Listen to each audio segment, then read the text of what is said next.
welcome, welcome. Hello, welcome, welcome. How are you doing today? Hopefully you're doing well. We're gonna be playing some more Halo. Ooh. Unlocked. This one looks dope as fuck. I want to get this.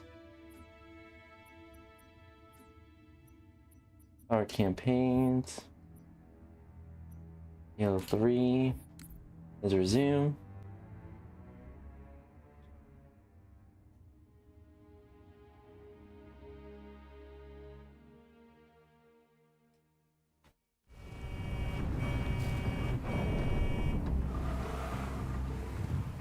Click it or get a ticket, my friend.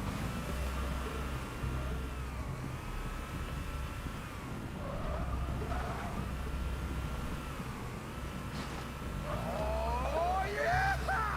March! Let's go.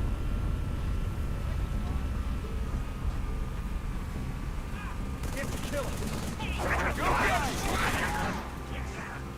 Surprise, crab face! I'm surprised you didn't flip over like that.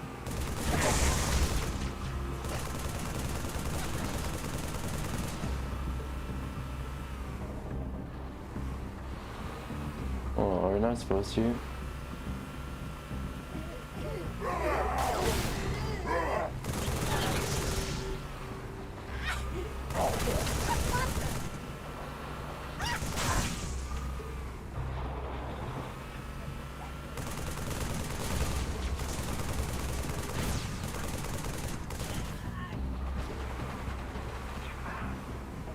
Is that all of them? I think so. Oh.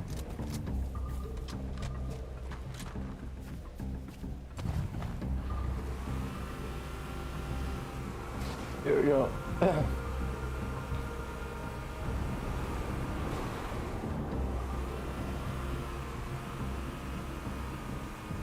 Sniper! Chief, still can't get the commander. Comms are a mess. Pelicans are scattered. Best thing now, get some distance between us and the base. Brutes are gonna be looking for survivors. Look out for the turret! Yep. I did.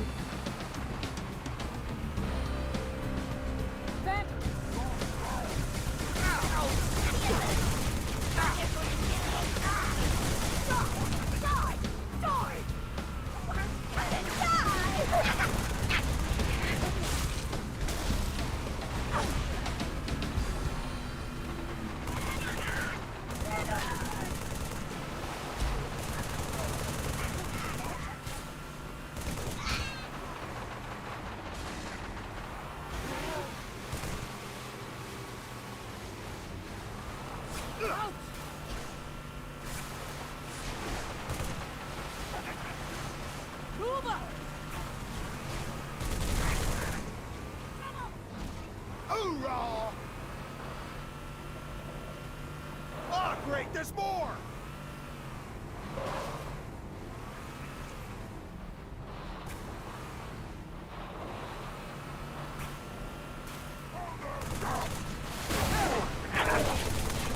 I repeat, my convoy's been hit. I've got wounded.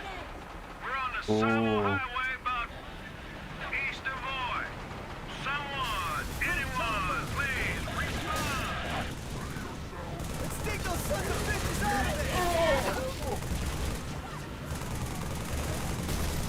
Press on, they're falling back!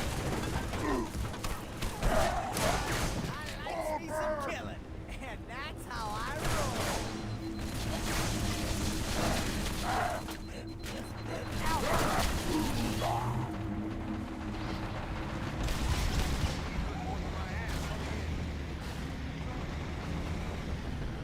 Grenade!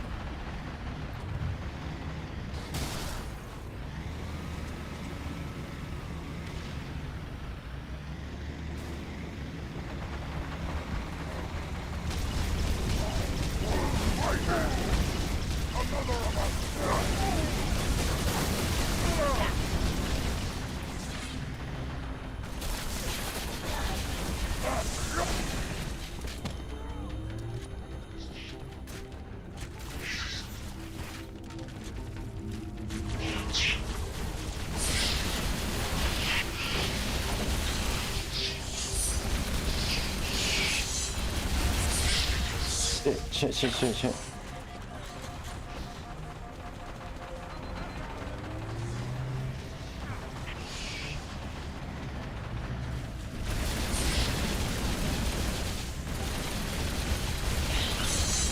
Take down that barrier, Chief. Power supply should be inside the tunnel.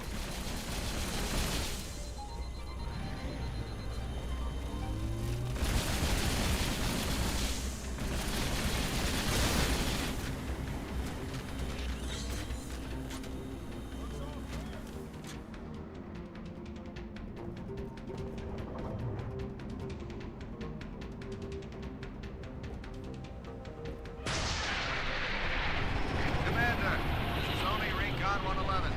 Cruisers above. They found Say again, Recon? You're breaking up. something in the crater, ma'am. Something beneath the storm. Ooh, yeah, it's a Master bit Chief? cheating. Finally, a good connection.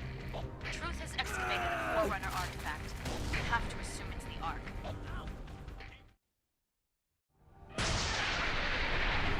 Commander, this is only Recon 111. Cruisers above. They found Say again, Recon? You're breaking up.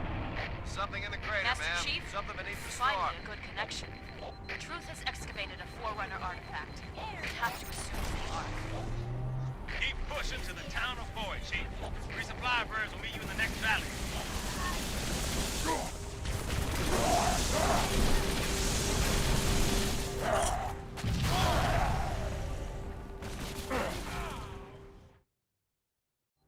We have to assume it's the Ark. Keep pushing to the town of Boy, Chief. Resupply birds will meet you in the next valley.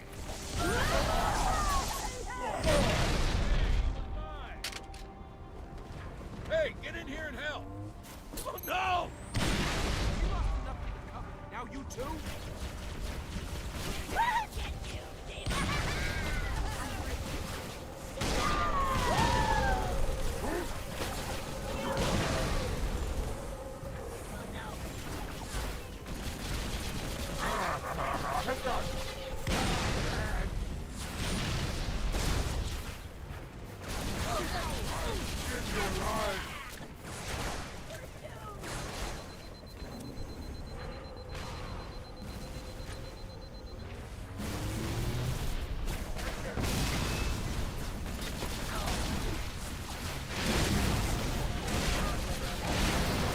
Look out over there!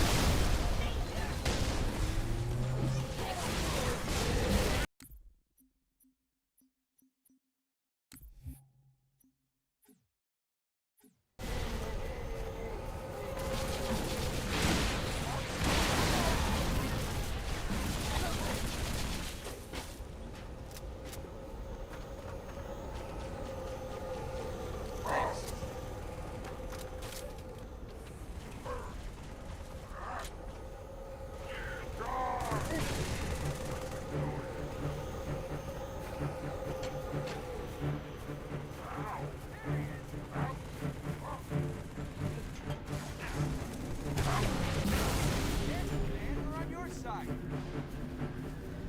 We got reinforcements, Marines!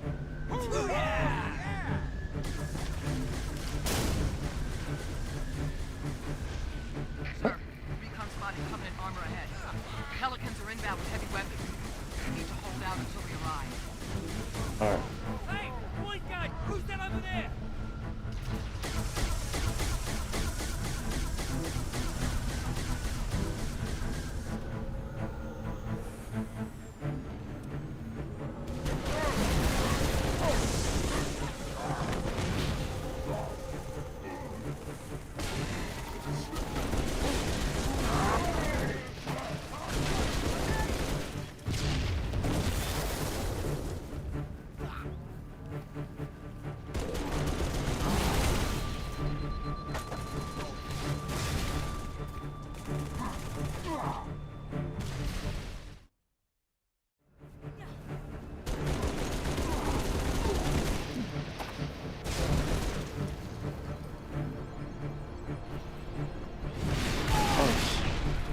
I didn't even fucking see that.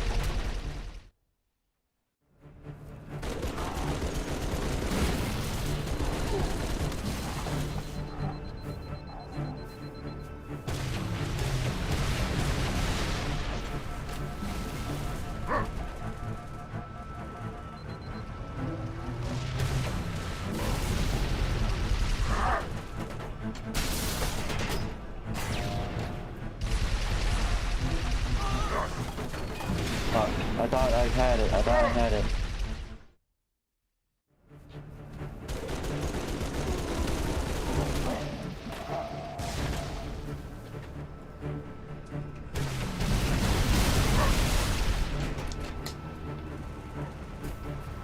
Got hostile armor ahead, Chief. Round up a few resupply birds. Advise you to maintain position until they arrive. Watch it now. Pelicans coming in. Brutes have plenty of armor between here and Boy, Chief. But this warthog should help you punch on through.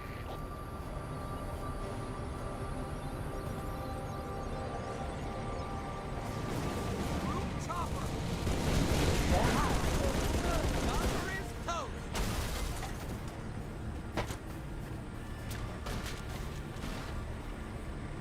All right! On your britches! Let's go.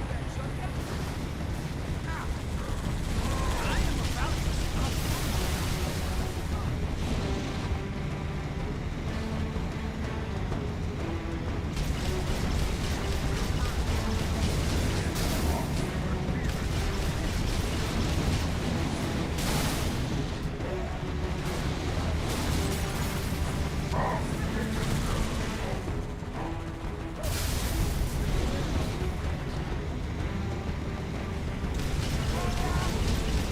Snipers down! Let's do this.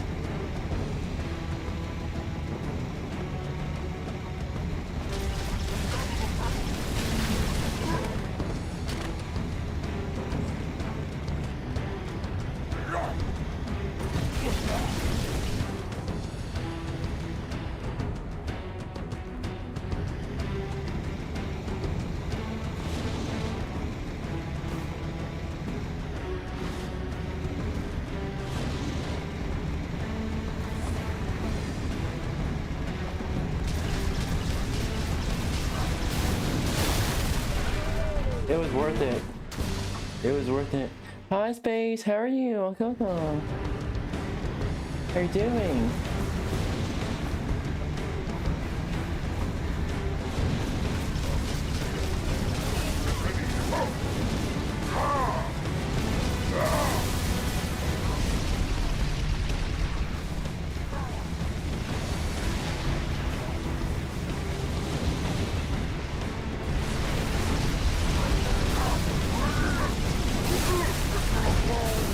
Shit.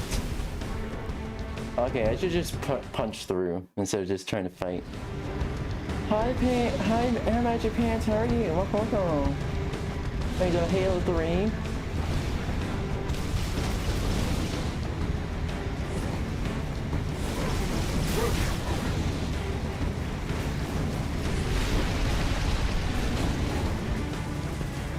Alright, let's go.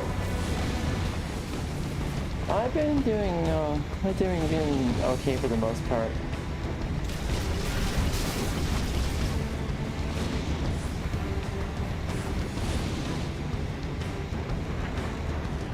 Oh, I'm just going backwards.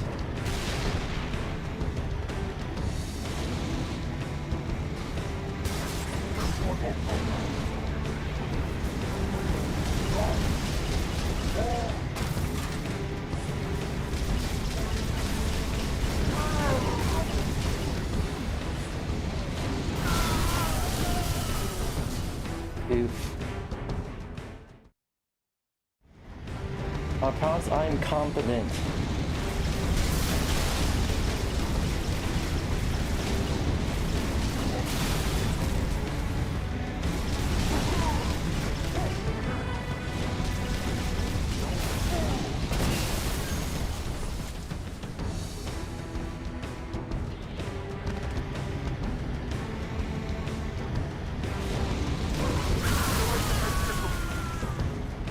Okay, that was a dumb idea.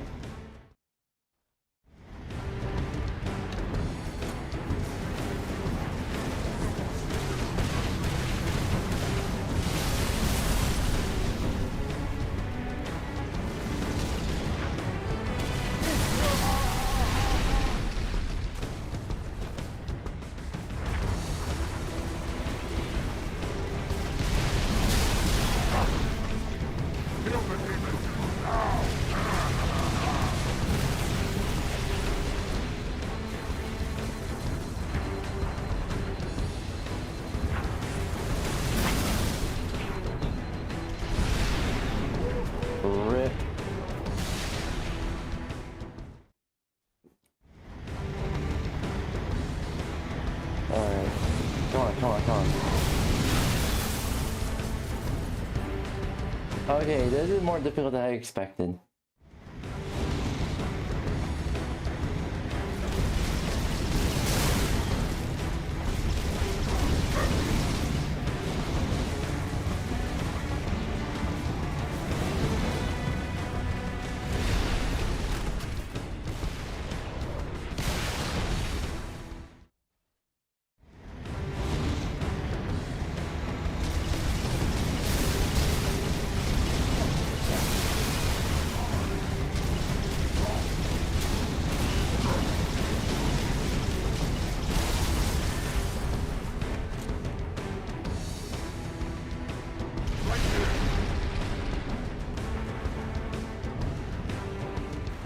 Chief, the gate to 𝙂𝙚 is dead ahead. Smash the route blockade. Open her up.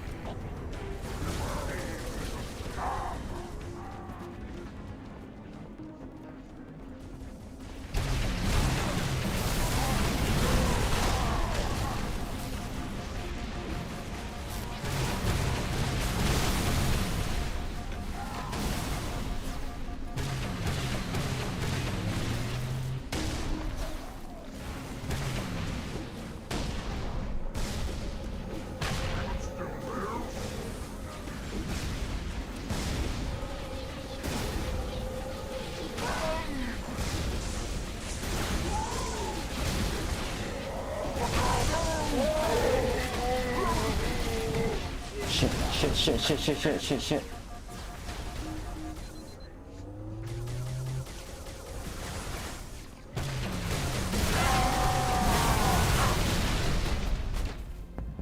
Ooh.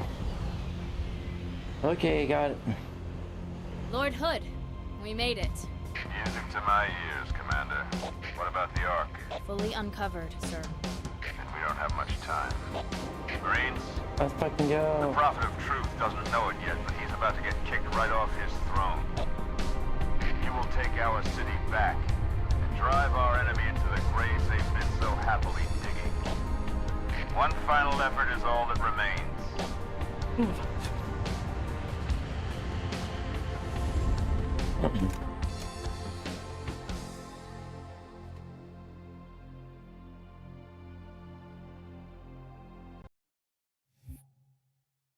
Let's fucking go. Okay. Oh, real quick. I need to make sure. Look. No. Twitch. Yeah, I completely forgot to open the Stitches to view my stream on make sure it streams working. There we go. Yeah.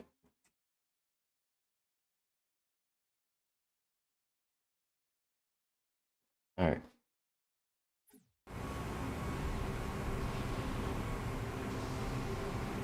Chief, the Prophet of Truth has found the Ark. Our only chance of stopping him is a surprise aerial assault. Clear this sector of Covenant anti-air defenses. Make a hole for the Admiral's ships. Good hunting. Keys out.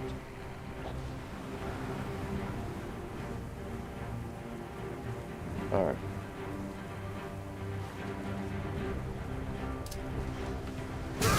Friendly fire! Ready when you are, Chief. Open the door, take point. We'll cover you with the 50.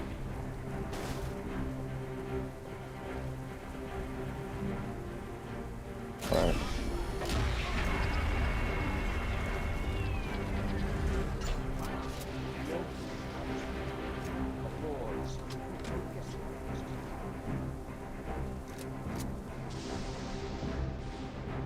Alright.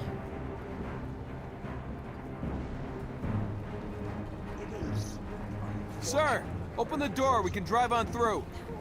Look up!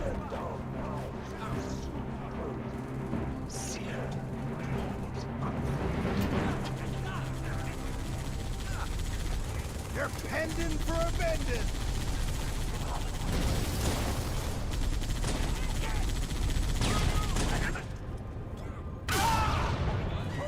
Hold your fire!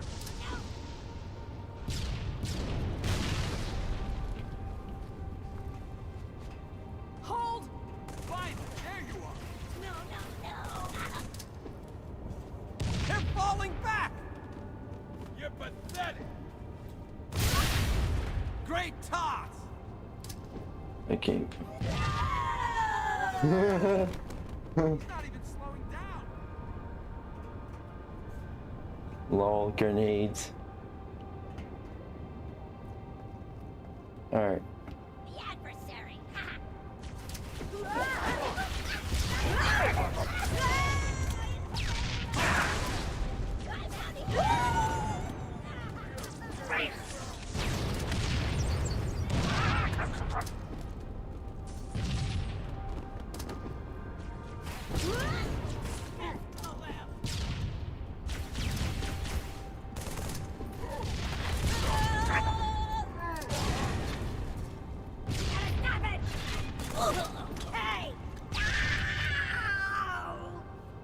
Lol.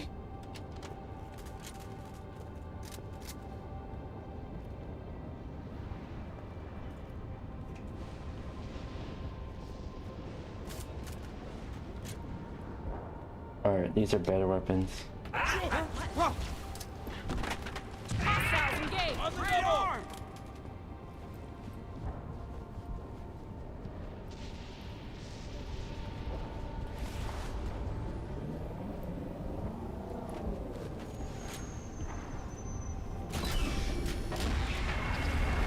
Kilo 2-3, this is forward unto dawn. Atmospheric disturbance is intensifying above the artifact, Admiral. Sierra 117. Moving as fast as he can, sir. I know he'll get it done.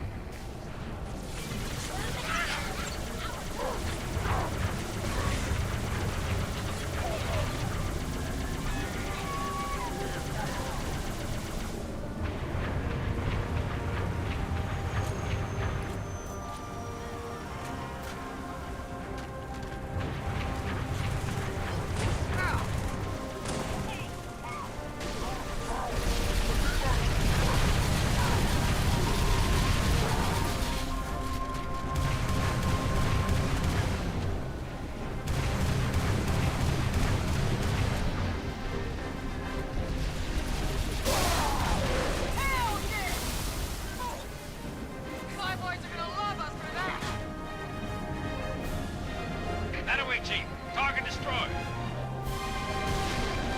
Move to the next area. Over.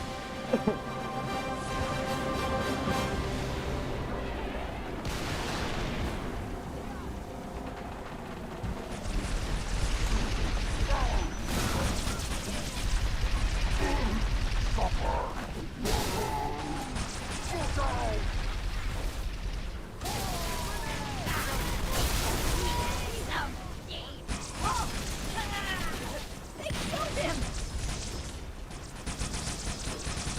Hear their sound! What the?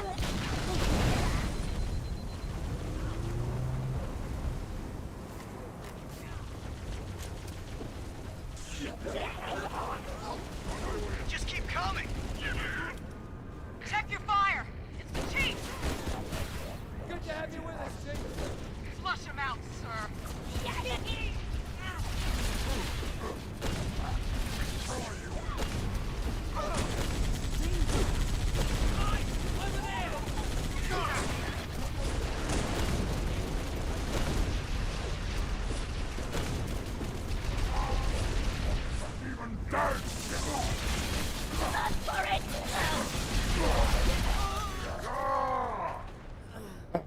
Hey yo.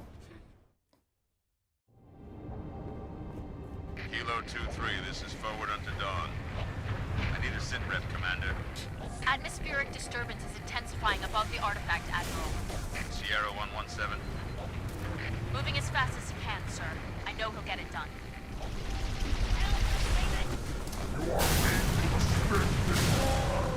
Hell yeah! Cyborgs are gonna love us for that! That away, Chief. Target destroyed. Move to the next area. Over.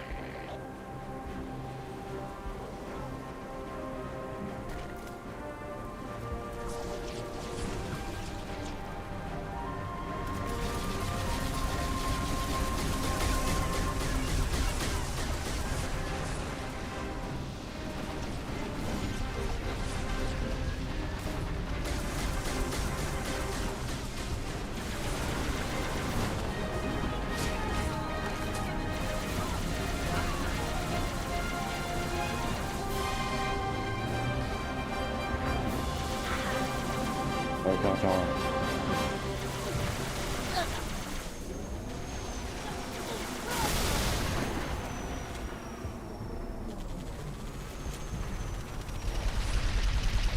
It'll kill us!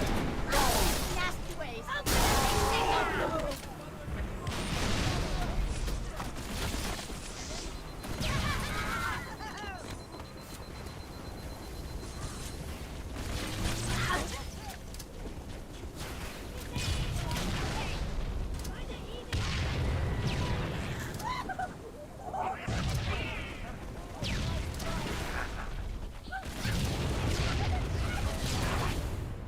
Just keep coming.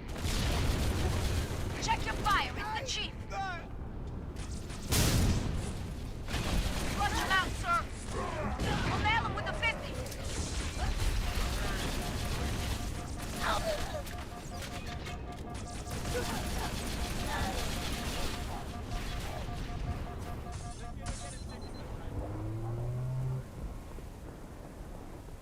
Okay.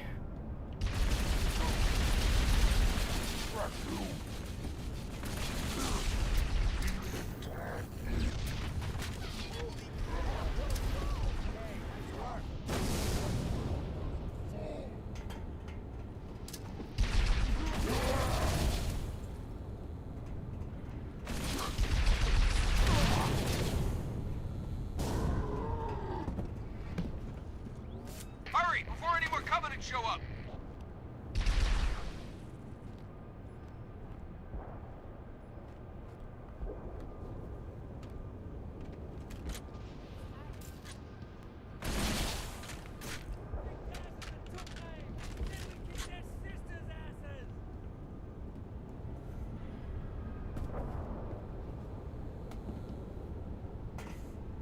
Alright.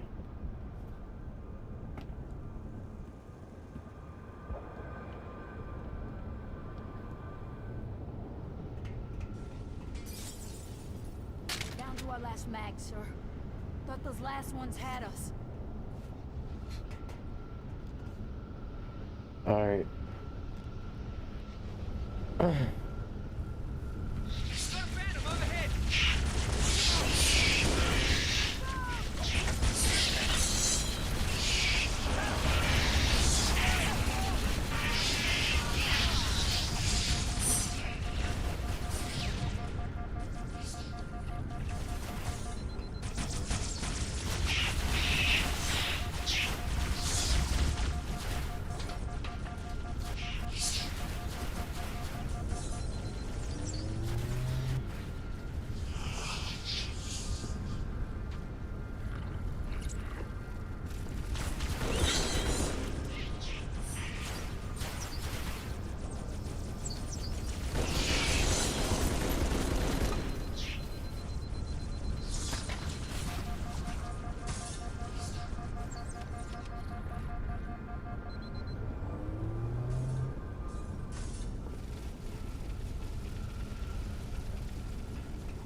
Go. I have defied gods and demons.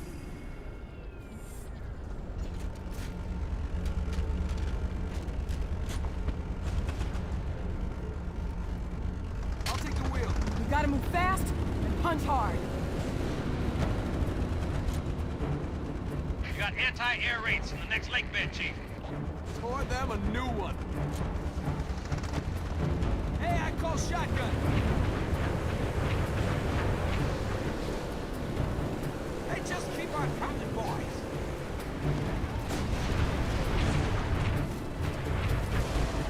One down, one to go. Let me on board.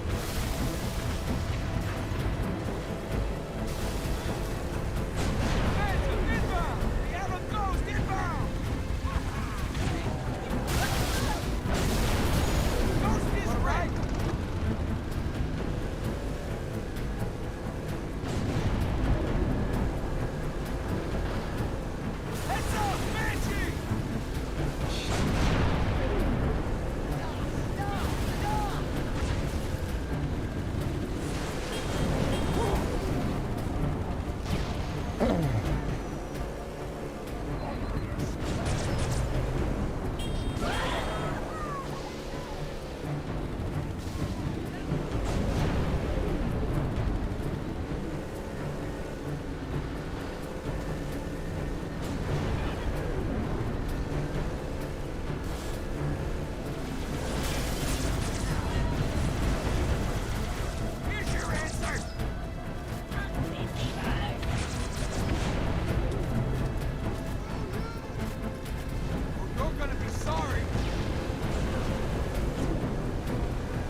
judgment. Let's go.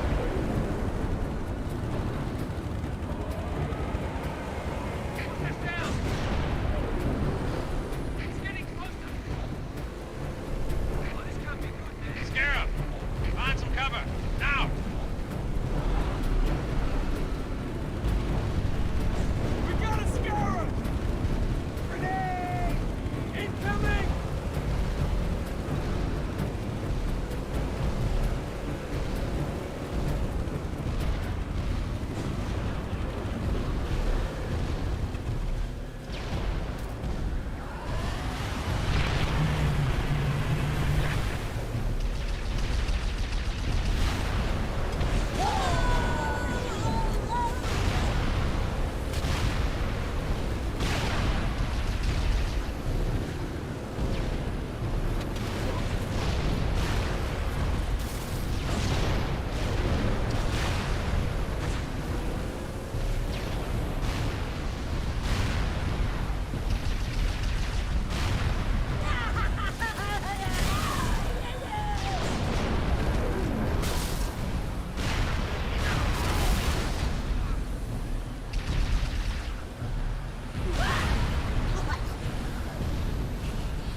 Look for a weak spot, G.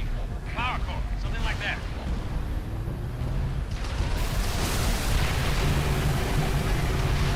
Get away! It's gonna blow! Now!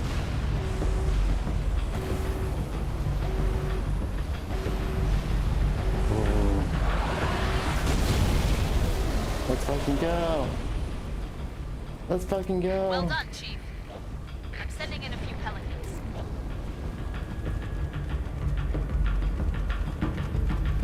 One more target, Chief. It's a Covenant AA gun in the next area. Take it down and Lord Hook can start his attack run. Where's it dropping off? There was was once once an hour once, and there shall be again. Let's hustle! We've got this area locked down, sir. Follow us. We'll get you through. Let's go, Arbiter.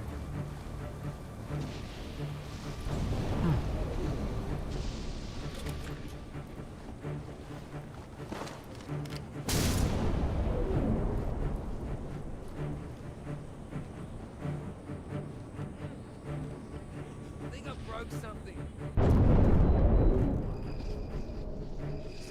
I am your shield. I am your sword.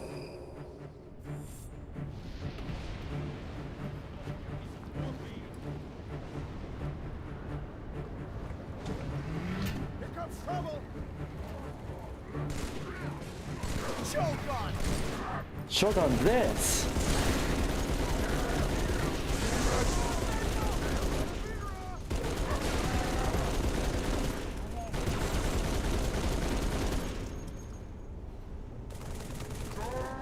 Retreat!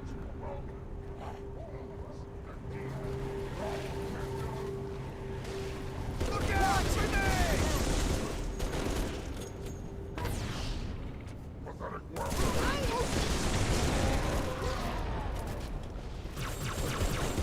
Hey, got him in my sights! Bracket! Bracket! Ah! Still not working. Advance on the double! Keep going.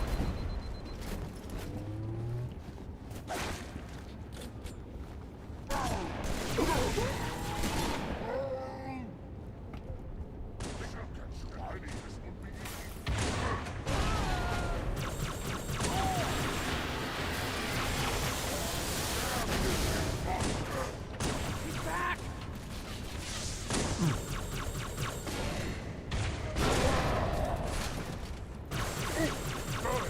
Attack! You still whining about that craze?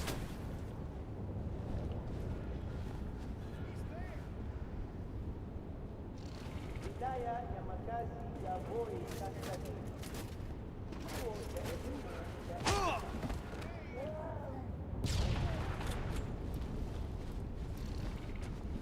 Okay.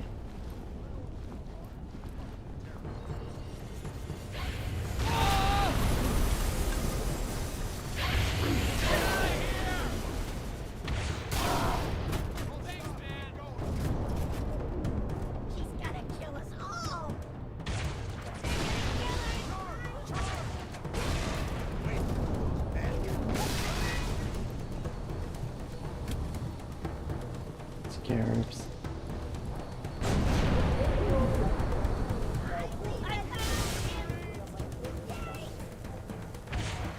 Take heart, my brothers. Only our enemies should fear this raging storm. Alright.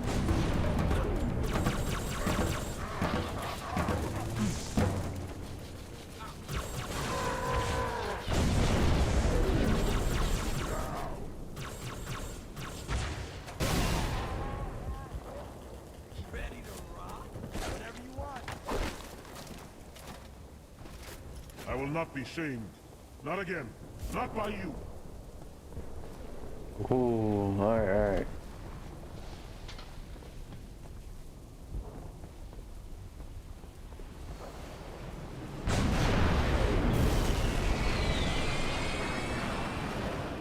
Chief, Hood ships are closing fast.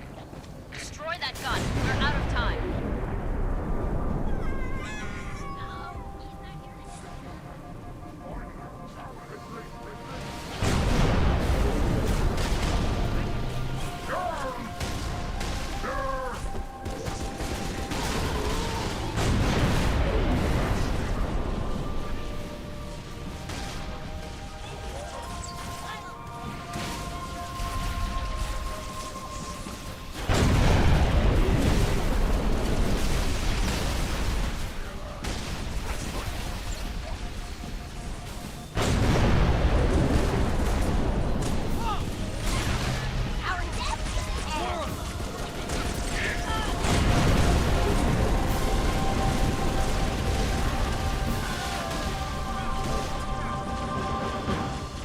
Rip.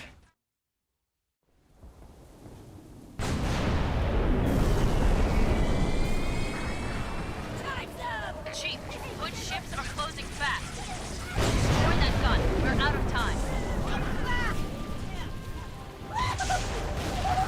I'll kill you, demon! Okay, kill this. Oh, damn it. Hold on. Alright, kill this. Demon! Ow!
Let's go! Let's fucking go!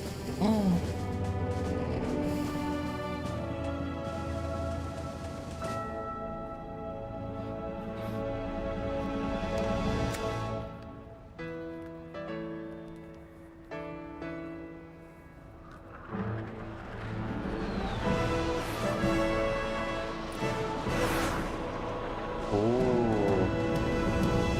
All ships, fire at will.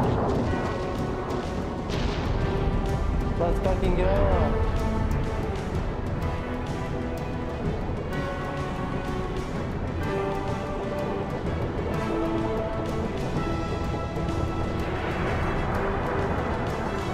Oh shit.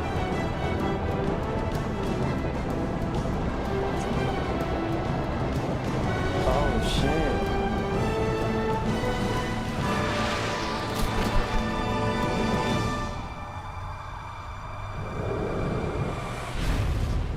This is the way the world ends.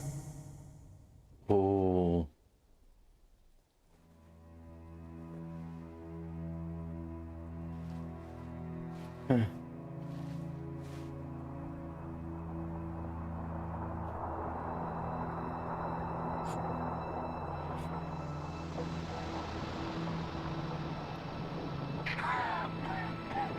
did Truth just do? Did he activate the rings? No, sir. But he certainly did something. Evac wounded and regroup. Wherever Truth went. Sir, new contact slipping in.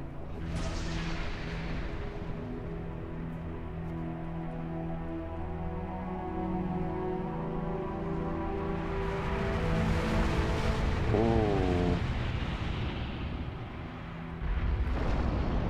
What is it?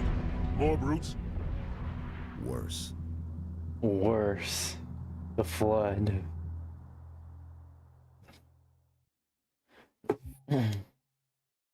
Yes, I knew it.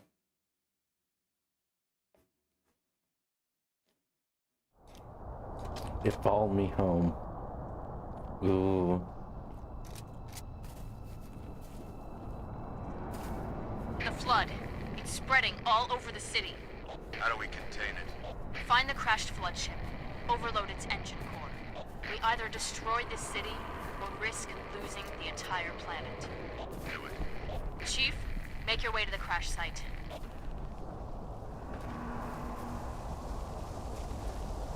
All squads, report. Multiple contacts. Unknown hostiles. There! Over there!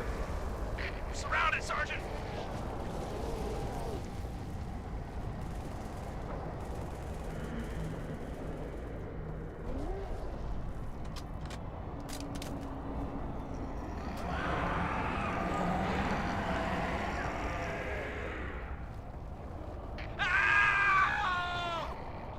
Shit. Sergeant! Come on!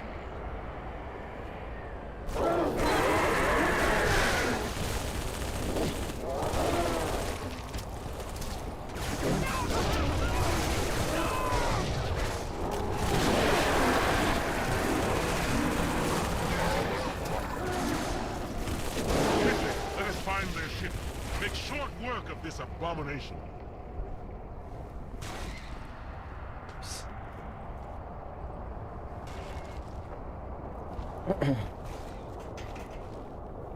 We've won this fight.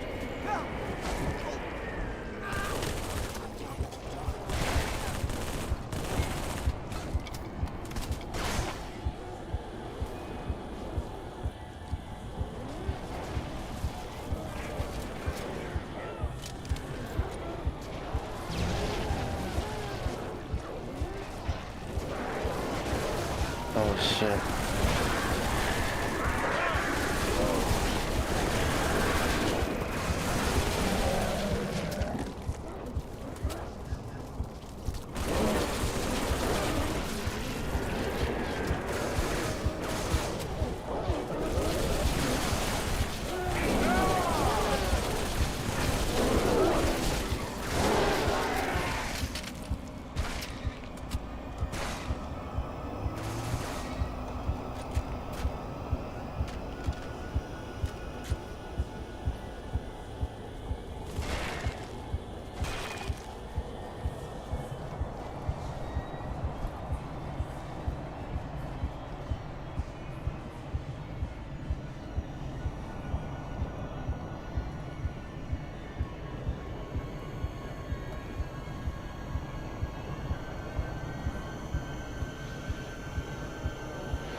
Rise up and I will kill you again and again.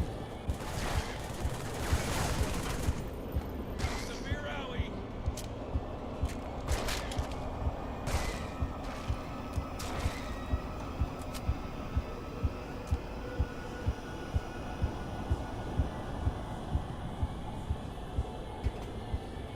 Oh, okay, okay. Oh, not this again. Let's fucking go. Oh, Space, if you're watching, aren't you collabing again? Chief, I can't trust you. It's not safe. The grave mind, it knows I'm doing nothing. The grave mind. Oh no.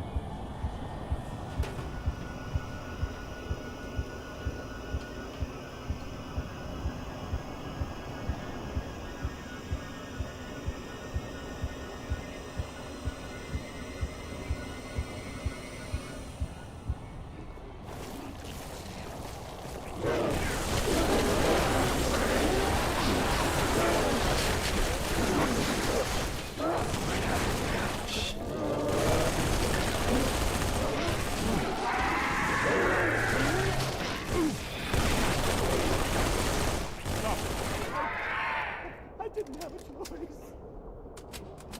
The LT, the sergeant, they were all infected.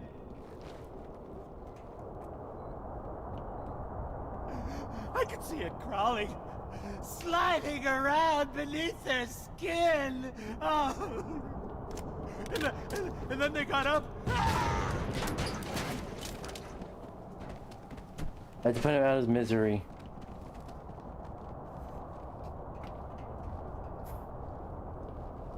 Hail humans and take heed. This is the carrier, Shadow of Intent. Clear this sector while we deal with the flood.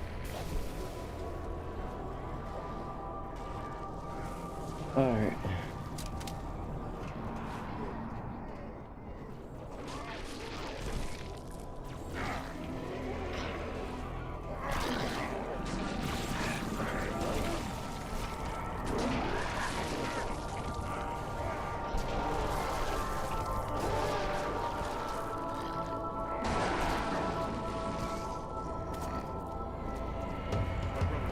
I hear you bring bad news.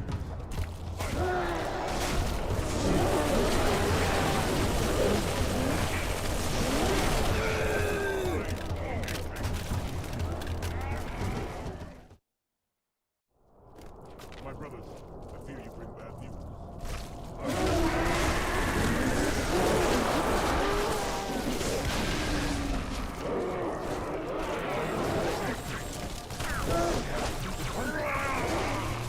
Black brother, run.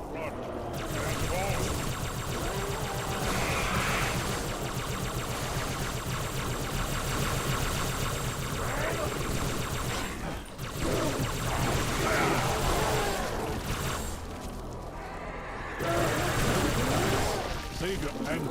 Savior and Oh, okay.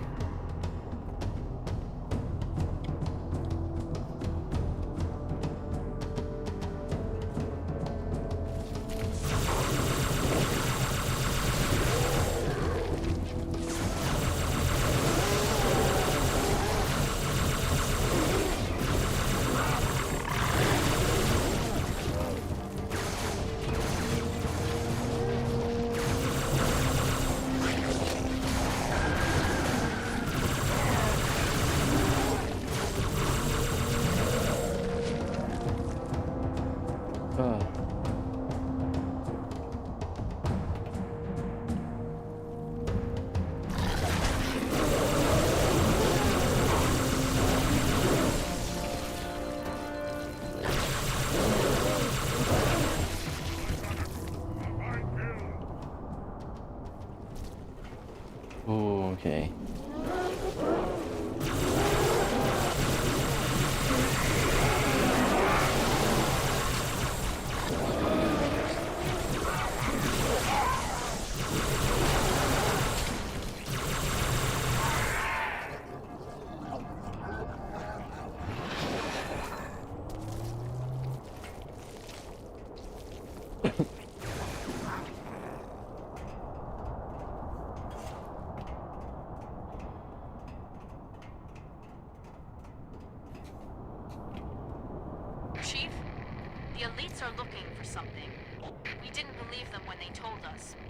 It's Cortana, Chief.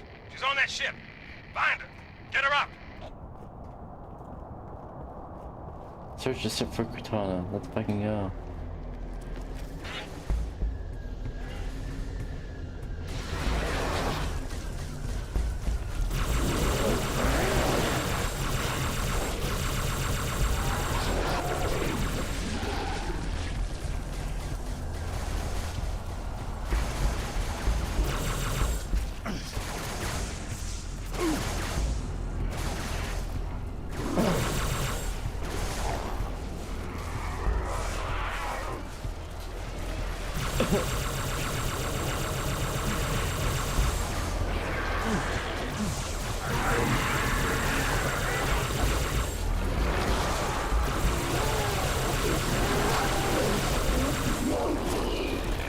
What the fuck?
Infinite double machine.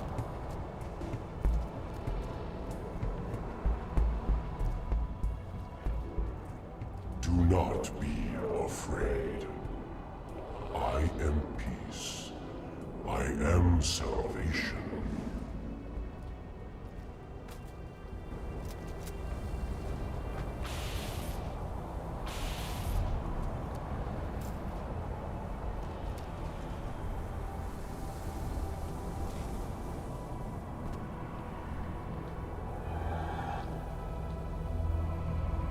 Oh.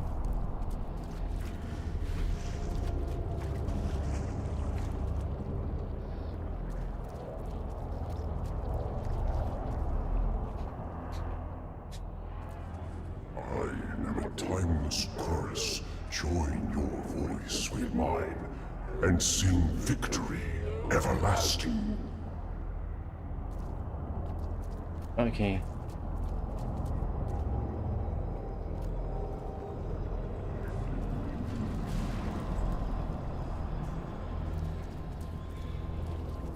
Search is 1, 2. Search going.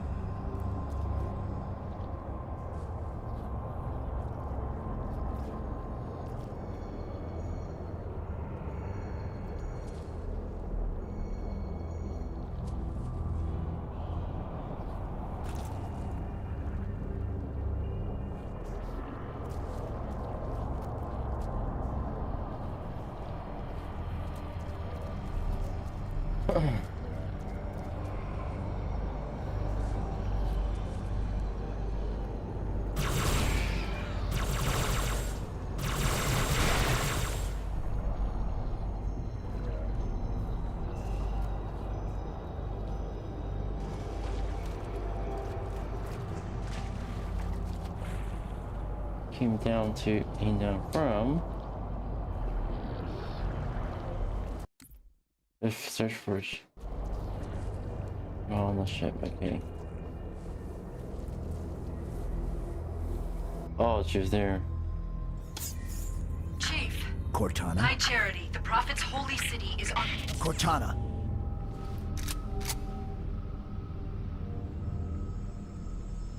Reclaimer. I must act quickly before your construct suffers any further trauma. Leave her alone. If we do not take this device to a safe location, somewhere I can make repairs, On Halo, you tried to kill Cortana. You tried to kill me. Protocol dictated my response. She had the activation index, and you were going to destroy my installation. You did destroy my installation. Now I have only one function, to help you, Reclaimer, as I always should have done.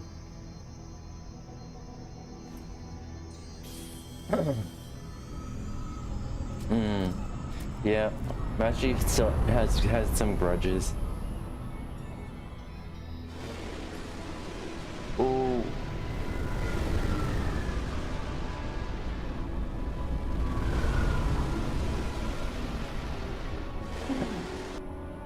Will it live, Oracle? Can it be saved? Uncertain. This storage device has suffered considerable trauma. Its matrices are highly unstable. Perhaps one of our technicians. That will not be necessary. Chief. Success! High Charity, the Prophet's holy city is on its way to Earth, with an army of Flood. I can't tell you everything. It's not safe. The Gravemind, it knows I'm in the system. It's just a message. Let it play. But it doesn't know about the portal, where it leads. On the other side, there's a solution, a way to stop the Flood, without firing the remaining Halo rings.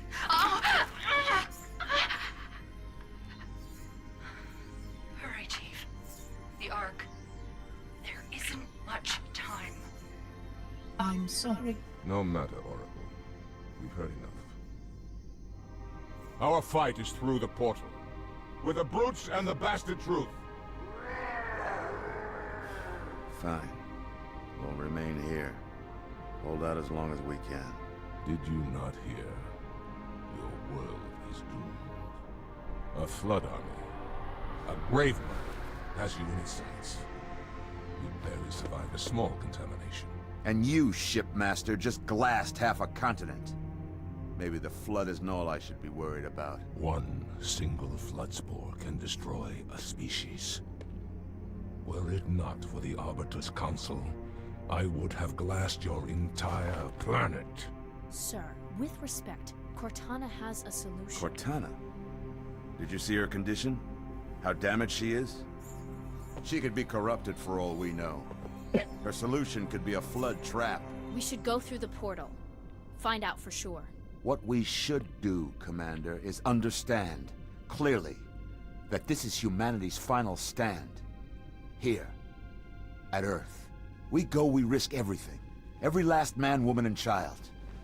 If we stand our ground, we might just have a chance. No. If your construct is wrong, then the Flood is already won. I'll find Cortana's solution. And I'll bring it back. Earth is all we have left. You trust Cortana that much? Sir. Yes, sir. So this is either the best decision you've ever made or the worst. Hell of it is, Chief. I doubt I'll live long enough to find out which.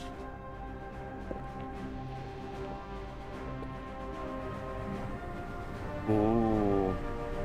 Humans and Covenant teaming together against the Flood.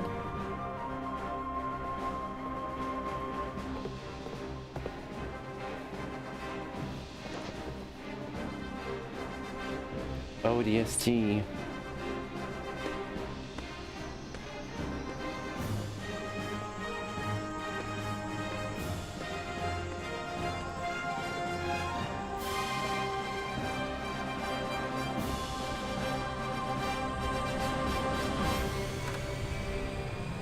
Ooh.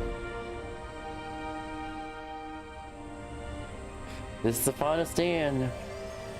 Covenants and humans against the Flood.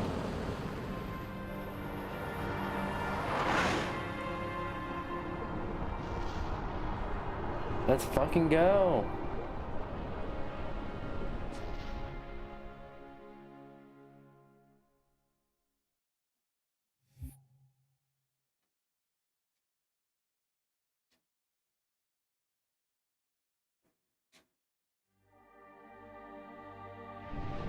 Ooh.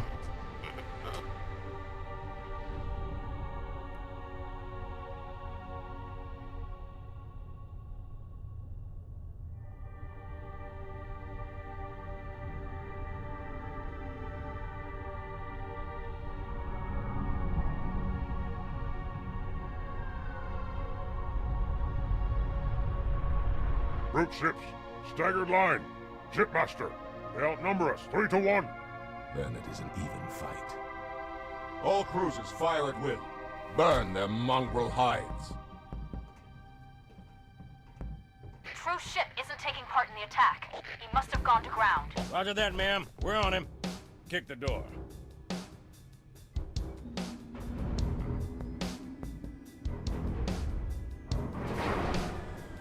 Let's go.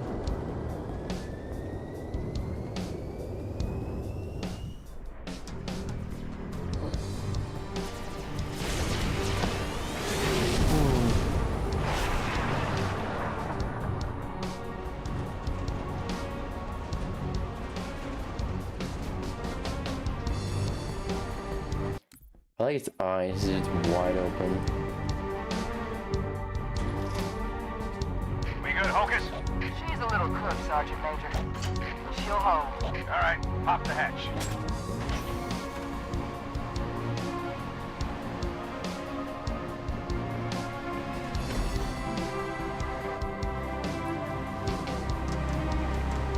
That's something.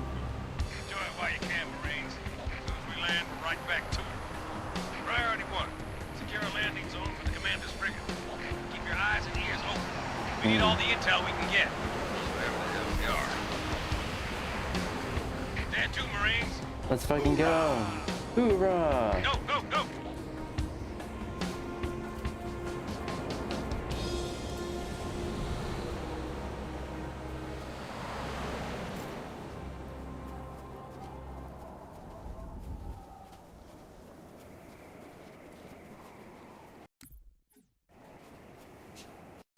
What is the scope for? Settings. Controls. L3.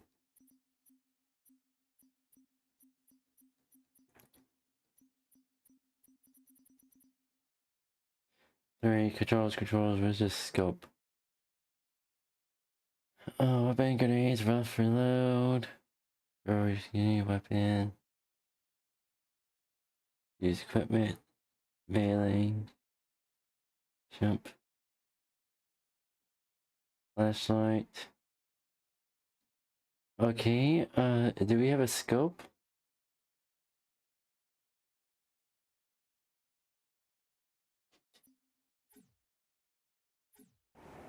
Check it out. In the sky. Is that... Hey, focus. We got a job to do.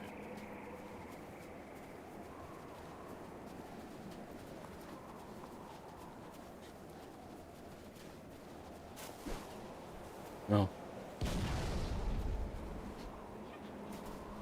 Chief, Please. eyes on. Oh.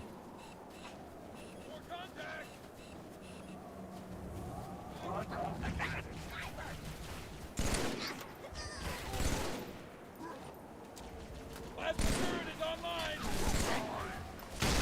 Oh, you!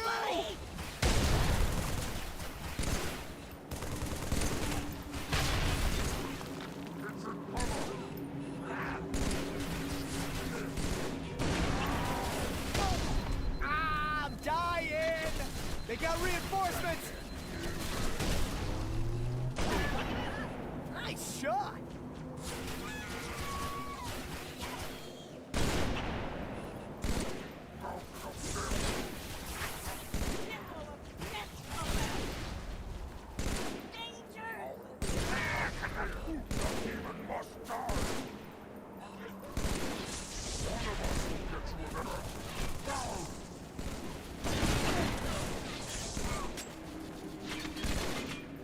Chew on this!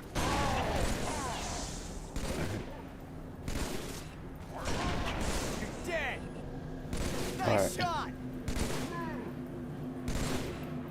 I'm gonna knock your ass loose! Or is it already? I can't tell!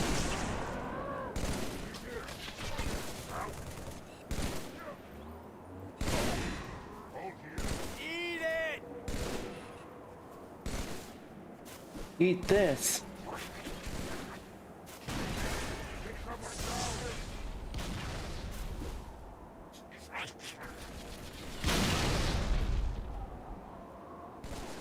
How do you like me now, huh?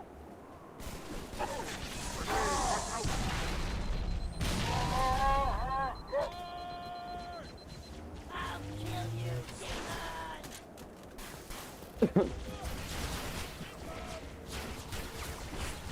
Get down! Grenade! Take heed! Picking on me! Look out!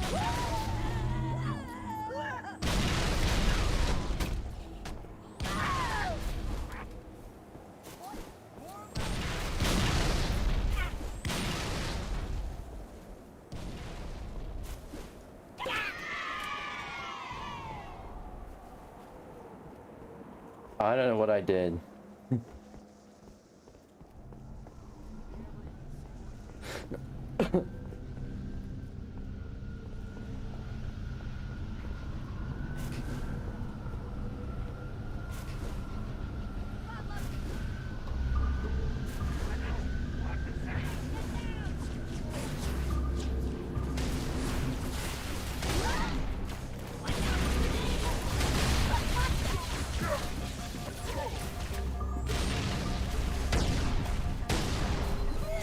Nothing but medium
I didn't know what to fucking do.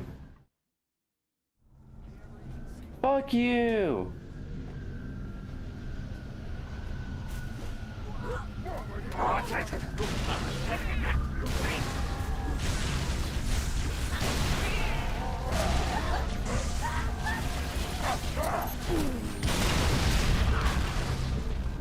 It was worth it. No, don't nom on me. Hi, Operator, how are you?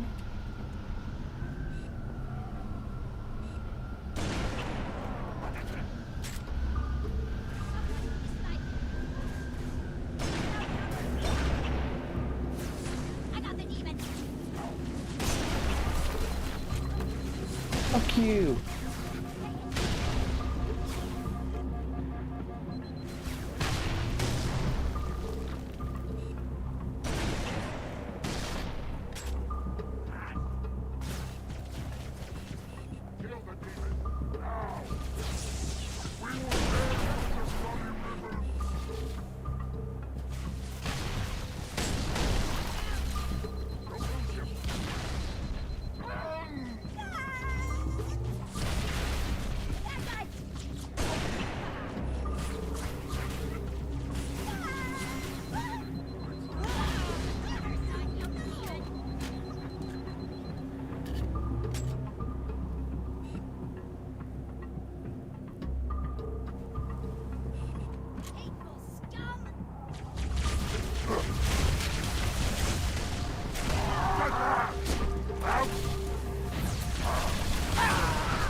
Fuck you. I'm good. I'm good. Mwah. I'm having fun.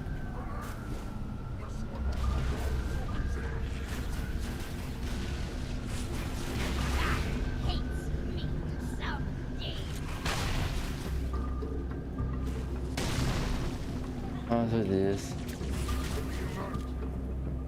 Hold on real quick.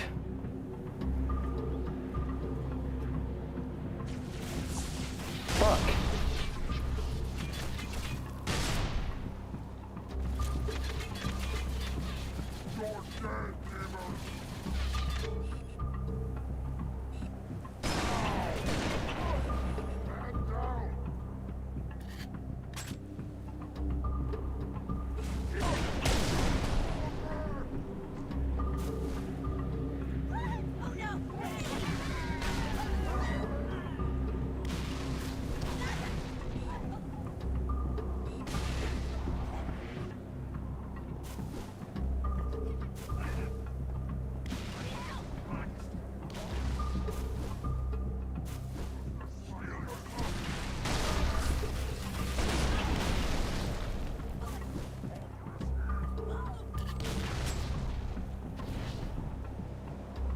You're only human!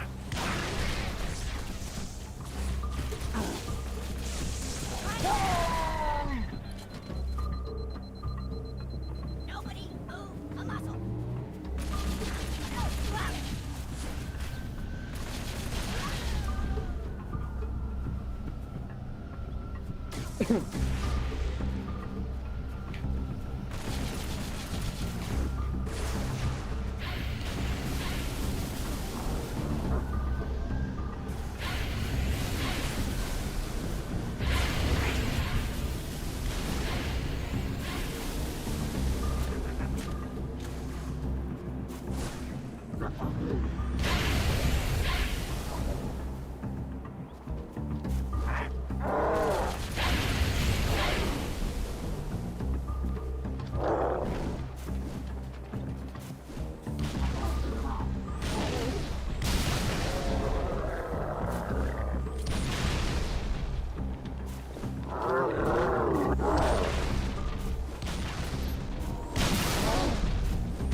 Oh, now I know what's going on.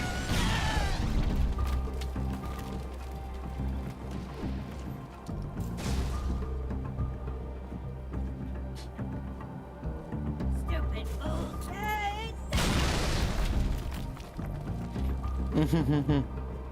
Chief, I'm giving the brutes And you're all cute. I've got. But this is a heavyweight fight.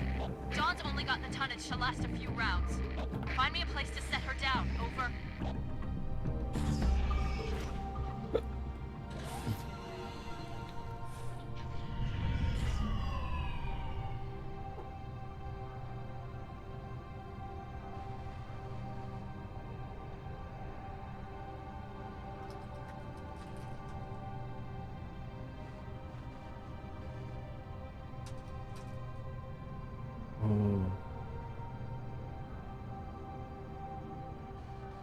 Oh shit.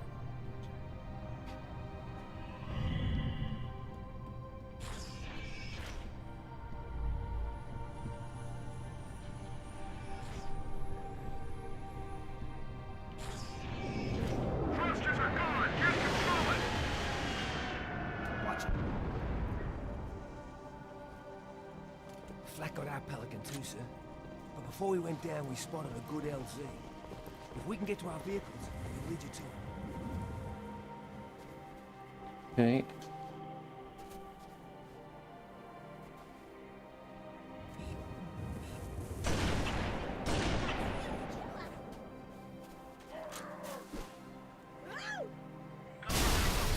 Nice throw. Keep moving, Marines!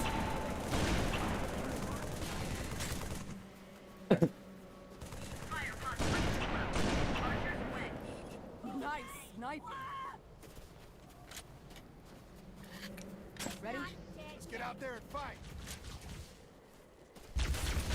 Hey! Whoa!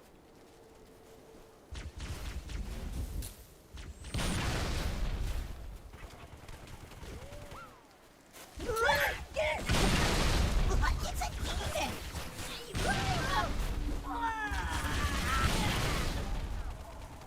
Cover me. Just try not to shoot me. You're covered.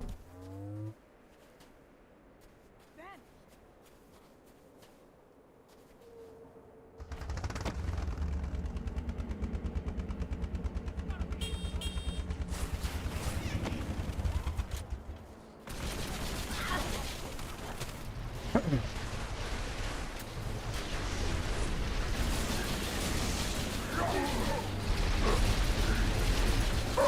Take this! No, I should just grenade him.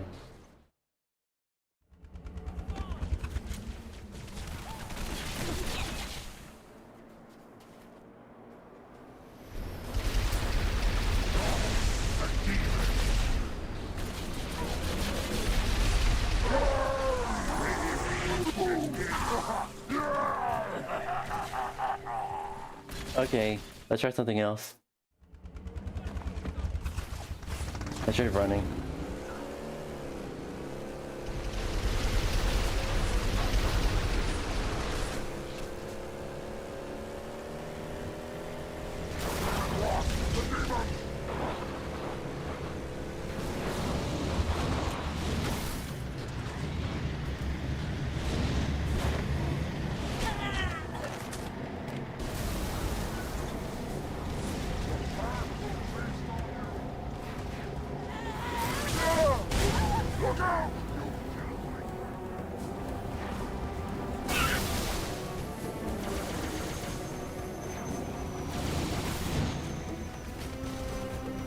Shit.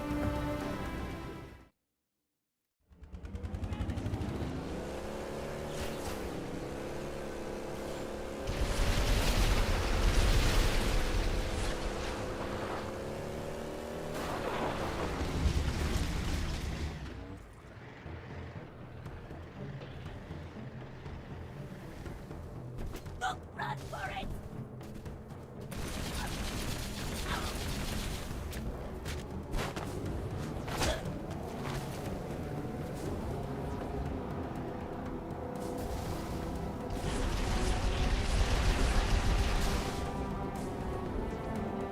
Let's go.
Damn. He's almost got a wing shut off. But we spotted a structure signature on the other side of this wall. It matches Cortana's description of the map room on the first Halo ring. A cartographer. Good. Should help us fix Truth's location. Secure the LZ, and we'll push through that wall. Roger that. Follow my Pelican, Chief. The LZ's this way.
Let's find that LZ, sir.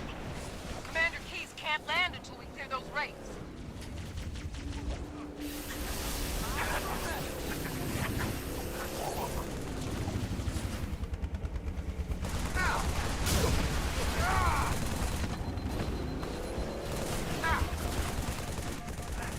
Time to get your butt.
Enemy sighted!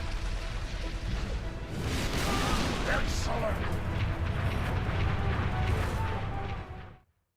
I'm trying it again.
Alright.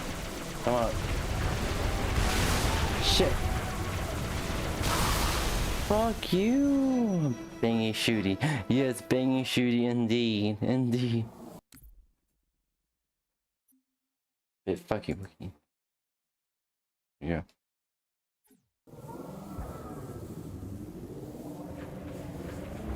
Oh, how are we gonna do this? Take you out first.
Fuck you!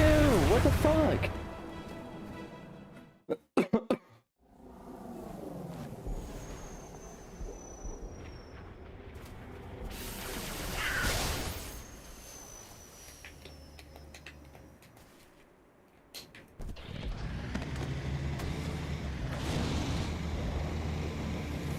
Alright.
Jeez.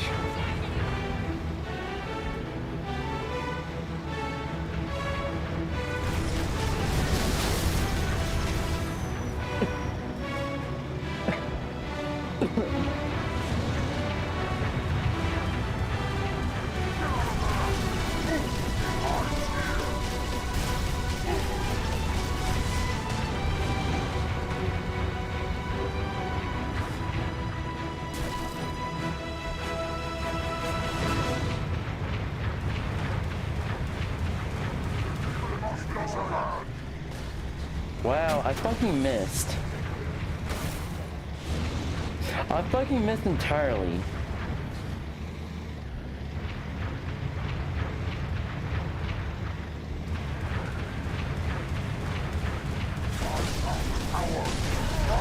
Oh, fuck you! No, fuck this shit! I grenade these motherfucking bitches.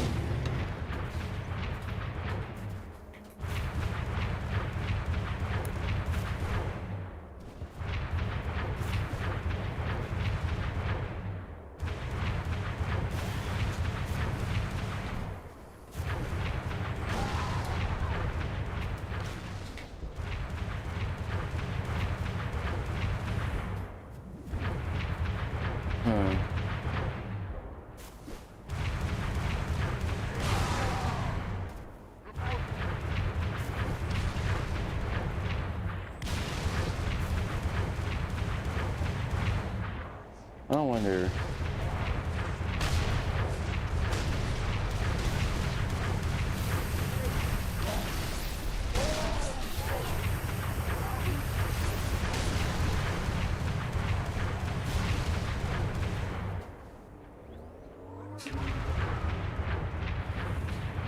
Shit.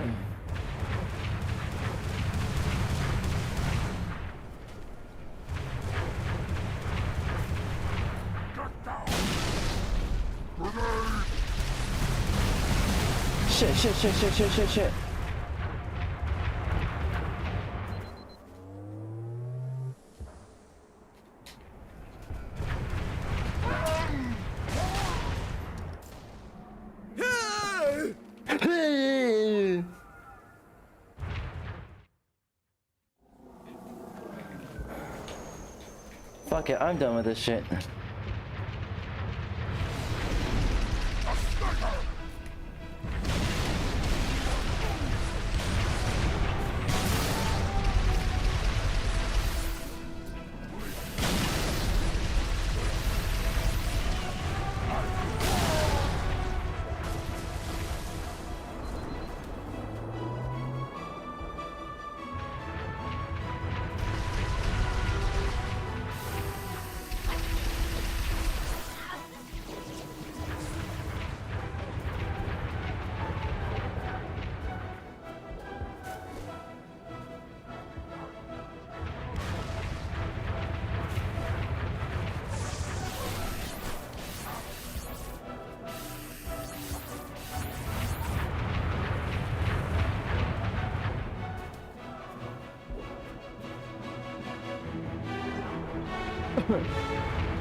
What the fuck?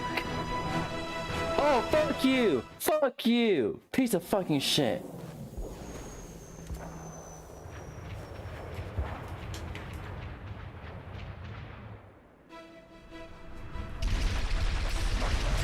Take cover!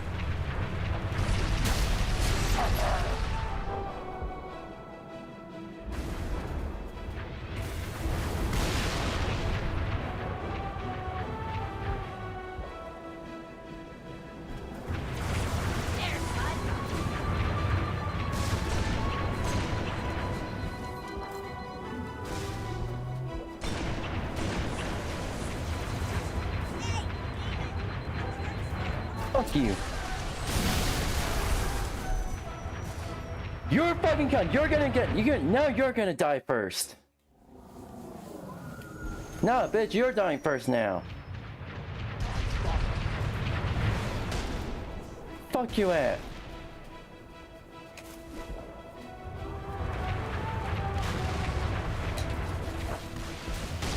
You are meat for the spit demon!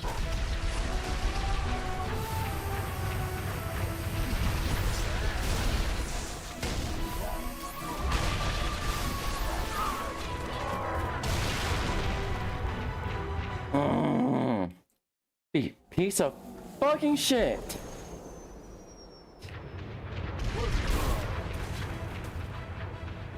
Now he suckles at the teeth. Hey, he asked me to suck his dick at you. What?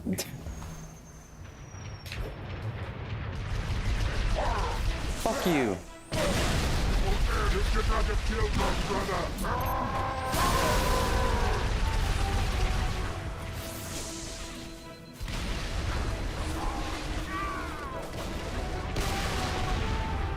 Oh, now guys, after I fucking die. Fuck you then.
Alright, what do we do here? Fuck. Okay, fuck you.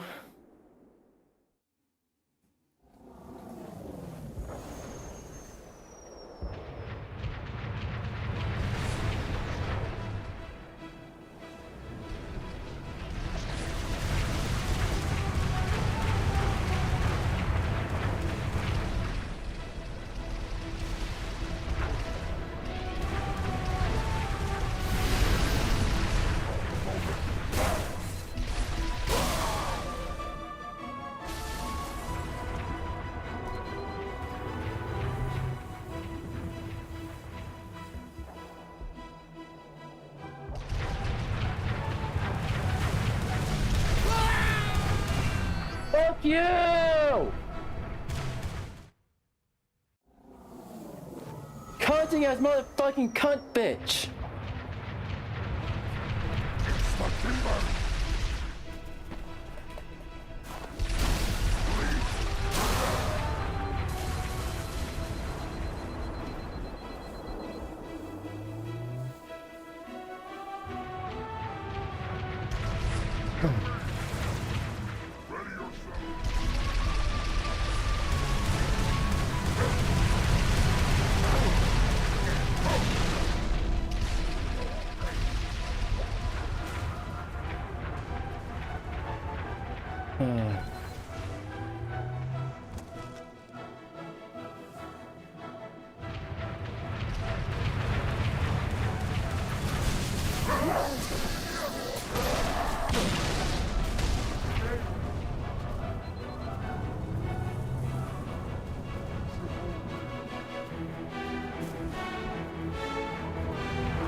Fuck you! Cunting bitch! Fuck you!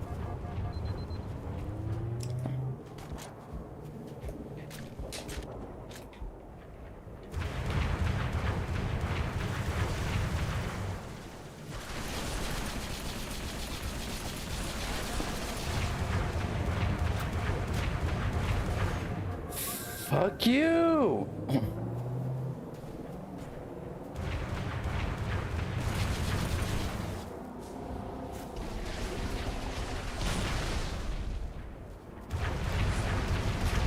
Fuck you!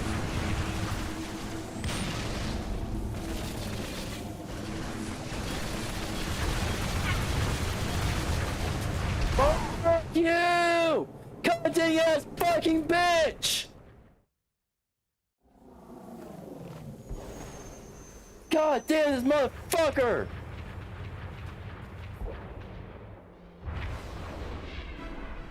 Close the path! You are doomed!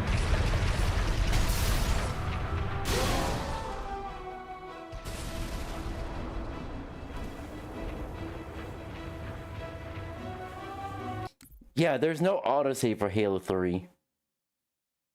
If you resume, you're gonna resume where you left off. But for checkpoints, there's no autosave. If you die, you go to the last checkpoint. That's it. It's not Minecraft bullshit.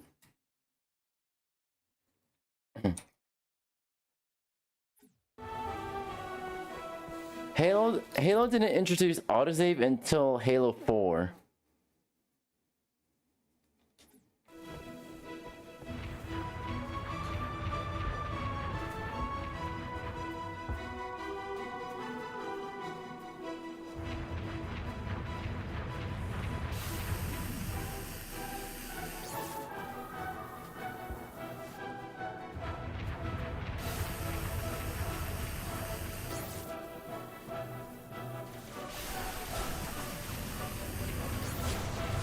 Fuck you!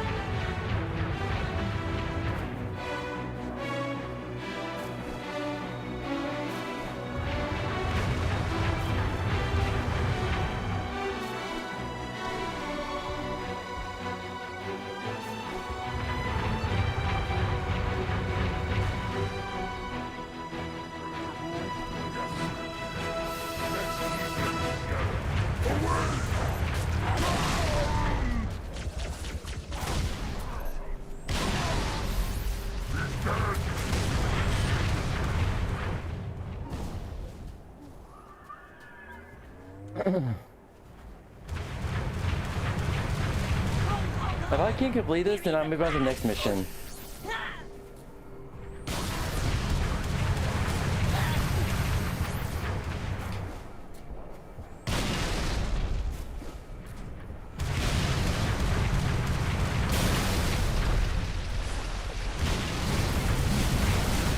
Jesus Christ.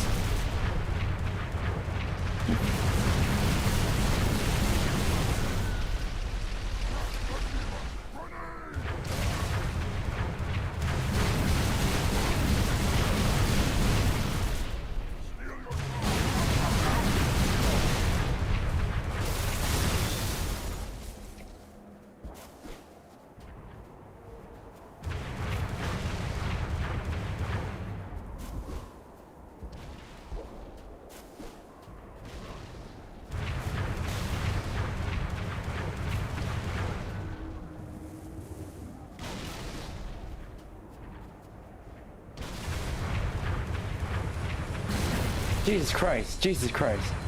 Christ and a half, Christ and a half. Christ and a half.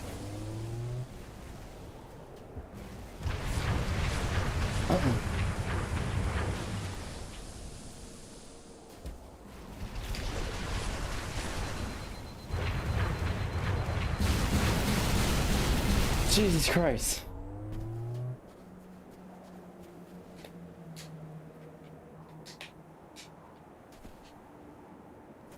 Fuck.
I'm coming up short with the grenades. I need to aim a little higher.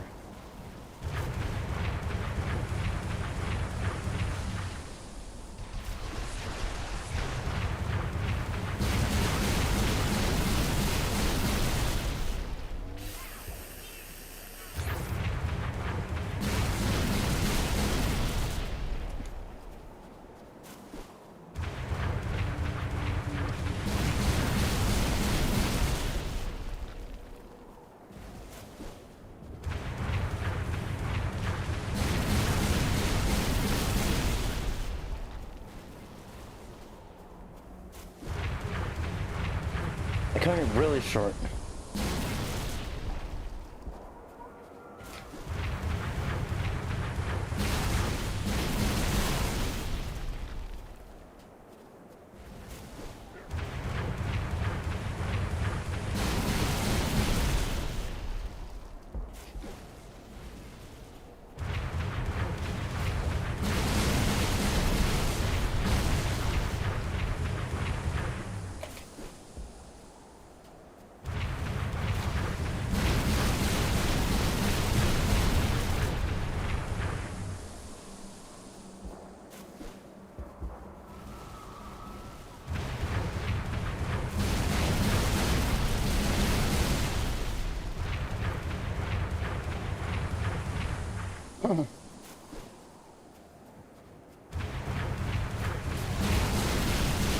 Oh, finally! Finally! Commander, bring her down. Oh. Roger that. Beginning my descent.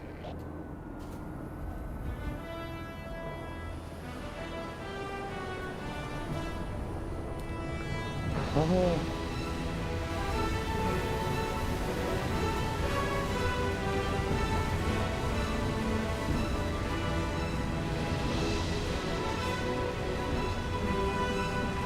Thanks, Chief. Wouldn't have lasted much longer in there. Come to the back of the frigate. Okay. Did the elites get a fix on the Cartographer? Yes, ma'am. Just on the other side of that wall. But it's surrounded by a really heavy armor. Don't worry. I've got a plan. We can't fly over the wall. We'll go right through it. Chief, take one of the tanks. Lead the way. If you find any locked doors, the Spark will be happy to pry them open. Yeah, take one of the tanks. Yeah, they're all fucking driving off. All right, then. You heard the lady. Shall I help you choose a vehicle, Richard? This one seems in very good condition. Let's go. Mount up. Let's roll. Yeah! Let's fucking go. Holy shit. Well, I'm I'm gonna be heading off Halo gameplay here. I'm moving on to our mandatory lunch break. I think we're gonna be taking like a little bit of an extended lunch break since the Gamer Choice Awards is coming up. Oh, that's for yeah. Was it 2 hours from now? Yeah, the Gamer Choice Awards are coming up 2 hours from now, so I think I'll also be gonna be calling up a friend to watch it together. Anywho, let's okay, let's. I'm gonna set everything up real quick. I'm fucking exhausted. All right, chat. Pardon. Oh fuck.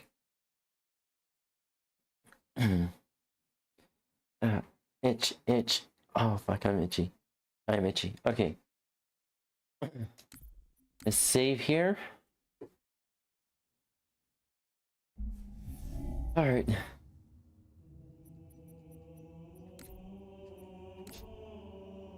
Alright, I'll be right back, chat. I'll set everything up.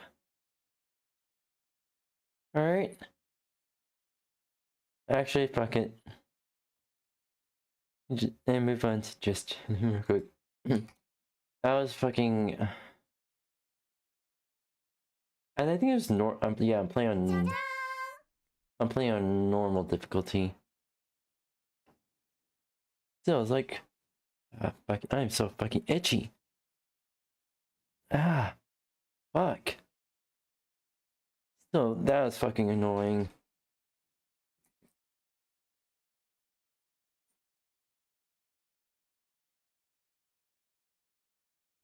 Come on. Thank you. Yeah, I say that was fucking annoying.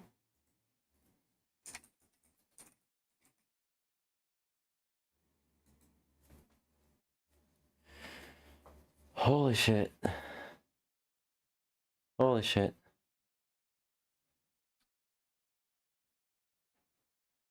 I fucking don't understand.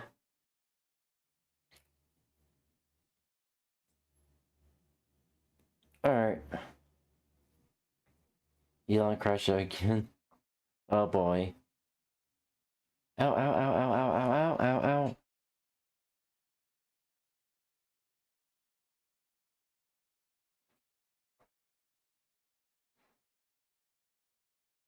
Oh no.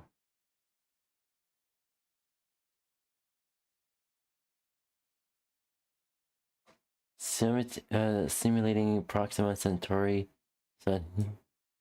Oh, okay, okay.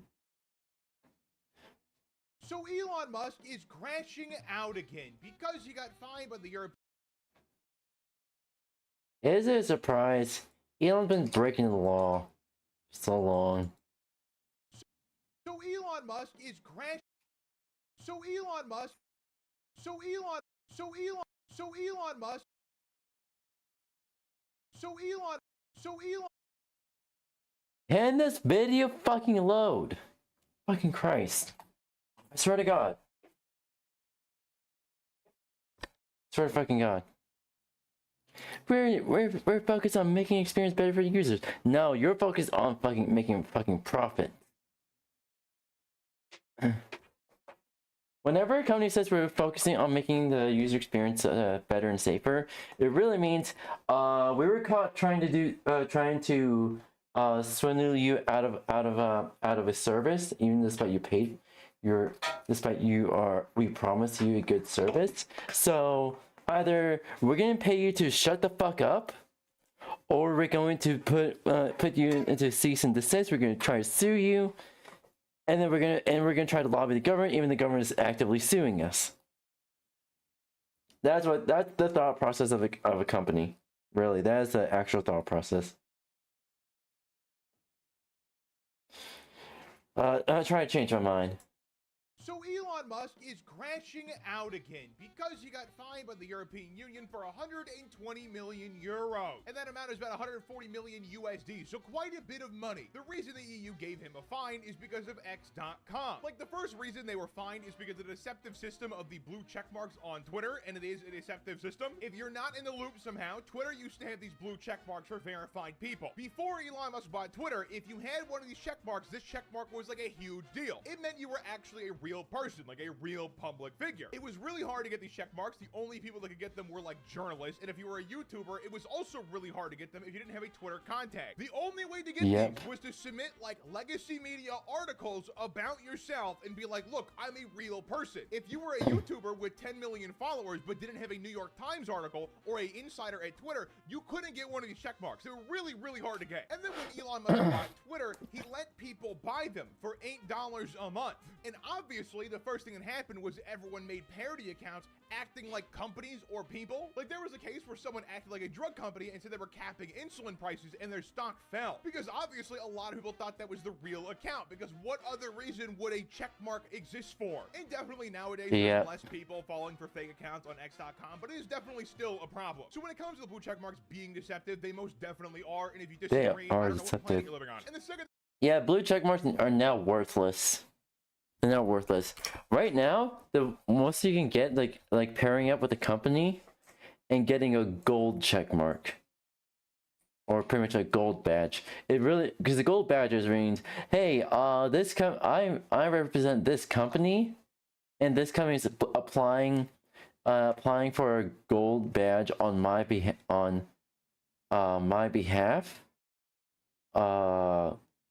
And then they have to reply. They're not talking to the person directly. They're talking to the company. They have to get the company a gold check mark because, well, it's a company, and they show proof that they are an actual company. If they, for I swear to God, if they make an additional tier where they make the gold check marks worthless, I'm gonna crash the fuck out. The thing they were fined for was a lack of transparency on advertising, and the third thing they were fined for was a failure to give public researchers access to their data. Now, I'm assuming for both of those things, they're not handing over data because it's probably really suspect. Like, even with Twitter trying to hide as much data as possible, we clearly see this algorithm is being manipulated to promote right-wing talking points. But when I first saw this story pop up of Elon Musk being fined by the EU for not following these rules, I was not surprised at all. Like, these are obvious problems with the website, and I am not surprised the EU stepped in to give him a fine because they generally have more robust protections with this kind of stuff. So I initially wasn't going to actually talk about this because it seemed like a total nothing burger of Elon Musk being fined by the EU for things that we all saw him doing. But this story kind of takes a weird turn. On December 6th, X.com bans the EU from advertising, and they claim the EU accessed a dormant account just to exploit a bug in the advertising system to make a link look like a video so people are more likely to click it. I'm not 100% sure what bug they're referring to. How would that even be possible? That they did this because that's physically impossible. How do you make a video act like a link? Like, and it's on their own system. So then that's an even bigger fuck up on their part, on the Twitter's part. In the replies, they also said no one has exploited this for years. The EU is the first person to do it in. Twitter's no longer like a public platform anymore to me. Now Twitter is considered Elon's platform. Years, which is obviously a lie. Like, you're telling me the EU logged onto their ad account after years of not using it just to use an exploit that no one knows about or no one's used for years. Are you serious? This is obviously a lie. And also, keep in mind, the EU fined X.com on December 4th. So Twitter is telling us that 2 days after they got fined by the EU suddenly was abusing the advertising system. Really? I just don't believe this for a second, and even if the EU did do this whole, like, exploit with the video and the link thing, there is no way that the only people that did this within the last couple years. There's literally no chance. And to add insult to injury to Elon Musk, the second the EU made this fine, he started comparing them to Nazi Germany. Even though this is him, this is the guy that's accusing other people of being the Third Reich. He also said this about himself, because, you know, of course he did. Now, since X.com clearly of being the Third Reich, he also said this. False enough.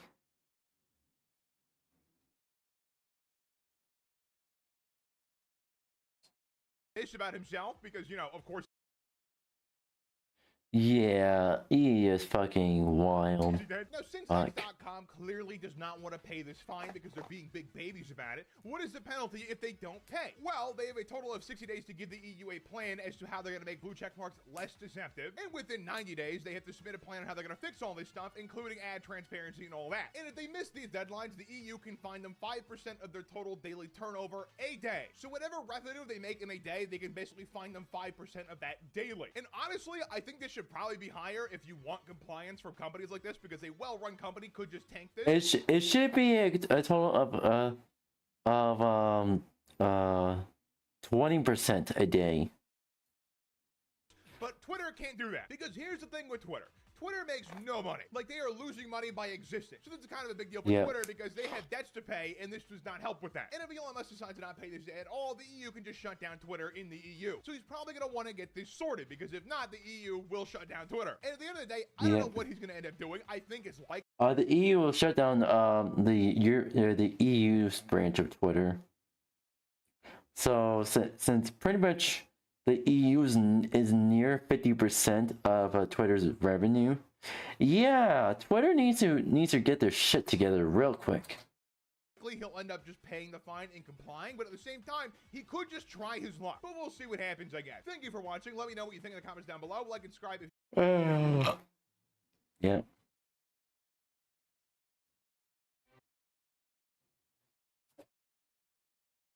There's a new viral drink on TikTok that's landing people in the ICU. Guys, don't drink these cut water. Do not drink the pina colada cut water. I cannot breathe. I do not feel normal. What's in that? What is in the cut water margaritas? Espresso martini cut water. But now, countless customers are sending out warnings. This is your friendly. Their hands and clean. It was only in the past few years that it became popular across TikTok. we got the cut water. Yeah, because I crushed about 2.5 of them. And then after that, I really don't know what happened. Night. Take Stone Foltz, a 20-year-old college student in Ohio. He had just joined a fraternity, and during initiation night, each new member was handed a full bottle of whiskey without mixers and told to finish it before the event was over. Stone drank nearly the entire thing in less than 20 minutes. By the time his friends drove him home, he was barely breathing, and his blood alcohol concentration was 0.39. You know, if you peer pressure someone to do that, anyone involved could be charged for at least involuntary manslaughter. 94%, almost 5 times the legal limit to drive. He fell into a coma that night, and after 3 days, he died. Oh, people getting charged with at least manslaughter for this. Then there's Takimi Rao, a 14-year-old girl. Yes, I am still alive, y'all. I did 3 cut waters and I know. Beer alcohol as about 2.5 regular beers, which usually sit around 4 to 5% each. But unlike beer, cutwater cocktails are made with distilled spirits, which behave differently once they enter your body. Cutwater actually has a line for each distilled spirits, as seen on their website. Tequila, vodka, rum, gin, whiskey. In comparison, beer is brewed through fermentation, so it contains a lower percentage of experiences with them. It turns out that in the past, most canned cocktails were malt-based versions, so they tasted like cocktails, sweet, fruity, pre-mixed drinks, but were really closer to flavored beers. And as shared earlier, beer has a much lower alcohol percentage.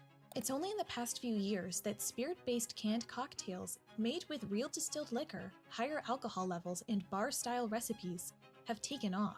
The complete opposite of alcohol, a wellness drink, yet somehow has an even darker story than Cutwaters. Oh, I've seen this one already.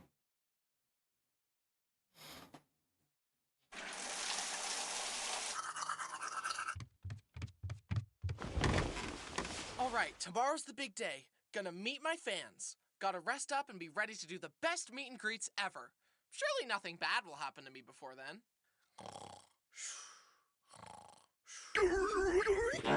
Hi, I'm Brian, because I don't listen, but for the action, so I took some medication and hoped it would clear up before the fall back asleep.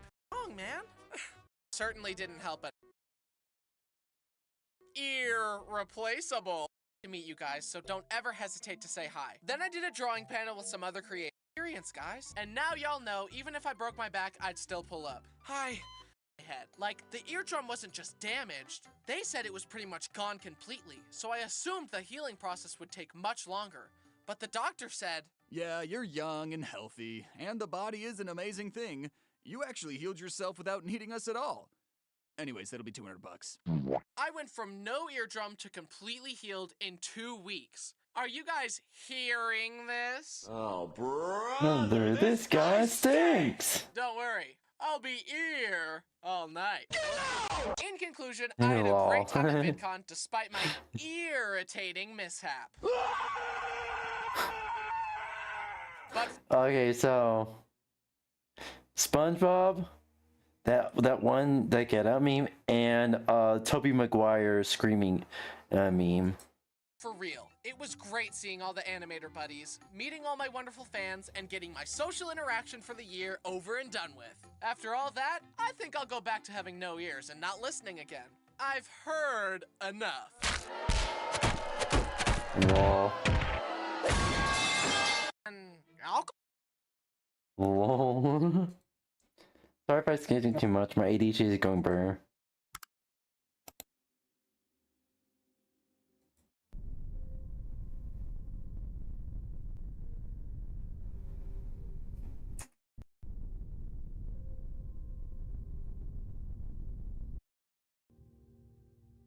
Kill him.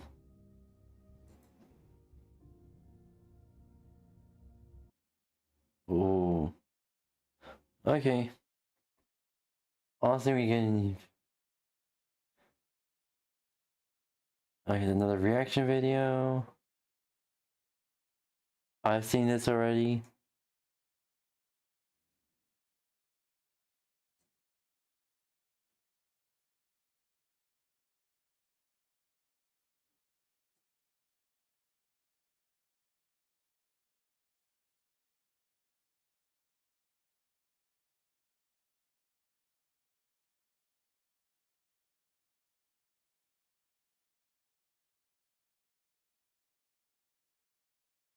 Okay,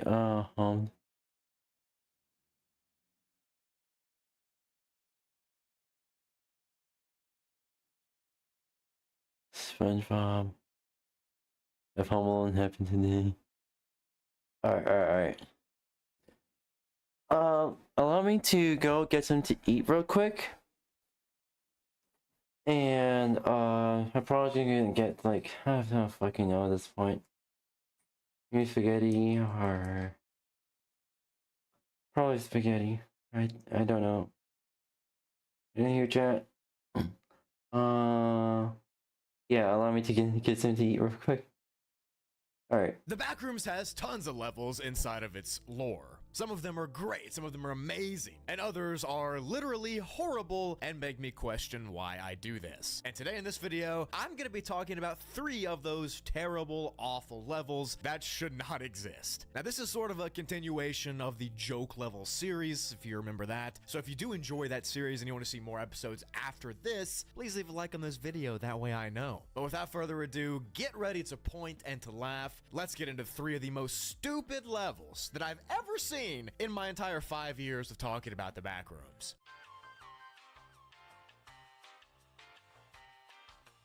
Backrooms level Wyoming has a class 4 survival difficulty because, get this, apparently there's a moderate amount of oil, heavy influences of capitalism, and extreme American patriotism. That's probably one of the best level classifications that I have ever read. Level Wyoming is a mythical place in the lore of the joke levels. It manifests itself as an infinitely expanding white plane, similar to the Void, except this is just white, and the entire white plane is some kind of distortion in the space-time continuum, and it's so rare and mythical that a lot of people don't even think it exists. Now, the purpose and the origination of this infinite white void has tons of conspiracies surrounding it. Some say it's the US government's doing, and they created it as some kind of experiment to find out how to store things or keep people living there or imprison them there, maybe, and now somehow it exists in the Backrooms universe. Other people say that it's literally just what Wyoming naturally looks like, and everything that you see in Wyoming when you go in real life is a mirage, which after being there 4 or 5 times, you might be right. Upon a closer inspection of this void, some people claim to see small colored panels drifting through the expanse with no destination in sight. If you've ever seen that one SpongeBob episode, that's where this image comes from. The panels themselves are a few inches thick at most, and they kind of just resemble 2D frames flying through a void. The floor of that void is invisible, yet you can walk on it somehow. No obvious source of light or any structure. You can somehow walk straight and you can see everything. Why should Backrooms levels have to make sense? They've never had to up until now, so why should they start? Throughout this white void, you might come across a few other notable points of intrigue, like several random obelisks or school buses or small buildings. All of these things have this Americana vibe. There's flags, there's fast food, there's posters from the old wars like Uncle Sam and stuff.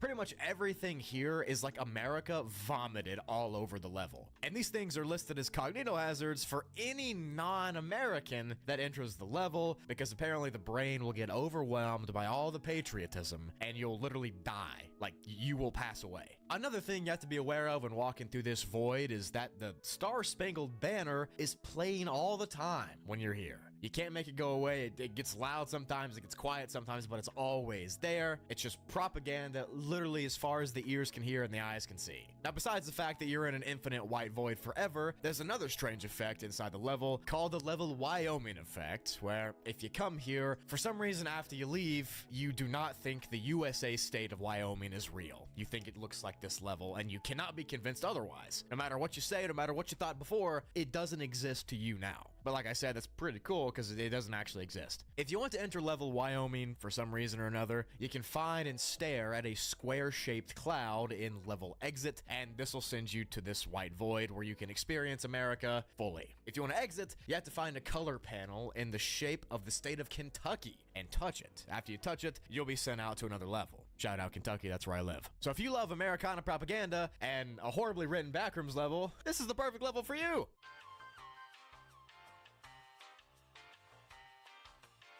Level 138, or the I'm touch back. grass therapy level, is a place that I've mentioned briefly in previous episodes, but I do want to go ahead and give it its entire explanation because it's pretty funny. For those of you that don't know, this level is essentially for all of you watching this video that are terminally online and they never get off your phone. It's classified as a class 1 difficulty, and it's completely safe, completely stable, and it serves one purpose. Its entire goal is to be this secret reality that acts as a therapeutic level for those terminally online people that never get off the internet. The entire expanse is this outdoor area with a bright blue sky, warm temperatures, and soft grass for as far as you can go. There's a gentle warm breeze blowing through the entire place, which keeps it fresh, and literally the entire effect of this level is you get sent here after being online for too long, and you'll stay here and you'll be trapped here for as long as it takes to make you better. It'll fix your mental health, but it might take a while. There are multiple types of grass that live inside this level. There's Kentucky bluegrass, Dichondra, Bermuda, centipede grass. There's literally every kind of grass you can think of, and they all grow in different parts of the place. Technology is not allowed inside this level. It is a tech-free zone, and you simply will not be able to enter it if you bring any tech with you. When you spend more than 6 hours on your electronic devices, this list of rules I'm about to read, this is how you get here and how you spend your time here. Number 1, when you spend more than 6 hours on your device without having a break, you'll be sent here. When all of your social interactions and activities are not in real life, but they become digital, you'll be sent here. If you're a terrible human being and you interact on the internet and troll people and that kind of stuff, you'll be sent here. And pretty much anything like that, those types of things will cause you to be sent to this level. So what are the benefits of coming to level?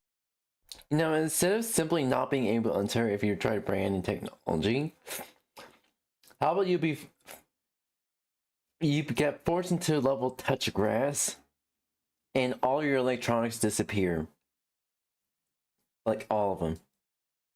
Touch grass. Why should you do it? Well, for one, it reduces your blood pressure. It also reduces your heartbeat and stress. These things are proven. Anybody that comes here relaxes, they get grounded, and it seems to just make them better people. It also improves your mood and improves your focus, and it reduces sweaty palms and all that stuff. So if you're just a nervous wreck who's terminally online, you need to come here. It also apparently increases your productivity in real life, which some of you need that. I know half your rooms are disgusting. You need to go clean them right now. But the last point, and the most important point, is something you should listen to here, and that is that the only way I do need to get called out, plus I don't have a vacuum, so I mean I do have like broom dustpan, but that's not really effective against trying to get into each and every nook and cranny.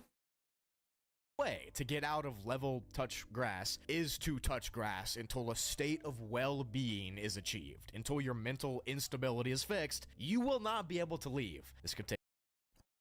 Here's the thing, mental instability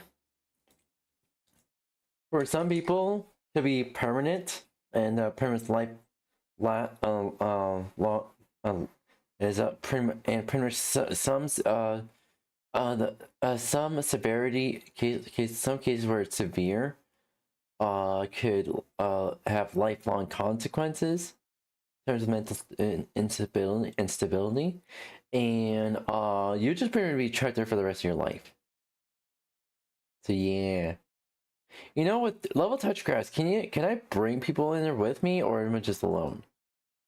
Take 30 minutes, this could take 2 hours, this could take 3 weeks, depending on how strange and unhealthy you are. But once your session is complete and you are deemed back to normal, you'll be sent out to wherever you came from.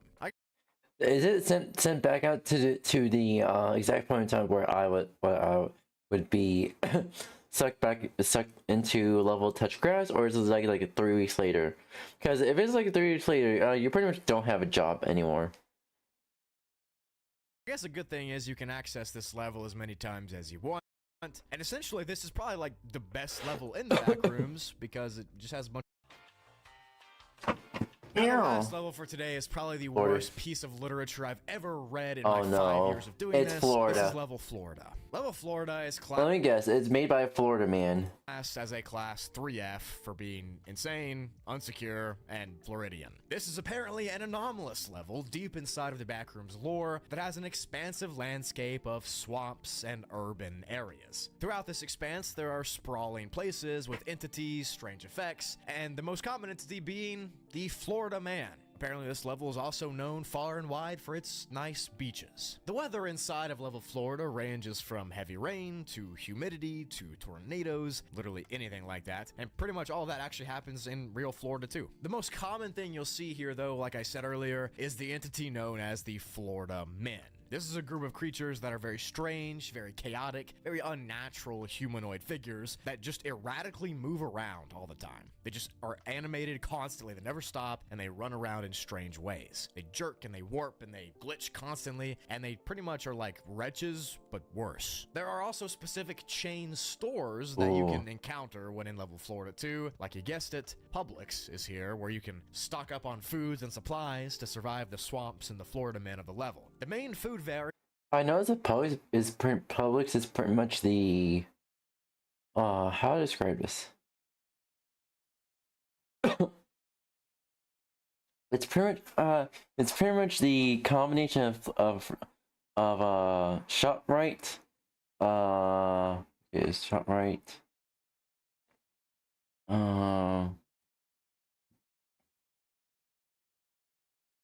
ShopRite, Aldi, and CVS combined. Inside of Publix stores here, of course, are Publix subs, which come.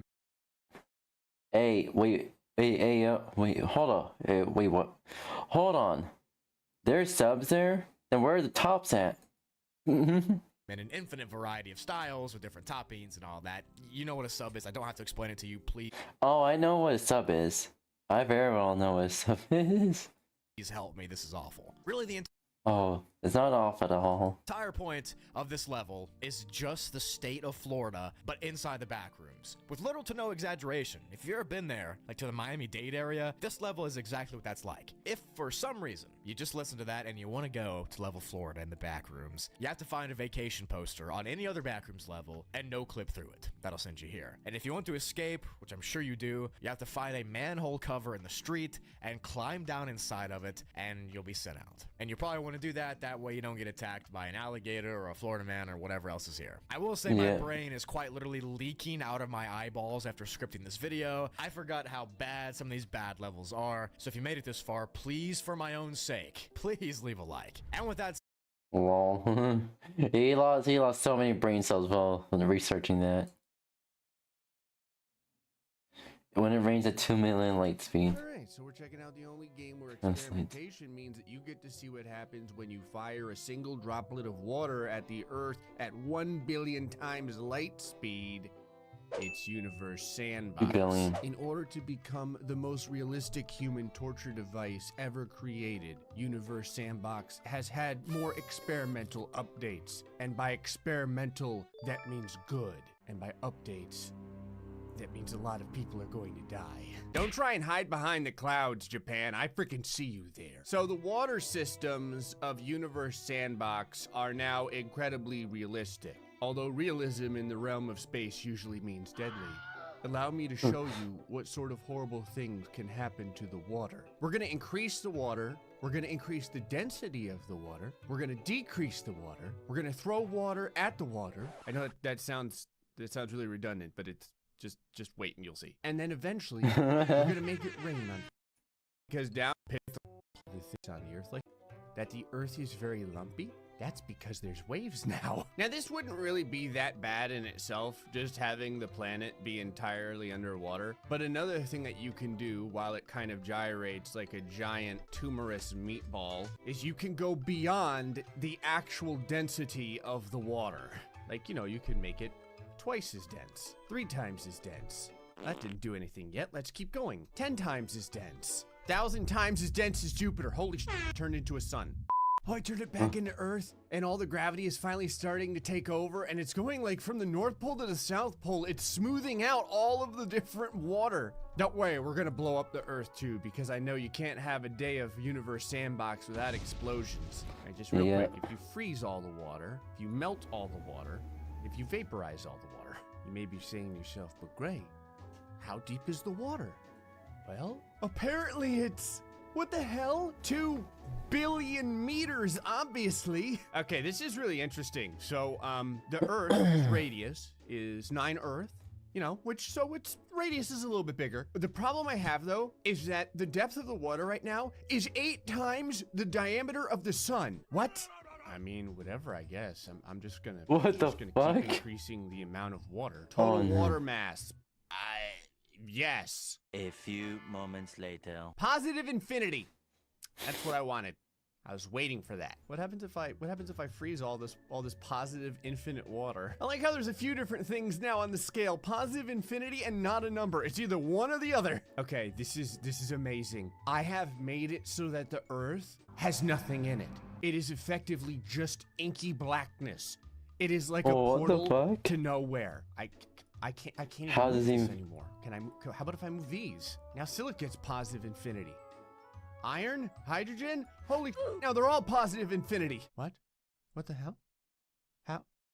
How is there life on this planet? This is not supposed to be possible. So, I mean, I'm just curious, but will this like absorb another Earth, or if I just kind of put that there, will it do something to it, or the other Earth is just kind of, oh, never mind. I was gonna say, it's just kind of rotating, but I told you we would have some explosions relatively soon. Now it's giving this Florida 2021 like a beautiful blue atmosphere. Everyone gets a piece of the Earth. I love that thing. In the Earth's club problems. Very hot chicken nugget. Keep all my you can do. But the difference is just what happened? What the what? Where? What happened to it? Oh, what is this? Why is this all that's left? It's just one fiery hot chicken nugget.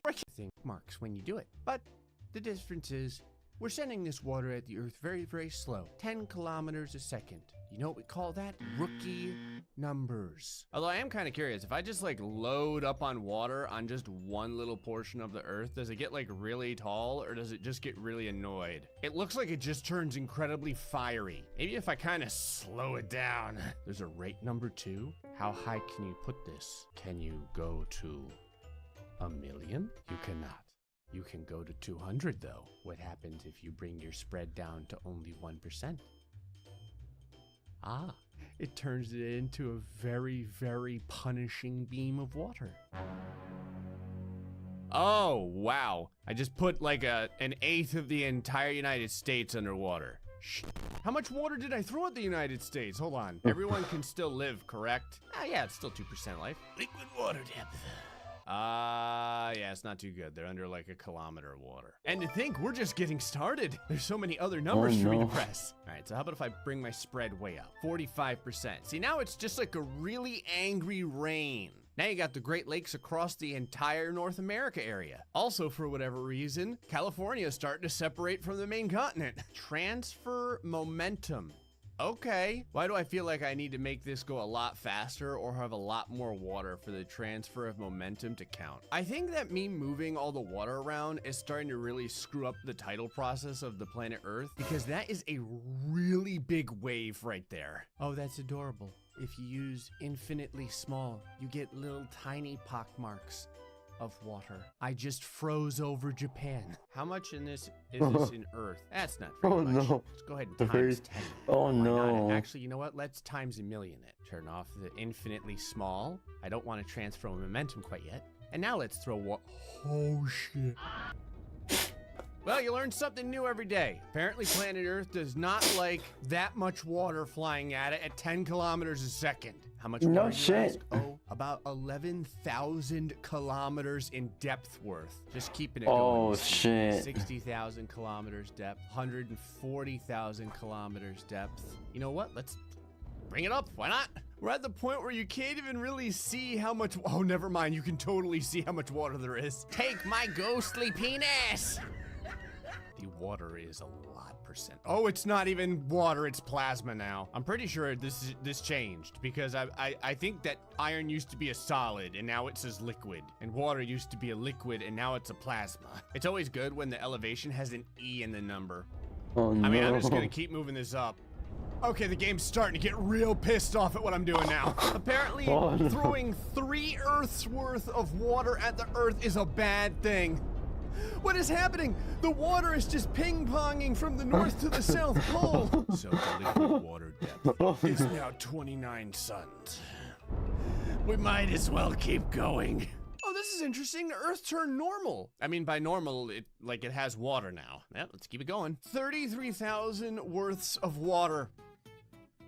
I think I should back up for this. What the hell? Hey, Earth. Buddy, how you doing in there?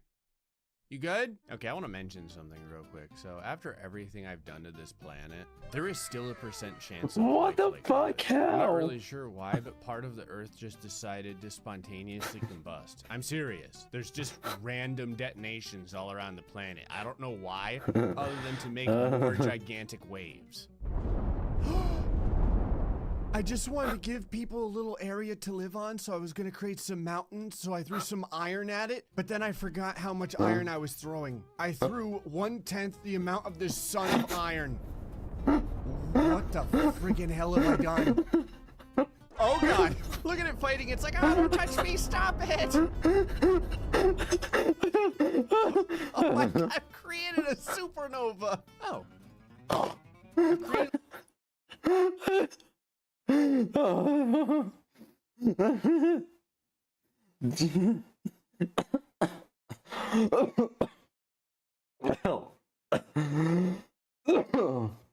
I'm not dying. I'm definitely not dying.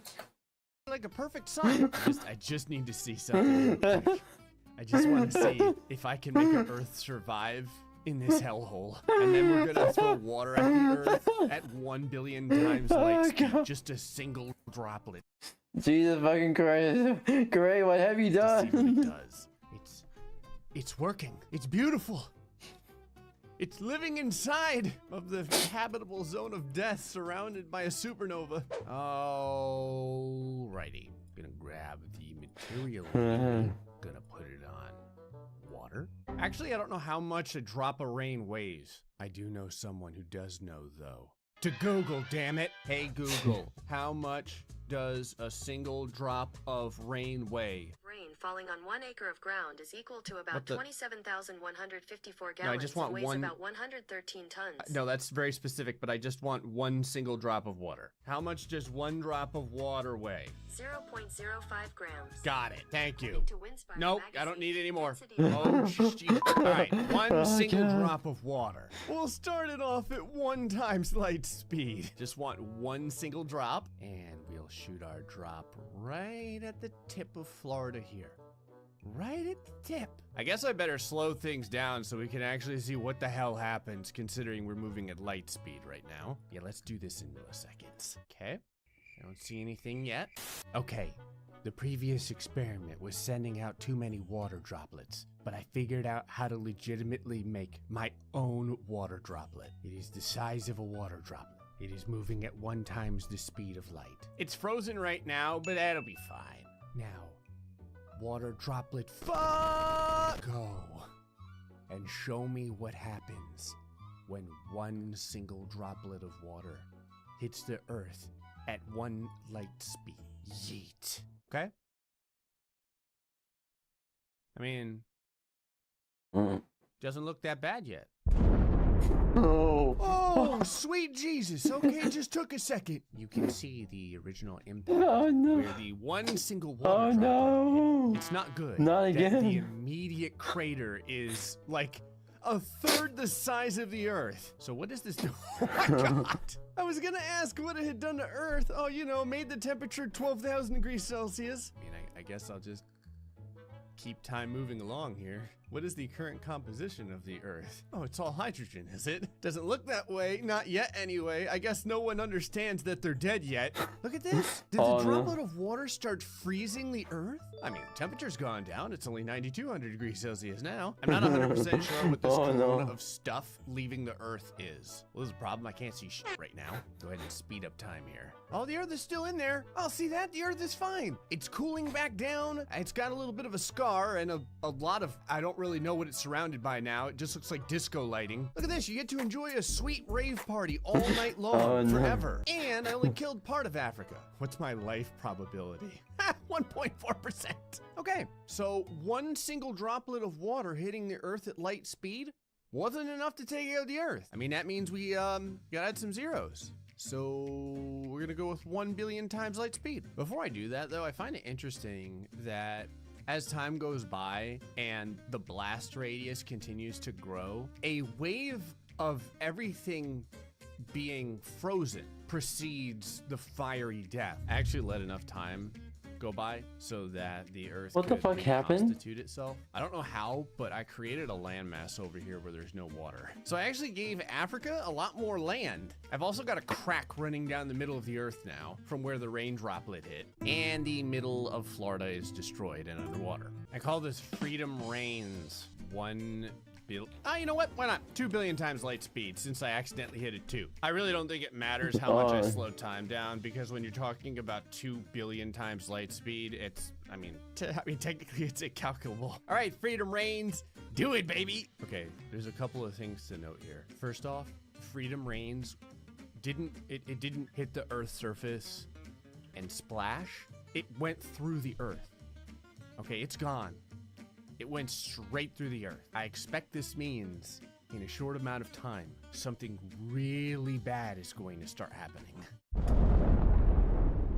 Remember how I said something bad was going to start happening? Something bad happened. I don't even know what to call this. The water was immediately displaced from the Earth. This part of the Earth is completely frozen. There is still a small amount of liquid water for some reason. I'm at 3 milliseconds per second right now in speed. Oh, Freedom Reigns somehow vaporized half of the mass of the Earth. Still the same radius. Half of the mass is gone. Well, I mean, I guess I'll... Things are moving along pretty quickly here. I was gonna say, no. I guess I'll see what's happening. You okay? Okay, there's like a secondary impact that's happening now. What the hell is this? Looks like a freaking picket fence forming on Earth. No. Oh my God. Okay, so all of the water is now vaporizing from the Earth. There's a few areas of fire, interestingly enough. Okay, that has now fully encompassed the Earth. I had to speed things up. Like, finally the fire is hitting the Earth. This is still only 20 seconds per second right now. So now the tertiary explosion is happening. I don't even know why there's so many explosions on Earth at this point. I'm actually surprised Earth is still in one piece. Pieces are flying off of Earth. There are little fragments everywhere. What have you There's done? not much of Earth left. Also, the temperature of Earth is 116,000 degrees Celsius. I mean, I guess Excuse I'll see me? where it goes from here. Okay, the Earth is now cotton balling. Pardon? The Earth is turning into what looks...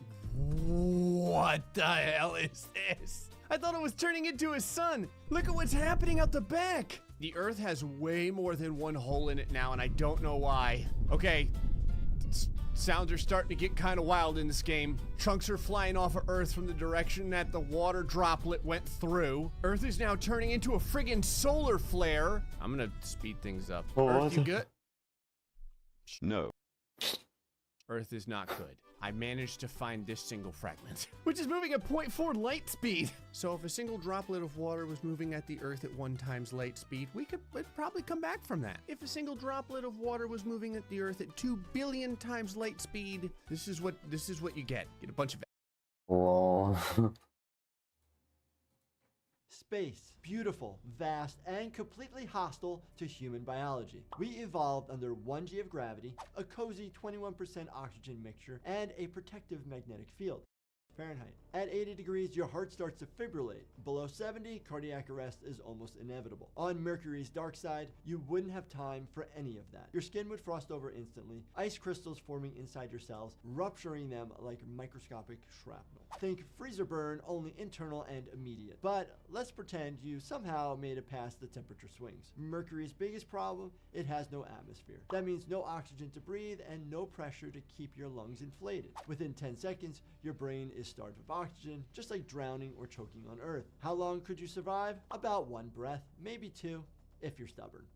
Number 4, Venus. Crushed, cooked, and dissolved. If Mercury is death by sunrise, Venus is death by everything at once. On paper, Venus looks like Earth's twin. In reality, it's Earth's evil older sister, which grew up to become a pressure cooker filled with acid clouds. Step onto Venus, and the first thing you notice is the heat. About 900 degrees Fahrenheit, hotter than Mercury, even though Venus is further from the sun. That's because its thick carbon dioxide atmosphere traps heat better than any greenhouse on Earth. At 900 degrees, your skin wouldn't just burn, it would carbonize. Fat under the skin liquefies immediately, and collagen, the protein that holds your body together, denatures like cooked gelatin. It's the same temperature your oven reaches when you're making pizza, except you are the pizza, and the heat isn't even the worst part. Venus's atmosphere is 92 times thicker than Earth's. That's like standing 1 mile underwater without the water to help distribute the force. On Earth, divers suffer lung collapse at just a few atmospheres of pressure. On Venus, your ribs would fold inward like a crushed soda can.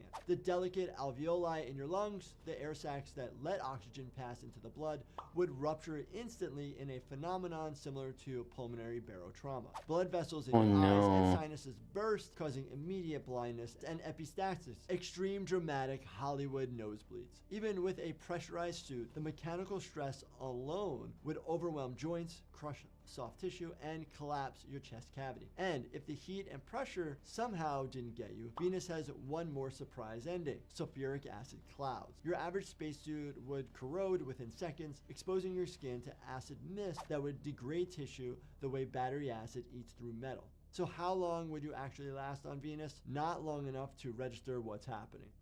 Number 3, Mars. The slow death you didn't see coming. If Mercury kills you fast and Venus kills you instantly, Mars is the planet that kills you slowly, layer by layer, system by system, in ways you wouldn't even feel at first. It looks deceptively familiar in photos, rocky landscapes, sunset. It's the sci-fi poster child for maybe we could live here someday. Hi, Wolfie. Hi, welcome. How are you doing? Mars. The first problem hits you the moment you try to breathe. Mars's atmosphere is incredibly thin, less than 1% the pressure of Earth, and made almost entirely of carbon dioxide. If you took your helmet off, your first carbon dioxide. Alright. I understand. Yeah, I'm a bit tired as well, but I'm still pushing on.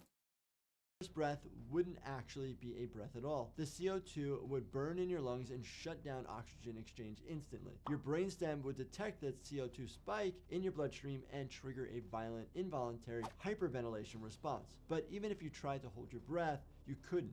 The pressure is so low that your lungs would forcefully empty themselves in an explosive decompression, rupturing the delicate alveoli inside. Within 10 to 15 seconds, you'd lose consciousness from oxygen deprivation. Then there's the cold. Mars isn't just chilly, it's cryogenic. The average temperature is around -80 degrees Fahrenheit, and nighttime plunges to -195, colder than any place that naturally exists on Earth. Ironically, you wouldn't freeze to death before the other problems kill you, but the cold still contributes to the body's rapid shutdown. Standing on Mars is like standing at 100,000 feet of altitude, far beyond where humans can survive. With so little atmospheric pressure, the fluids on your tongue and eyes begin to boil. So how long do you actually last on Mars? Realistically, not long at all. You stay conscious for maybe 10 seconds, long enough to notice your lungs emptying themselves, your vision narrowing, and the moisture on your tongue beginning to boil.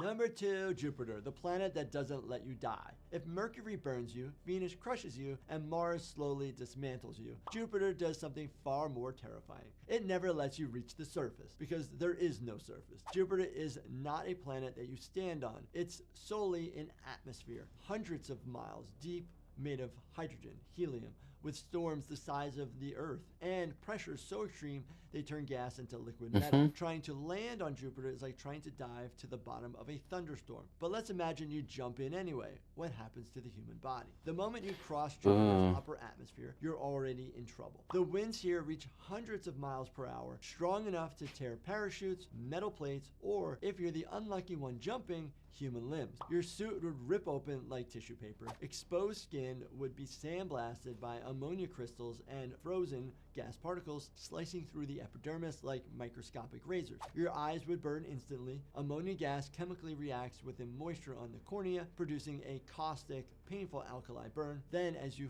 fall, the pressure begins to surge. On Earth, scuba divers worry about pressure changes of a few atmospheres. On Jupiter, as you descend, the pressure skyrockets to thousands, then millions of times anything experienced on Earth. The deeper you go, the darker it gets. Sunlight fades within minutes, leaving you in total blackness except for the occasional flash of lightning. At around 1,000 miles down, you hit pressures so high that even atoms, the basic building blocks of matter, start behaving differently. Hydrogen transitions into liquid metallic hydrogen, a substance that only exists inside gas giants. And the fall doesn't stop. There is no bottom. So how long would you actually last? Consciousness is lost in under 10 seconds due to pressure-induced pulmonary collapse. Your physical structure, bones, muscle, organs, is crushed out of recognizable shape within about a minute.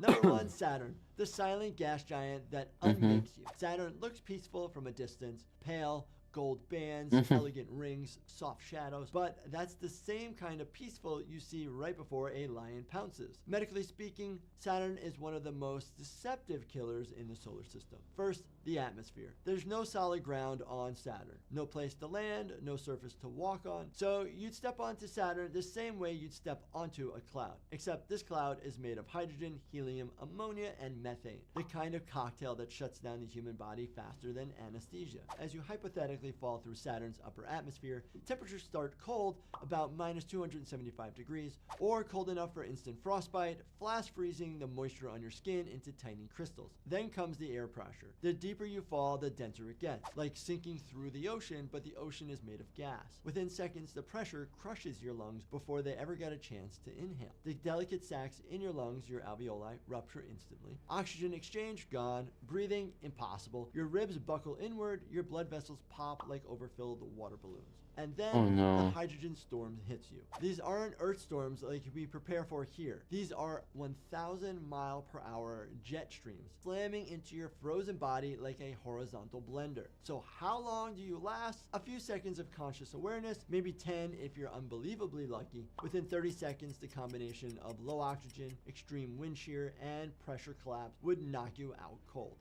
Earth is the Goldilocks exception, not because it's harmless, but because it's dangerous at a pace medicine can keep up with. If you think the inner planets and gas giants were bad, we haven't even gotten to all the weird ones yet. If you want to see a part 2 of what dying on every planet of... Interesting. Okay, Mauve, let's get this kid. Whoa, Harry, what's that? Is this kid spying on us? I think it's a doorbell. Of course it's a doorbell, doofus. You guys give up, or you're thirsty for more? It speaks. Oh, shut up. We're thirsty, kid. Because once we get in this house, it's game over.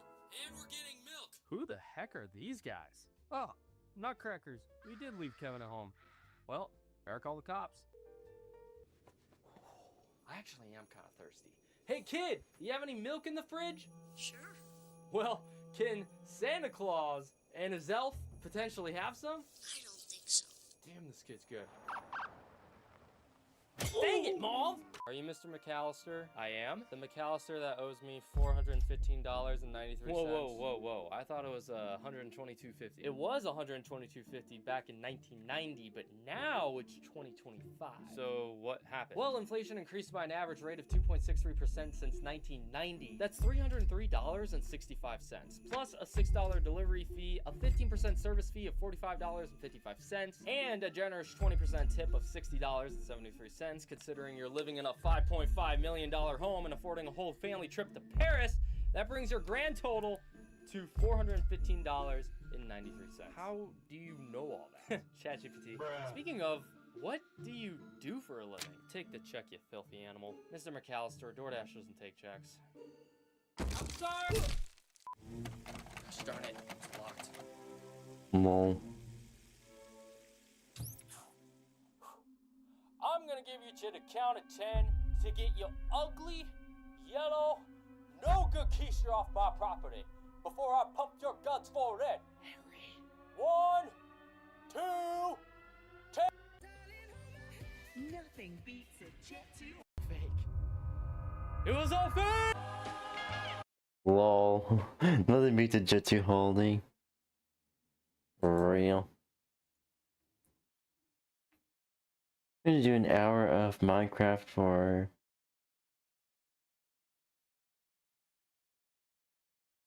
Oh no.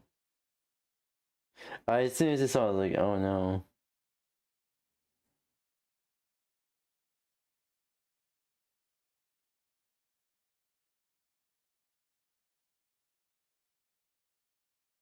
Millions of people scroll through YouTube every single day. But J-Station, he turned every click into chaos. I'm scared, guys. He turned every click into chaos. Yep, he did. I'm scared, guys. Oh my god! Guys! Are you the evil tooth fairy? Look at her eyes. Oh my god. What is wrong with your fingers? And somewhere along the way, he became one of the most infamous creators on the platform. He's been called out for death hoaxes, some of the worst clickbait to ever exist, and managing to turn a personal brand into a complete catastrophe. Pretty much every news station in my whole entire city has made a story about me this morning. Basically, after I did my 24 hours at the gym and 24 hours at bowling, the police were notified about it, and somehow the news got a hold of it, and now I'm all over the news. I'm 𝙂𝙚𝙣𝙚, and as always, make sure to subscribe with the notifications on. You probably know J-Station for one of two reasons. The infamous 3 AM overnight challenges, where he faked paranormal events aimed at children. I was just sleeping and then I saw like a freaking huge shadow, dude. It looked like a huge beast. What did you do, Jay? Bro, I'm sorry, bro. I just summoned Krampus here. I just seen him come upstairs. Dude, this is absolutely insane. You saw him. Yeah, I saw him. Oh my god.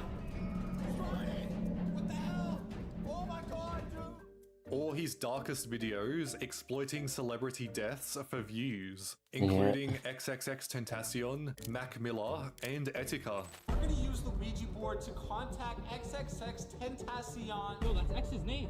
What do you mean? What's X's name? Like his real name? Demon! Dude, he just spelled out demon like so fast. Whoa, what the frick? Guys, what the hell? Yo! There's something in here. But the story goes much deeper. After getting permanently banned in March 2021, J-Station vanished. But he didn't give up. He quietly reappeared on other platforms, hinting at a new life, new career, and a completely unneeded return to YouTube.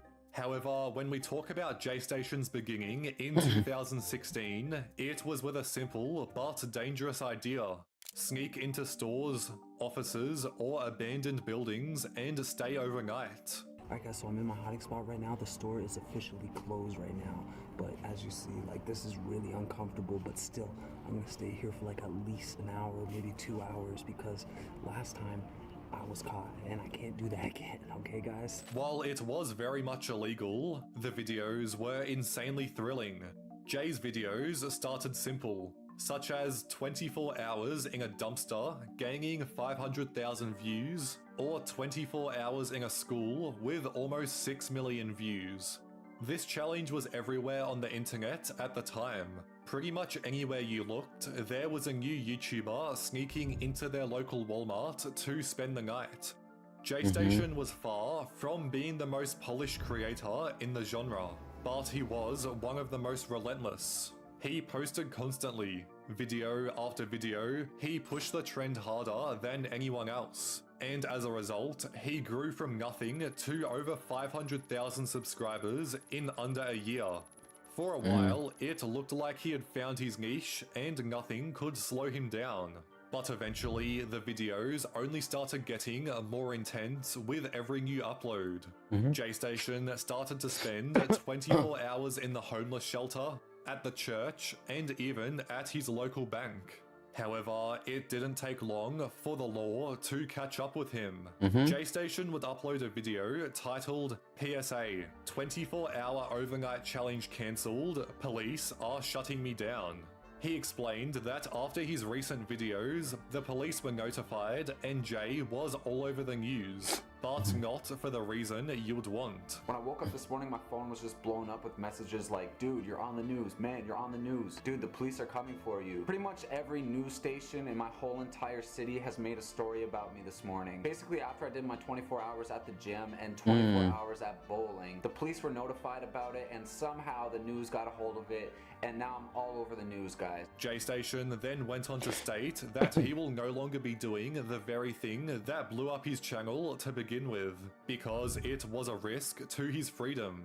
I'm making this video to tell you guys that I can no longer do these 24-hour challenges because basically I'm risking my freedom to do that, and that's something I'm not prepared to give up. It turns out that this was actually the case. As a real news article read, Ottawa police ponder charges over 24-hour overnight challenge videos. The man, who goes by the social media handle 𝙬𝙬, has posted footage of himself and others creeping around after hours inside buildings, including the Rideout Centre, TD. It's wild that Wilson.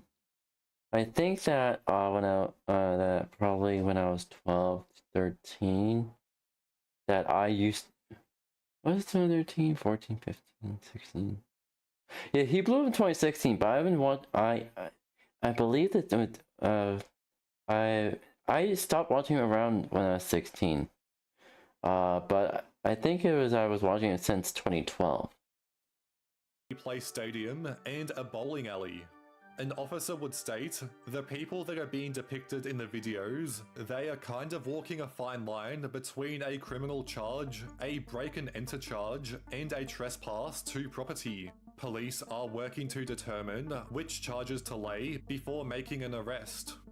Only a couple months later, he was charged for 5 counts of trespassing, all with a combined total fine of up to $50,000. And here's the papers. I got 5 counts of friggin' trespassing, guys. Each one of these is a max fine of $10,000, so a total max is $50,000, guys. The police got in touch with YouTube and they demonetized every single one of his videos, basically ruining any form of income overnight. I'm gonna contact them and I'm gonna sue the shit out of them. Demonetize, demonetize, demonetize, demonetize, demonetize.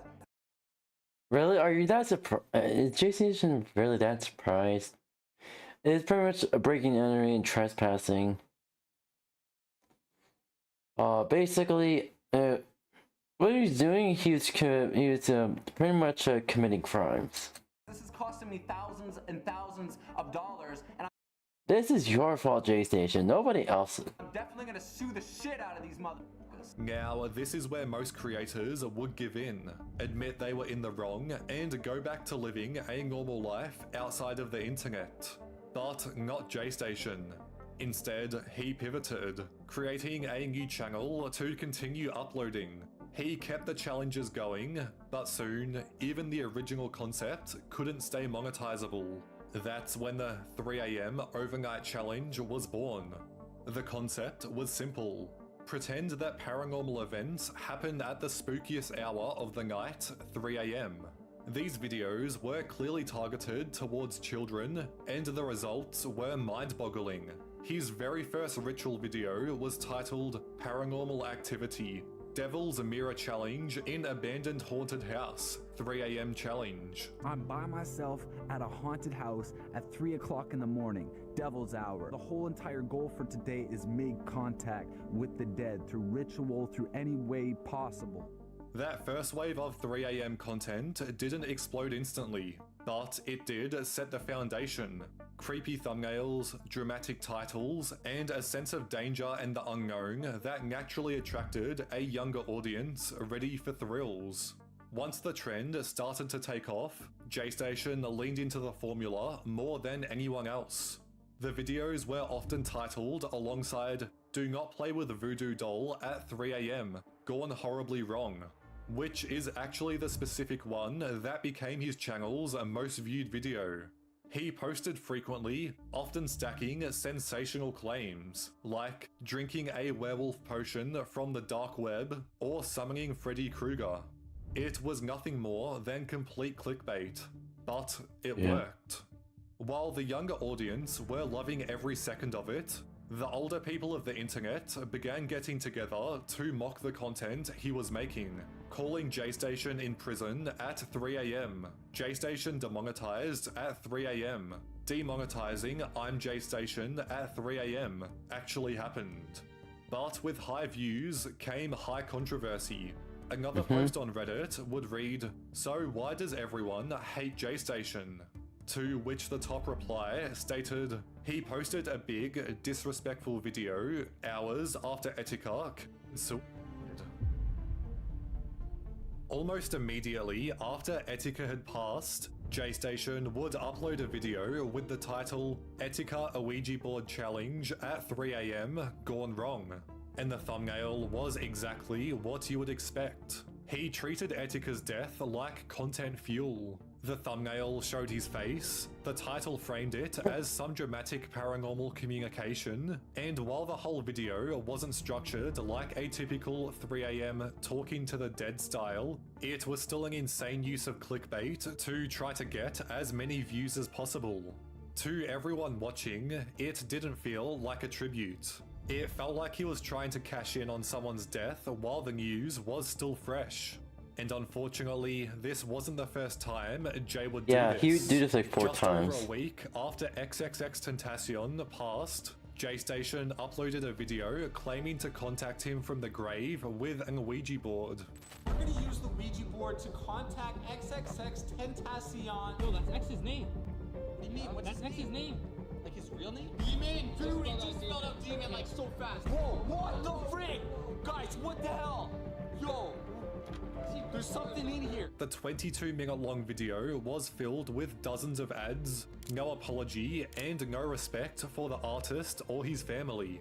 It went on to receive about a 50% like to dislike ratio, and social media erupted in criticism. He then went on to repeat the same tactic with Mac Miller. Every time, the backlash was enormous, but the controversy also acted like fuel for his channel growth. Then came what would become the darkest turning point of 𝘖𝙬's career, the fake girlfriend death. In January of 2020, which ended up with multiple people calling his local police department about that, and he was actually arrested. 𝘖𝙬 uploaded a video titled "Saying Goodbye to My Girlfriend Alexia, Rest in Paradise." The thumbnail was heartbreaking. The title made it feel like something irreversible had happened. Jay went to Alexia's memorial at the side of the road to say his final goodbyes. I just got off the phone with Alexia's parents. They had set up a memorial on the side of the road for Alexia. So right now, that's it right there. Close. He's not even crying. Is this a joke or is he serious? Simultaneously, others began calling local authorities to confirm. A YouTuber by the name Some Ordinary Gamers did full-on research, and this is the conclusion he came to. So, in Toronto, nobody has been, nobody by that name specifically has suffered any form of death, right? No. Okay, so as far as the Toronto police know, she is in fact alive. Yeah. The police confirmed no one named Alexia had died in any recent incidents. 𝘖𝙬 had staged the entire thing, a ploy to drive views and subscribers. But you want to know something about his thumbnail? Look at the clouds! They're the same clouds! The only thing different is the hue of the sun! Holy shit! We couldn't even make an original thumbnail for the death of an individual! What the The stunt backfired in ways that even 𝘖𝙬 couldn't anticipate. Not only did his alive girlfriend Alexia break up with him, she also claimed she never wanted it in the first place. YouTube responded as well. The channel that had posted that video was demonetized, and even his second channel, The Dream Team, which was partly owned by his... Here's the thing, it wasn't just demonetized, it was both channels were outright terminated. And 𝘖𝙬 tried to come back multiple times. Each time it's either terminated or the channel that was allowing him to be a host got heavily demonetized and got a cease and desist. Our ex was done for. The very channels he'd been using to rebuild his empire were suddenly stripped of income and audience reach. In one final attempt at peace, Jay uploaded a 13-minute video titled simply Goodbye, where he spoke about taking an indefinite break from YouTube, claiming he needed to stop all social media and process everything. I've done a lot of stupid things in my life and a lot of stupid things for attention on YouTube, and I lost so much things recently where I'm really not proud of who I became. I really lost who I was. He doesn't give a shit. In pursuit of success. And that would be the last anyone would hear of him for the next 4 years. But randomly on the 17th of October 2025, an insignificant channel called The Scariest would upload a half-an-hour-long video titled I'm 𝙂𝙬 back on YouTube. In his new I Want a Second Chance video, 𝙂𝙬 basically sits down and turns the whole thing into a pitch. He opens by reintroducing himself as Jason 𝙂𝙬, reminding everyone that he once had over 6 million subscribers, and listing off the old kind of content he used to make. He even shows an old clip of bringing a dog back to life, and kind of laughs it off like, yeah, it was dumb, but life was good back then. I even brought back to life my friend's dog. He's gonna give him treats, guys. Okay, I'm gonna hold it out. Okay. We're gonna see if he's gonna come. Okay. Baxter! Baxter! Come here, boy! Don't bite me again. Yeah, don't bite Wesley. Come, Baxter! Oh my god! Sit, Baxter! Oh my god! Oh my god, dude! Oh! From there, the whole tone shifts into look how much I lost. He talks about how he had a girlfriend that he loved, friends he liked, money, travel, simply the YouTube lifestyle, until one day it was all gone. He mentions he thought he was safe because he had over $1 million in the bank, only to have taxes take half, rent eat more, and expenses and cars drain the rest. He says the money goes faster than you think, and the reality of having no platform kicks in fast. I have been just regular person. Like I'm not doing social media, nothing like that. I completely respected YouTube's decision and moved on. But at the time where I was demonetized, I had over 1 million. The first is the fake girlfriend death. He fully admits that faking Alexia's death was a huge mistake, but he tries to frame it as just another ghost skit that went too far. So the first reason that I think YouTube banned me was for a video that I did faking my girlfriend's death. This is clearly not real, guys. It's not real, okay? It was clearly not real. When it came to that doesn't in that original video, he made it sound very real. Faking my girlfriend's death, she was never going to really die. It was never a real thing. My intention was to never make it like she's really dead, like I was going to. That was your intention, bullshitter. You know, like she was gonna fake her death and go move to another country, and I think my problem was I made it too realistic. And as soon as I post the first video where she died, it went viral for negative reasons, and I was not able to do anything about it. I could not control the narrative. I messed up, and I made a mistake, and it was negative. He insisted it was always meant to be scripted, and that she was never meant to actually be seen as dead in real life, and that the real issue was that the first video blew up negatively before he could post the rest of the storyline. This is not my intention. This was not my intention to do. This would have all made sense because we did film the next video using the Ouija board, talking to her, but this controversy of faking my girlfriend's death was very big. He's not even going over the fact that it was pretty much like the police confirmed that nobody died, and pretty much soon after he was arrested and he was sued over it. He was sued by Alexia's family over that, and What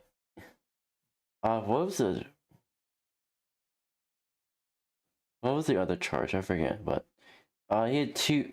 One of them was a civil charge and one of them was a felony. And it had real life consequences. People were harassing my, at the time, girlfriends, family, businesses, and eventually this caused us to break up. He says he doesn't want to go back to daily uploads, be the 3 AM guy again, or become a huge name. He just wants the ability to upload something in the future.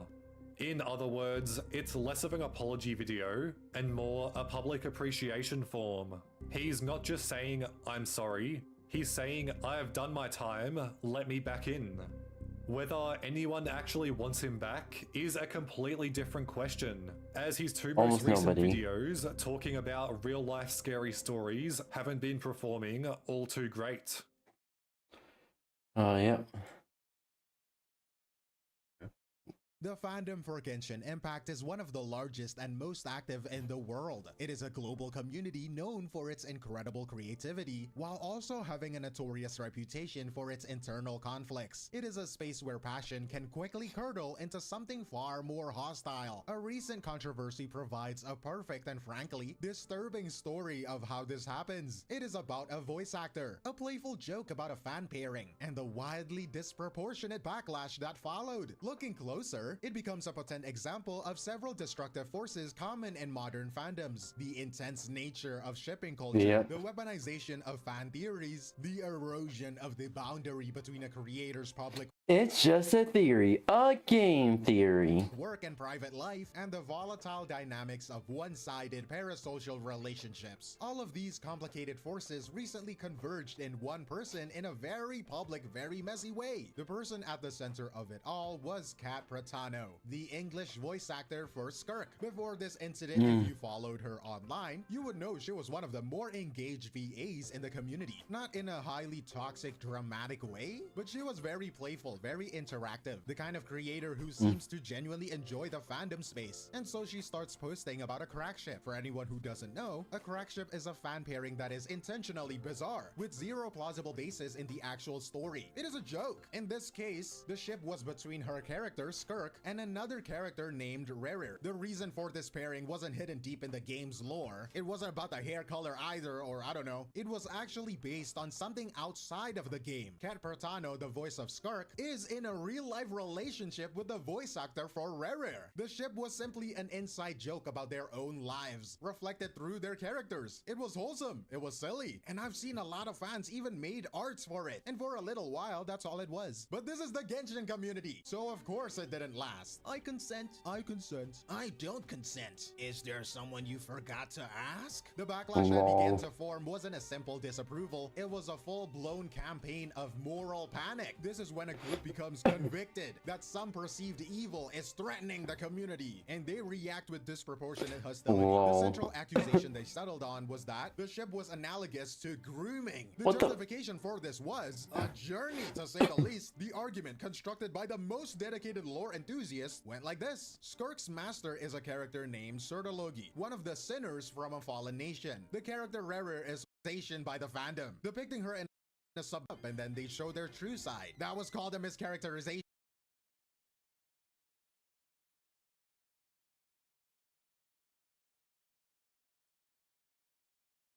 by the fandom. Depicting her in a submissive pose was treated as an attack on her character or something. So what started as a voice actor lesson, her first in a series of posts on her X account, Kat Pratano addressed the situation. Her first tweet was a direct attempt to de-escalate, to apply simple logic to a situation that had become completely illogical. She wrote, "I didn't realize it would become a big deal, but just to clear things up, it is a crack ship for funsies." She then explicitly addressed the most severe claims. "I didn't mean to insinuate any kind of grooming or mischaracterization of Skirk. It is a clear, straightforward statement, an attempt to remind everyone the foundation of this drama was a joke." In the follow-up, you can see her having to explain the very human motivation behind it. She says, "It was purely me being silly and in love and enjoying something with my partner while being appreciative of fan work. I was never serious, I promise." Now here, the dynamic becomes particularly grim. The very things that made her an engaging figure, her openness about her life, her relationship, her previously discussed struggles with anxiety, were the exact vulnerabilities that were targeted. The personal connection she built was twisted into ammunition to be used against her. This all leads to the inevitable conclusion of stories like this. Her final tweet in the thread reads, "I realize I should be more professional and represent my work better, so I will likely be stepping away from Twitter for a bit." It is important to understand what this statement really is. It isn't an admission of genuine wrongdoing, it is a surrender. She gave up on y'all, bruh. It is a result of where engaging with the community has become too high of a price to pay. It is the chilling effect in action. A creator celebrated for being personal is now forced back into a distant, professional box, punished for the very interaction of fandom supposedly. Yeah, some fandoms like, you should be more open, and the creator is more open, and then the fandom takes that as a fucking threat of some sort. I don't fucking understand. Fucking all that's fucking, oh, it's fucking ridiculous. Oh, there we go. Something was all in my keyboard. Craves. Her stepping back is the logical outcome when a creator's personal life becomes a battleground for fictional disputes, which leaves us with a much bigger question. What is it about the culture of this fandom that allows something so absurd to escalate to this point? And to understand that, you have to look at the foundation of how Genshin Impact is designed, not just as a game, but as a product. If you don't know already, Genshin is a gacha game, and a core part of that business model is getting players to spend money on a wide variety of characters. To do that, the developers need as many players as possible to feel a personal connection to as many characters as possible. The easiest way to ensure that is to make every playable character remain, more or less, romantically available to the player's imagination. So Hoyoverse almost never confirms official romantic relationships. In this case, it is a void where no fan pairing or ship is officially real. You might think this would lead to a peaceful, let everyone enjoy what they want attitude, but in practice, it often does the exact opposite, fostering a fierce market-like competition for narrative real estate. They are all fighting for their ship to be seen as the most dominant or correct one. This isn't unique to Genshin either, though. We have seen similar extreme reaction in other Hoyoverse titles, like the backlash to a male and female character simply interacting in a Honkai Star Rail trailer. The primary way they fight for this territory is by treating their personal interpretations as undeniable fact. In fandom, we have the term headcanon, right? Your personal version of the story that lives in your head. It's supposed to be fun, creative exercise. In this highly competitive lives in your head. Wait, what was it? I hate kids if we remembered. Creative exercise. In this highly competitive environment, however, headcanon can stop being a personal interpretation and become a set of beliefs, treated as absolutely unquestionably true. This is where the enforcers come in. The fans who see themselves as the guardians of this argument, of this headcanon ship. They don't just share their interpretations, they aggressively police the fan content of others, attacking an artist for drawing a character in a relationship they disapprove of, or with a personality that contradicts their specific headcanon. Oh, but this character is gay. Oh, but this character likes women. Oh. All of this is amplified by social media echo chambers, where they can find hundreds of others who believe the exact same thing, reinforcing the idea that their opinion is the only correct one. So this is the environment, a void left by the game, filled by factions aggressively defending their version of the truth. That still doesn't explain the sheer intensity, why a fictional disagreement can feel like a profound personal betrayal. And for that, we need to look at the psychology behind the screen. And that psychology often revolves around what is called a parasocial relationship. Well, let me explain. A parasocial relationship is the one-sided bond you feel with someone in the media. You feel like you know them, but they don't know you. For a long time, this was a distant thing, like with a movie star on screen, or with Pokemon or something like that. Social media has fundamentally changed all of this. Creators and voice actors like Kat Pratano are accessible. They are on Twitter, and they reply to fans. They like the fan art, they repost it. They share details about their lives, all of which cultivates a powerful illusion of intimacy. It no longer feels like a distant star. It feels like a real two-way friendship. For most people, this is harmless. For a small, highly invested minority, that feeling of affection can curdle into a sense of ownership. They've invested so much emotional energy to this friendship that they begin to feel that they have a say in how their friend should behave. When that creator, their friend, violates their unwritten rules by supporting the wrong ship, it isn't just a simple disagreement. It is experienced as a profound personal betrayal. The harassment that follows is what you could call parasocial punishment. And if it's just random anger, that would make more sense. But it is an actual attempt to correct the creator's behavior, punishing them for breaking the rules of a relationship that only exists on one side. And if it's one guy, it wouldn't be as bad. But it becomes far more intense when amplified by a group dynamic. It's like collective narcissism. A group develops an inflated sense of its importance and superiority, becoming extremely sensitive to any perceived threat. It is like a whole group sharing one big fragile ego. Shipping factions can be a perfect breeding ground for this. A group can start to believe that their interpretation isn't just an opinion, it is the superior opinion, the most correct, the most faithful to the canon. From that perspective, when a voice actor promotes a rival ship, it is not a fun difference of opinion. It is seen as a threat to the group's identity. The reaction is proportional to that threat. The goal isn't to debate, it is to annihilate the threat. And nowadays, often by making it seem morally sick, as with the grooming accusations, so it can be dismissed entirely. There is also a simpler, more direct motivation. For some individuals who may feel a lack of power or control in their own lives, forcing a public figure to bend to their will is a tangible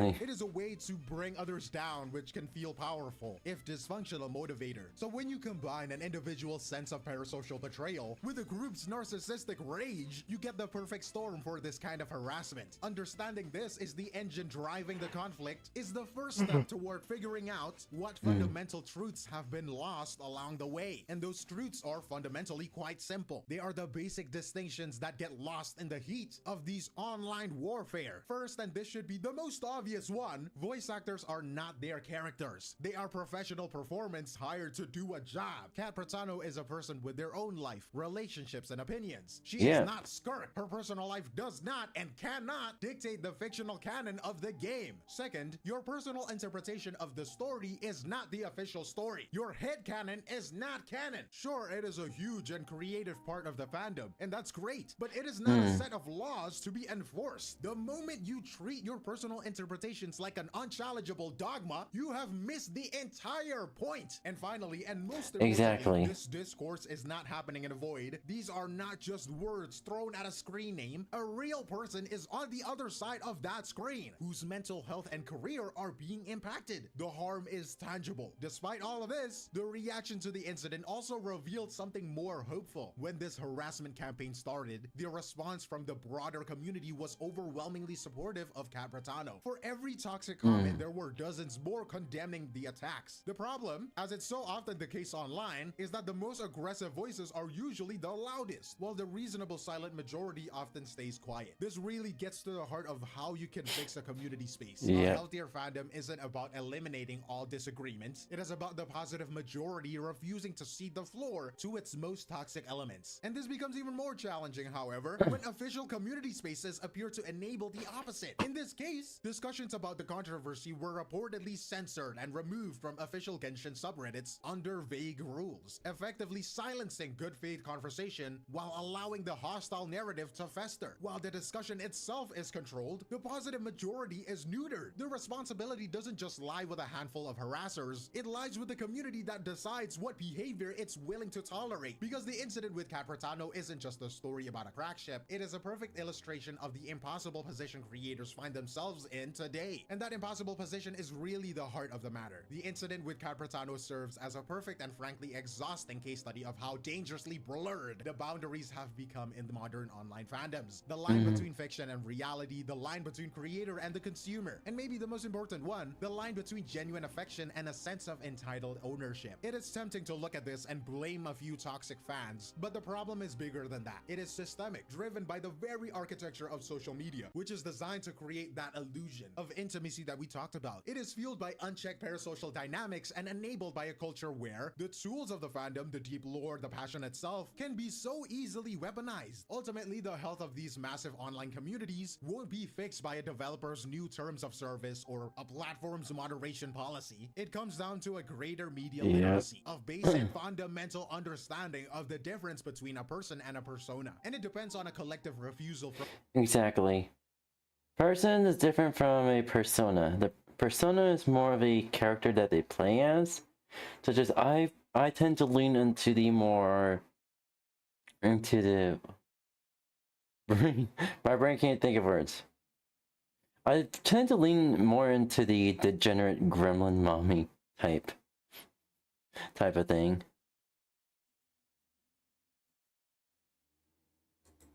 January. If you're a January baby, your body got forged in the cold before you ever saw a snowflake. Being built in the darkest stretch of the year, your biology had to adapt. Late pregnancy, low sunlight means your body had to rely more on melatonin and brown fat, the heat-making tissue that helps you stay warm and burn energy more efficiently. That's the hidden advantage of being born in January. Better cold tolerance, a slightly more efficient baseline metabolism, and a naturally leaner build. Winter-born babies also tend to have metabolic traits that make fasting or longer gaps between meals easier to handle. And research suggests that folks born in winter score a bit higher on novelty seeking, meaning you may be the one volunteering for the cold plunge while others balk. But winter biology comes with a trade-off: low maternal vitamin D in the last trimester, simply because there's so little sunlight, is linked to slightly higher risks of preterm birth and lower birth weight. And in adulthood, those who are born in winter are at a slightly higher risk for higher blood pressure, schizophrenia, and multiple sclerosis.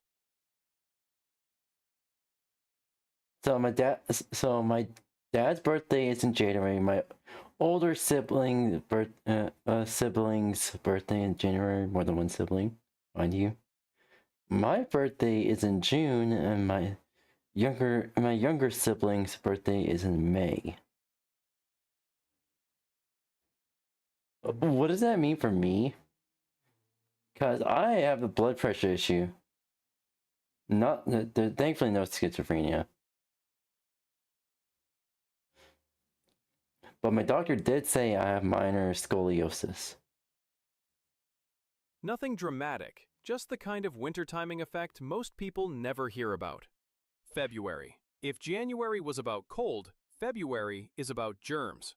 If you were born this month, you arrived right in the middle of peak virus season. That early exposure means you were more likely to catch colds and respiratory bugs in your first year. But the upside is that this same early hit pushed your immune system to mature more quickly and grow stronger than most. You also tend to run more efficient fevers, ones that reach effective temperatures and clear infections faster. Your birth timing influences possible allergies as well. Winter-born babies, including February, are more likely to have reactions to early life foods like cow's milk or eggs, while babies born in warmer months tend to develop pollen-related sensitivities instead, lower average blood pressure, and lower rates of obesity later in life, possibly because vitamin D plays a role in how the body handles fat and energy. Studies have also found that adults born in March score a bit higher on IQ tests and show a reduced risk of ADHD, which researchers think may come from more stable maternal hormones during late winter and early spring.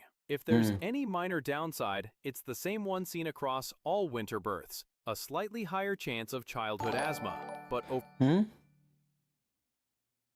thank you. I have no idea how to pronounce your username. BJV? Phil?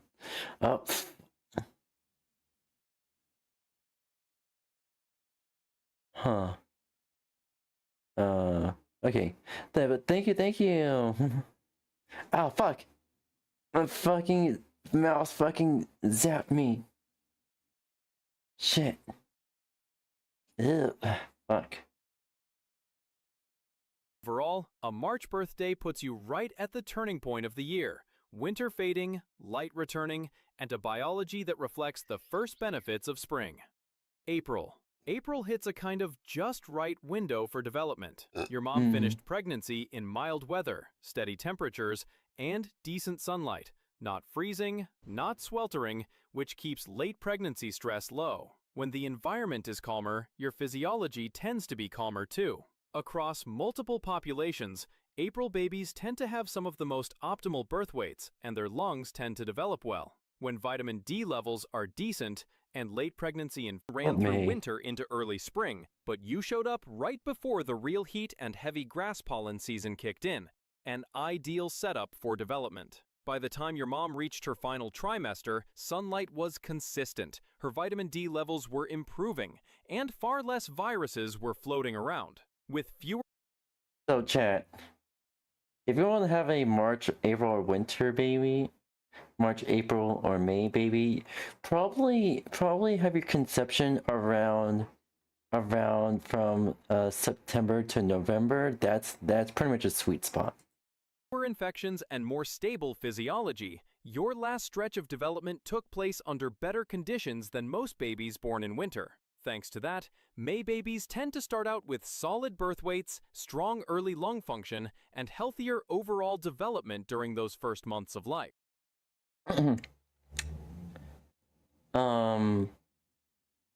That's generally the case for my younger siblings. However, pretty much, I think 2 or 3 of them, including me, which would be 4th or 5th one, we have vitamin deficiency issues. And the advantages don't stop there. Large-scale studies have found that May births show the lowest overall lifetime disease risk of any month, fewer hospital visits for chronic conditions, and a 10 to 15% lower risk of heart disease, likely tied to efficient cardiovascular development during that well-timed last trimester.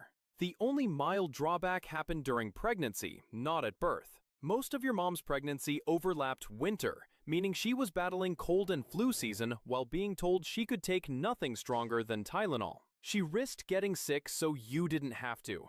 And honestly, you kind of owe her for that. June. Bitch, don't ever say that again. Do not ever say that. June gives you something no other month really can. Maximum daylight right as you enter the world, which helps your internal clock lock onto a strong day-night rhythm and sets you up for steadier, more predictable sleep-wake patterns in infancy. All that light affects mood too. Compared with winter births, June babies are less likely to deal with seasonal affective problems or depression later on, like May. Yeah, I'm on the short end of the stick there. May babies, those born in June, are also more likely to weigh more at birth, have stronger bones, and go through puberty later. At least part of Go to puberty later? I went through puberty early. Bitch, what do you fucking mean? that comes from avoiding the worst seasonal infections during infancy, and plenty of daylight to support healthy growth. There also seems to be an edge for June babies in certain sports. Some studies find that people born in early summer perform slightly better in precision-based activities like tennis and golf. The one real downside? June babies have a higher chance of myopia or nearsightedness. Yeah, which is me.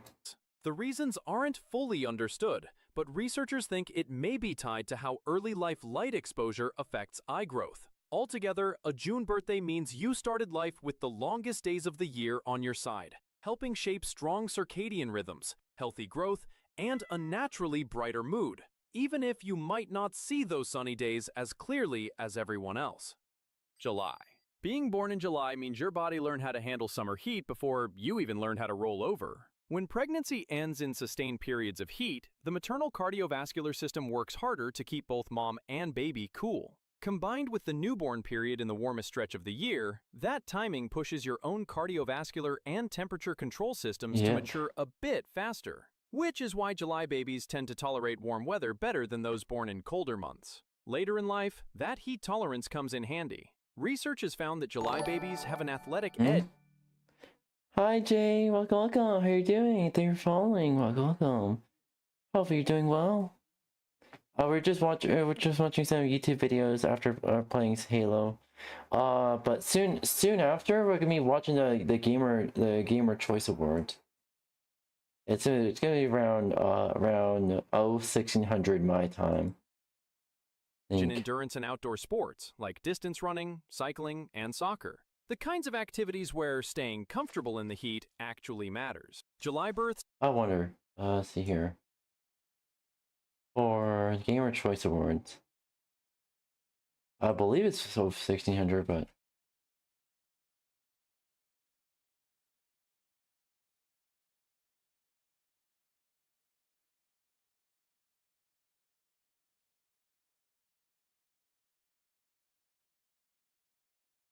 announcements news I hope to see.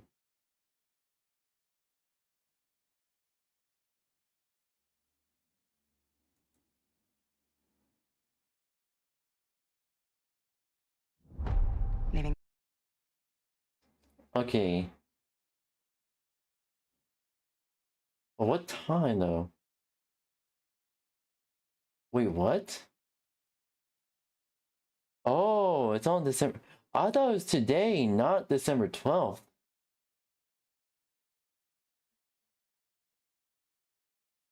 Days. Yeah, that's on a Friday. Okay, I didn't know that. We're gonna be watching. I guess soon after we'll be watching. We're gonna be playing Minecraft. I didn't know it was on a fucking. It was on the fucking Friday. Thursday, 11th. Huh? But this is. Oh, Thursday, December 11th at 7:30. Oh. Okay, so also, yeah, I guess later tonight I'm gonna be making my stream schedule for next week. But for Thursday it's gonna be pretty much a wild card stream since I have a bunch of errands I need to do for Thursday, so there's that. So yeah. Also show slightly higher testosterone levels in adolescents, which some researchers think may contribute to advantages in certain sports. And just like June, July babies tend to land in a healthier birth weight range. There's also a small link between midsummer births and higher adolescent activity levels, likely because people who handle heat well are more likely to spend time outside. But there's always a few trade-offs. While I don't spend time outside. people born in July tend to have lower rates of multiple sclerosis, they have a higher risk of skin cancer, especially if they're fair-skinned. They are also more prone to certain food allergies, especially to summer fruits and vegetables such as peaches, melons, and berries.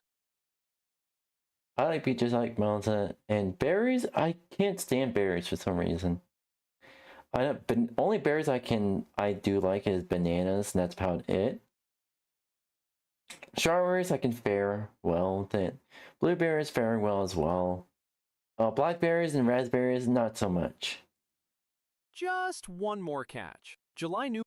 And especially apples. Newborns are more vulnerable to dehydration and heat stress in those first fragile weeks. But once they're past that window, they sit back and enjoy the weather, while everyone else complains about sweating their balls off.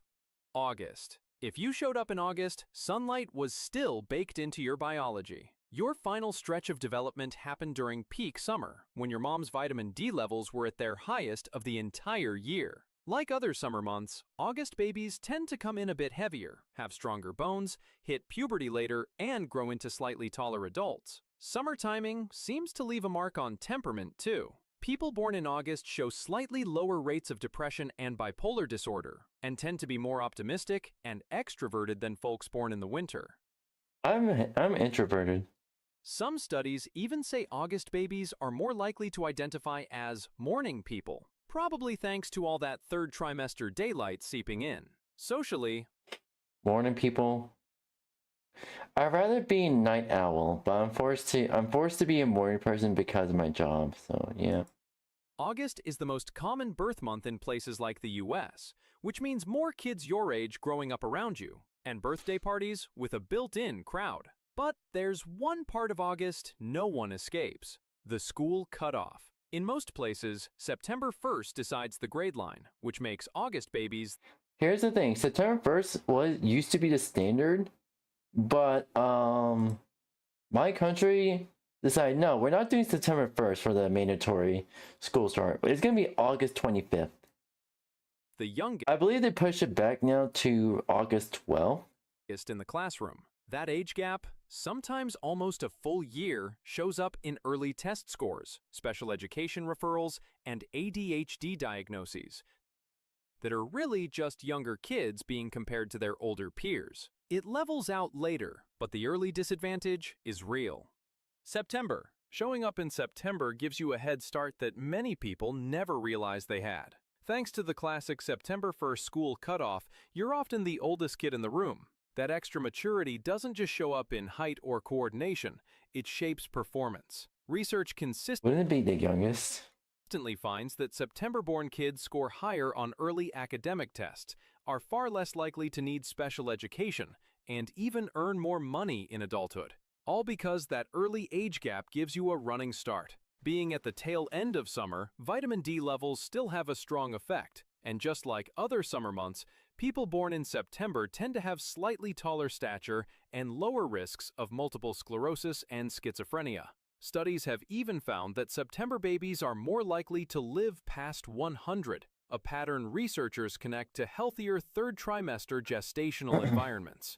There's also an advantage for September kids in sports leagues that use fall cutoffs. Being the oldest in your age group often means more playing time, more confidence early on, and better odds of being pushed into advanced teams when those differences matter the most. As for downsides, they're pretty limited. The main one is that early fall births overlap with heavy seasonal allergens, so September babies have a slightly higher chance of pollen sensitivities during early childhood. But that's about all. October.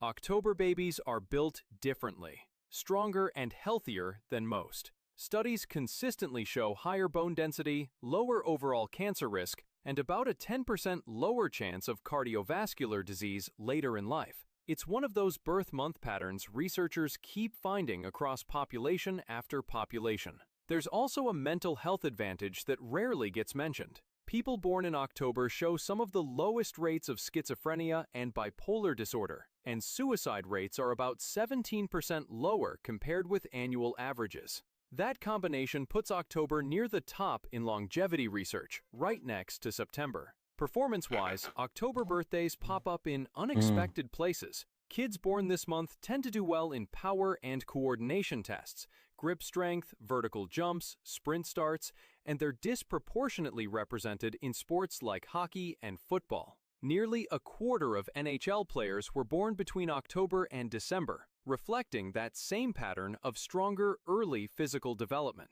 The drawback is mostly in the early years.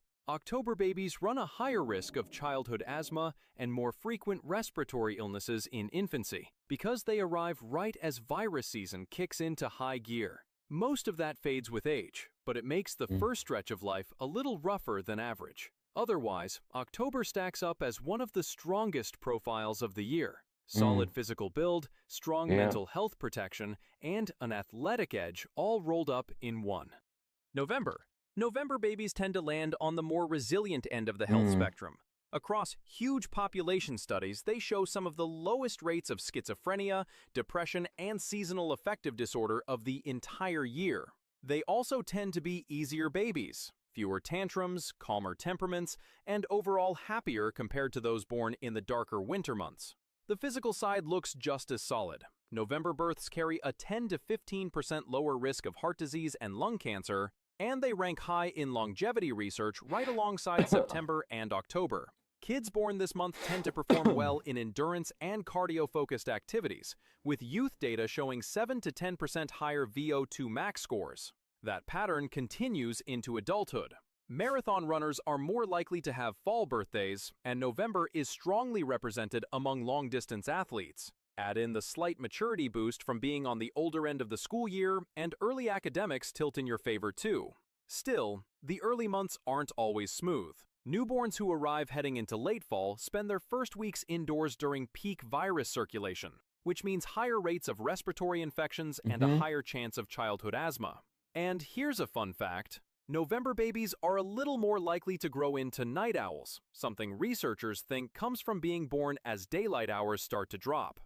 December. If you were born in December, winter sports are stacked in your favor, especially if you grew up anywhere near a hockey rink.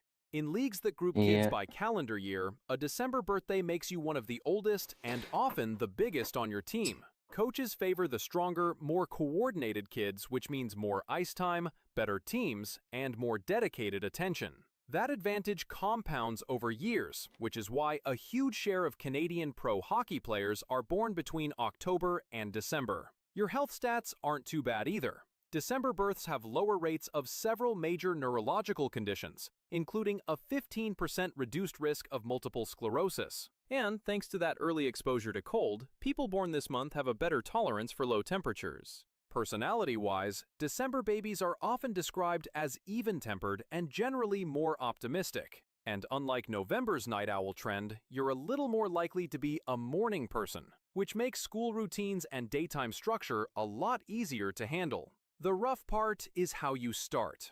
December newborns arrive just as winter viruses peak, which means higher odds of early respiratory infections and a higher risk of asthma or allergies. Then there's the birthday problem. December babies get the fewest standalone celebrations, thanks to Christmas and New Year's stealing the spotlight. Even so, between the winter warrior biology and that massive... If any parents try, any parents pretty much ignore the kid's birthday because of holiday, or they pretty much put their kid's birthday on the back burner just to celebrate a holiday with the rest of the family. I understand why, I really do. But at the same time, it's your kid's birthday. Do you not want to celebrate it? Do you literally, how do you want your kids to remember you? How do you want to be remembered? If you don't take the steps to achieve how you want to be remembered, you're gonna slowly but surely head to the opposite direction. I know from experience.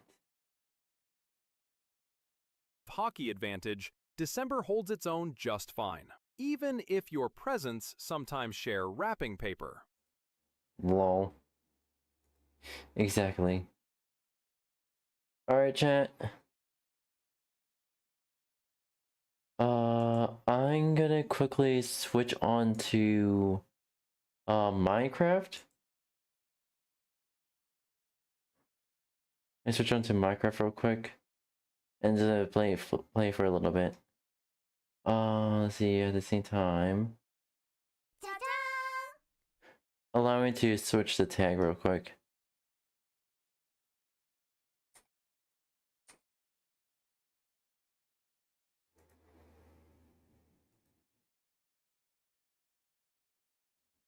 All right.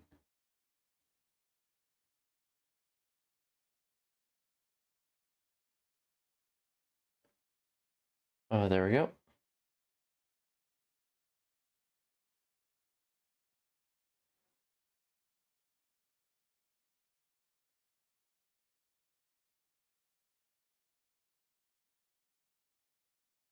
Here we go, chat.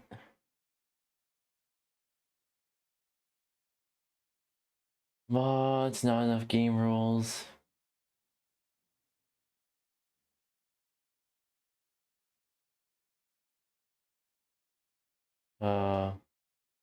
Damn it.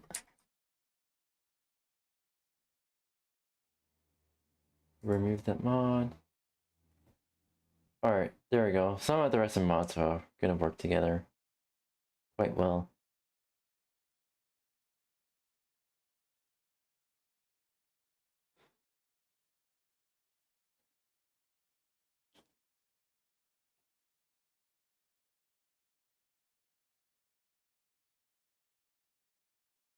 Alright.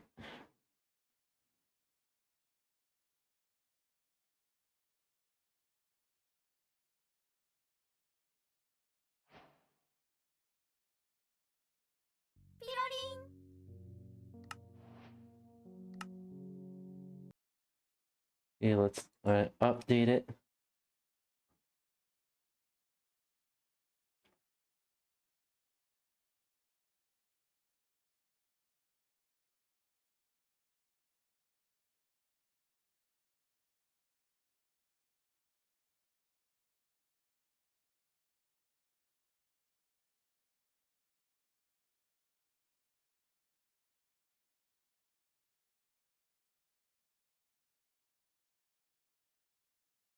Good.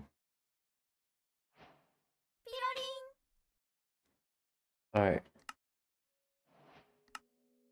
I wonder if this will still work.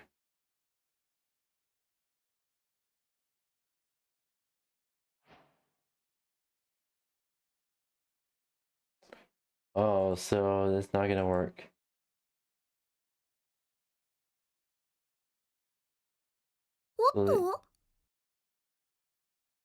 Alright. Yep, I figured it was not gonna work.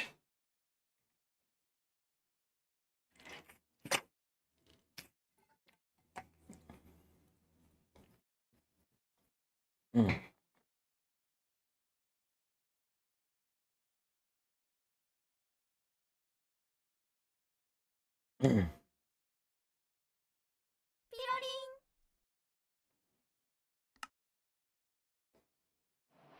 Okay. Game rules. Try.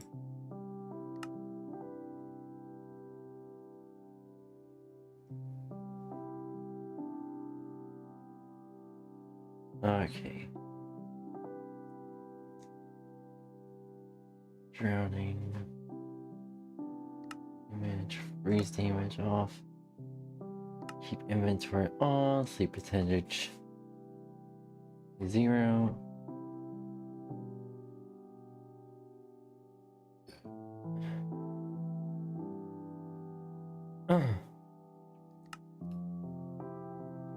Universal anger off. Command actions. Spawn phantoms off.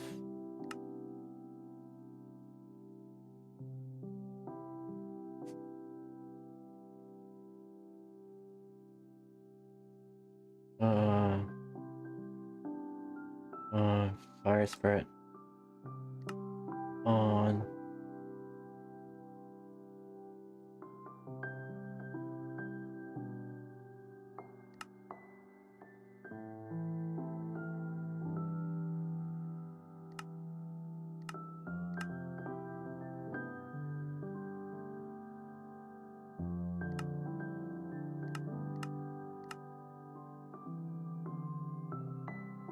Name one world. So this is gonna be start with the one world challenge. Basically, I can only stick to this world for this version and see what I can do with it.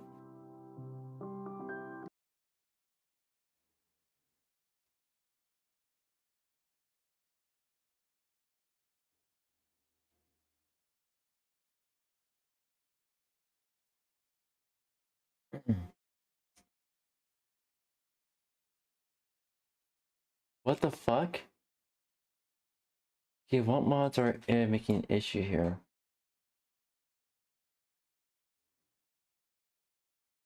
It,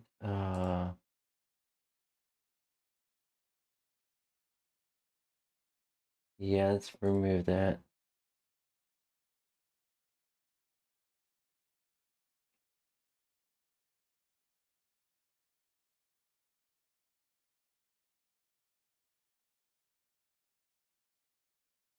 These.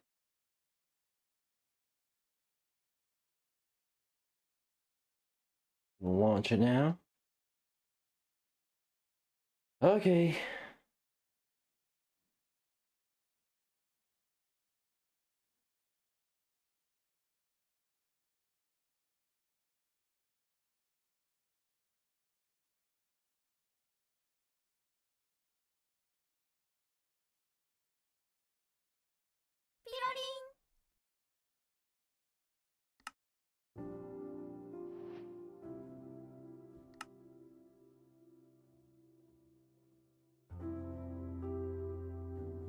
I didn't know I mistyped it.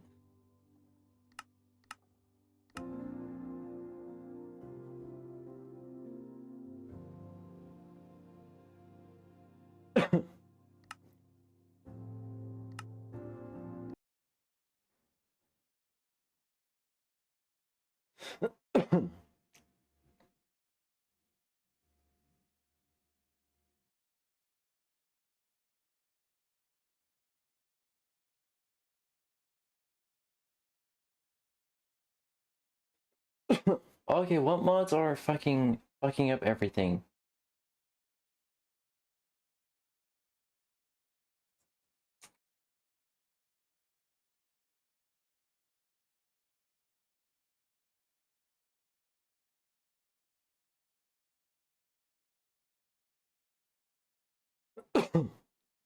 Alright. I really hope I can find out what's going on. Because I don't want to spend 1 hour of this stream just fucking debugging what the fuck is going on. I already had to do this several times. It was working before. I don't know why it's not working now.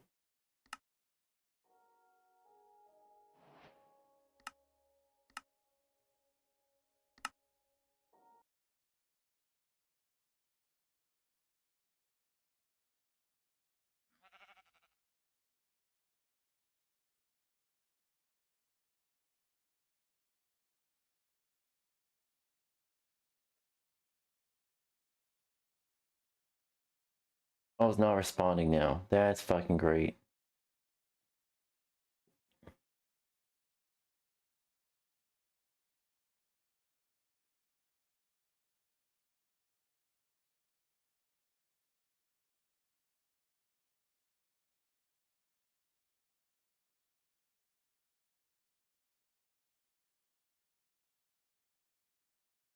Mods, okay.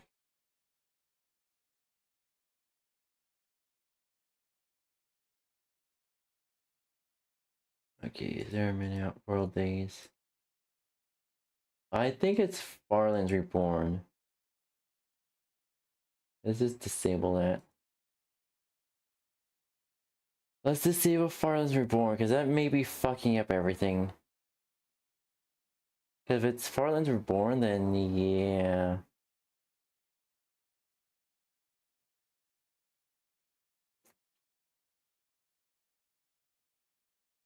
Because basically it was the purpose of Farland's Reborn is basically the world generation white noise is it was Farland's Reborn.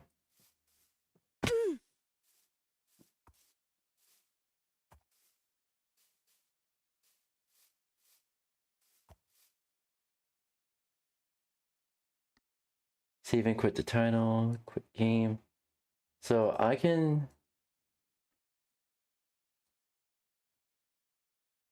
then, you know, fences, windows, walls.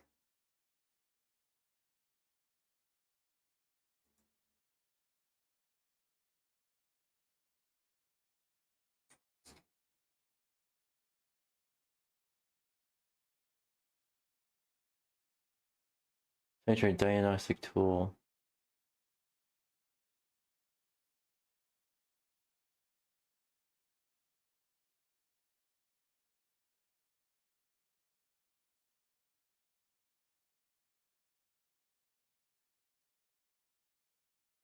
So even if Farland's Reborn should be working.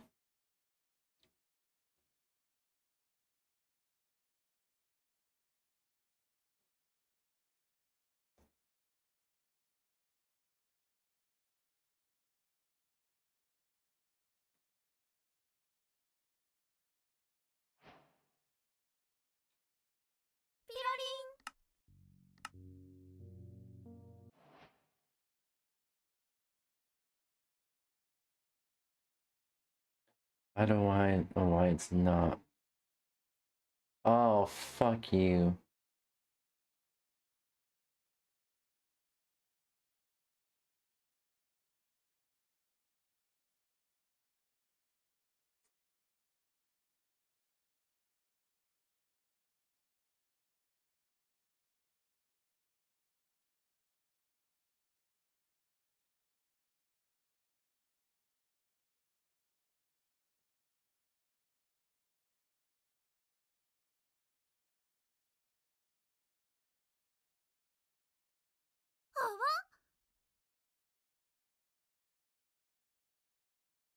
Let me remove that.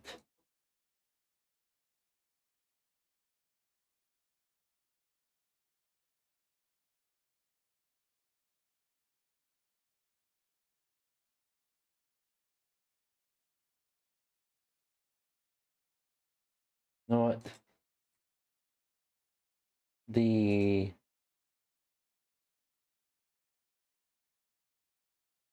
remove. Okay, I wanted to like it was so I was testing out each mod individually, see how it works, and yeah, turns out that diagonal fences, diagonal mods don't really work for this version of Minecraft.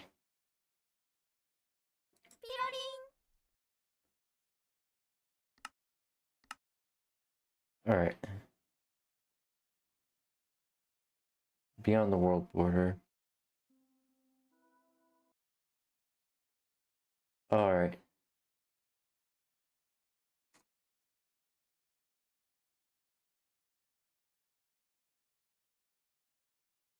Launch.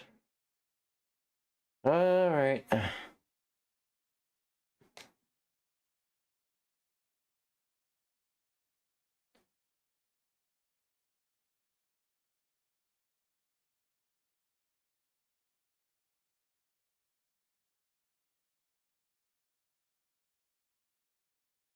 Come on.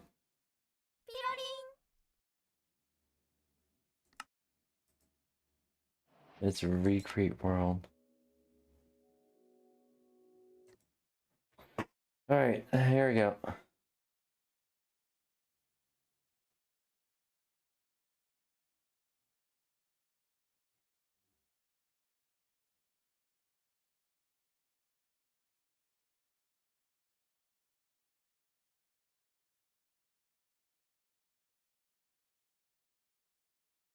If which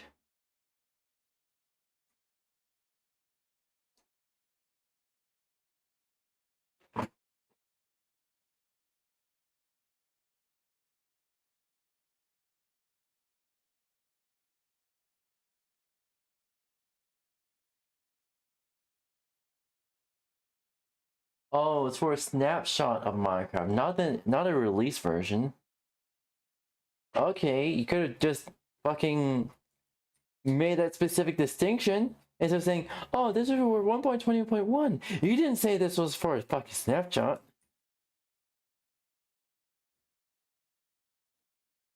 Yeah, that's fucking great.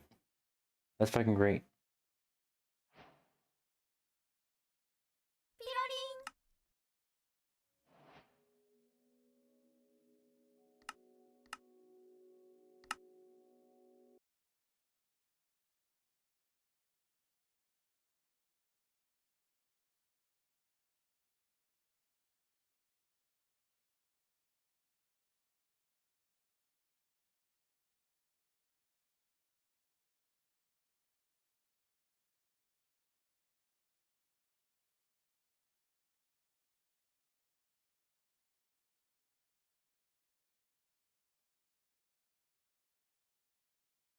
Alright.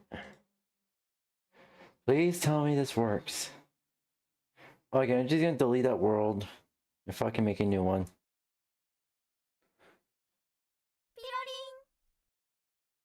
Come on.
3.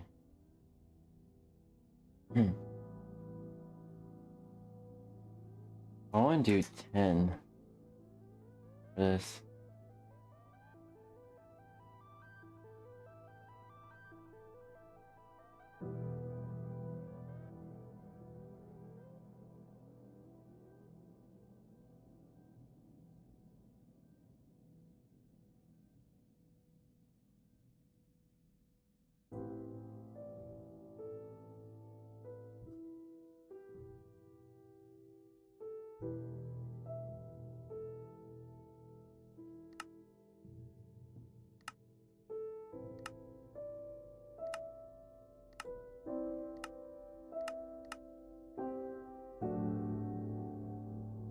Review. Alright. Create new.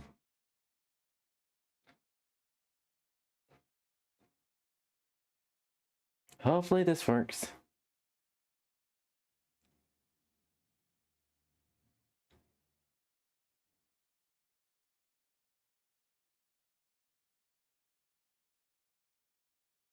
Options. Go to video settings.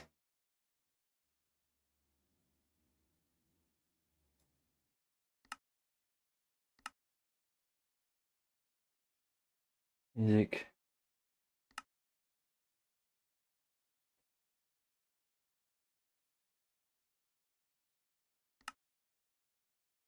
Xavier's VSync windowed.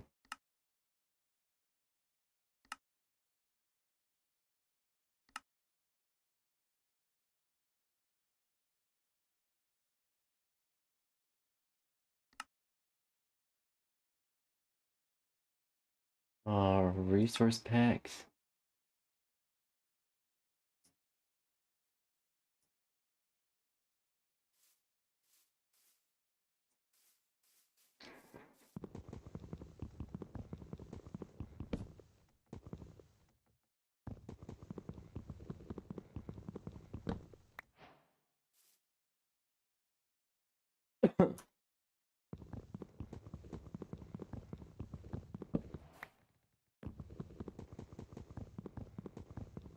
Alright.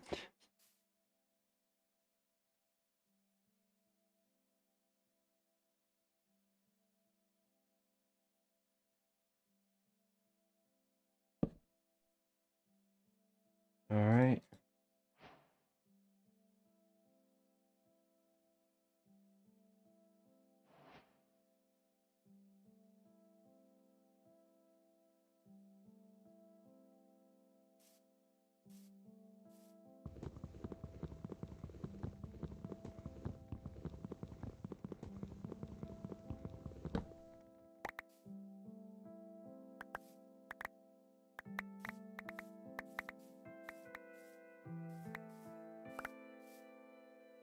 Alright, got 25 wood there.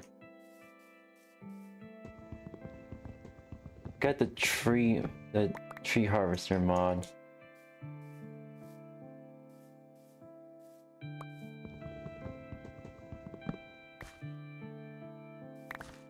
Alright.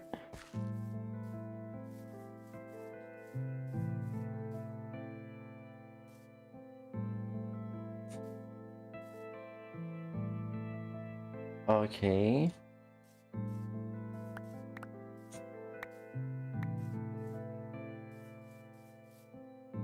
C is gauge our surrounding.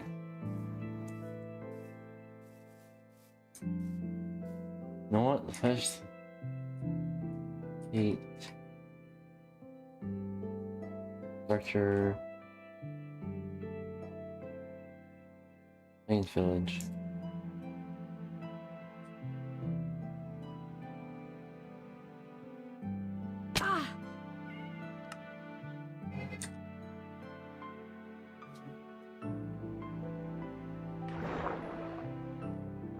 Oh, okay. All the help are indicators.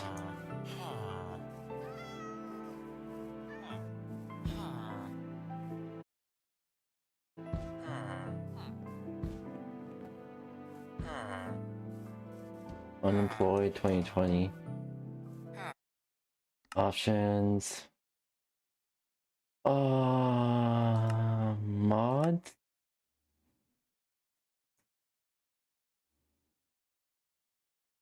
Show passive health, show health. Self.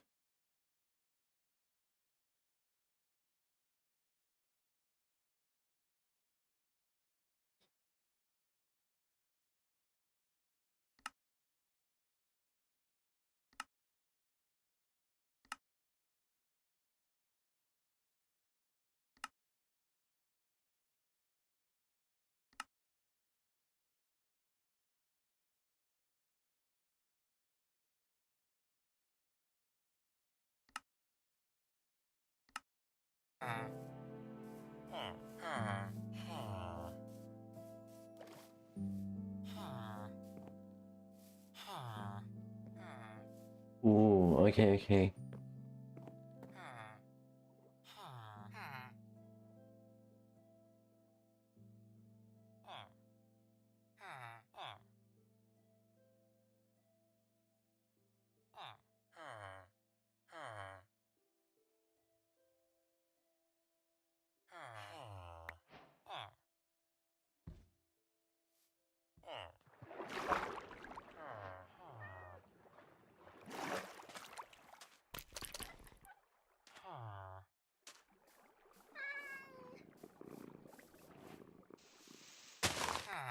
We already got one. Hmm.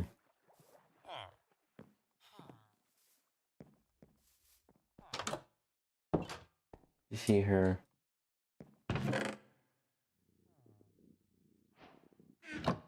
Let's make this kind of our base of operation.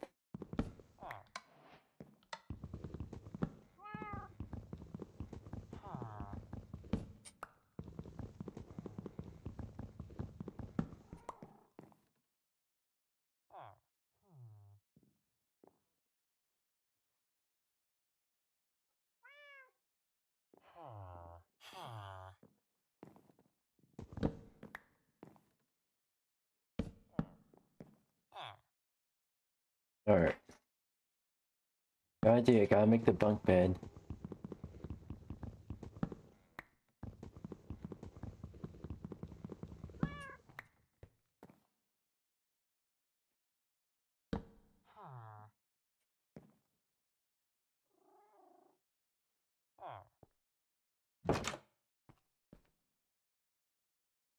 Fucking Christ.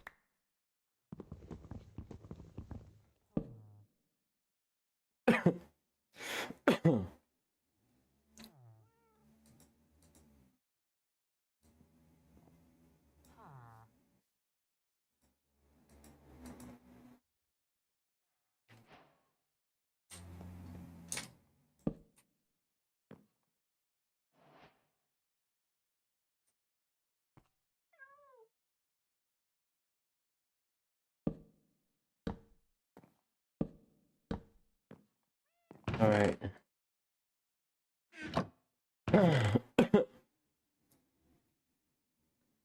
Alright, store our wood here. How our wood stuff is gonna be going. This is gonna be probably like stone stuff like here. This one's gonna be ores.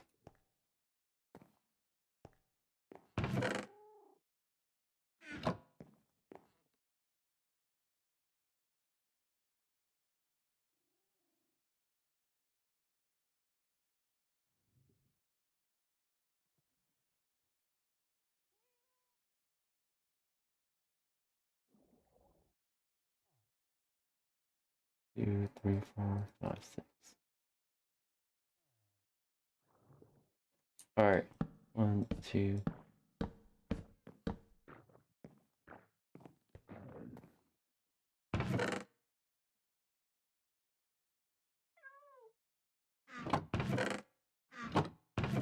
Wood, stone, ores. Actually, give that as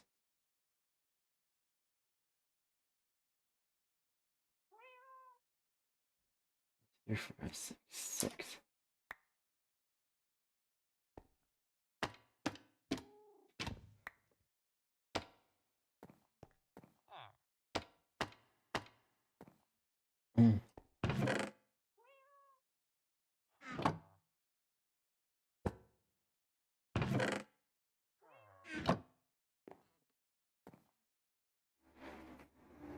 Yes.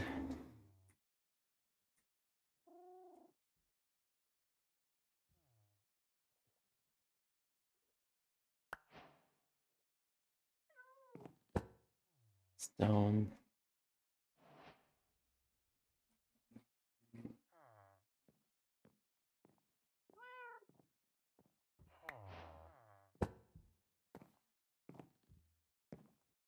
I want the glowing stuff. Kind of makes it look cool. And for food,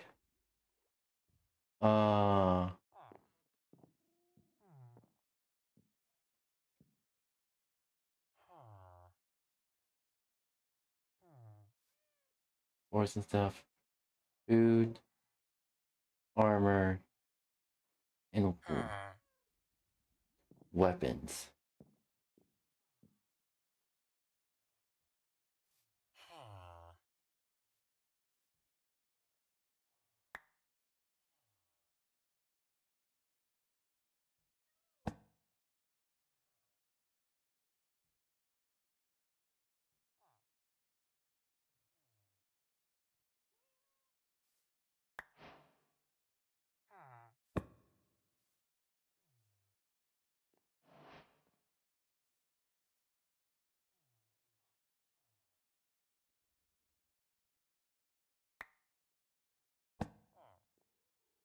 There we go. Breeding seeds. Iron, armor and weapons.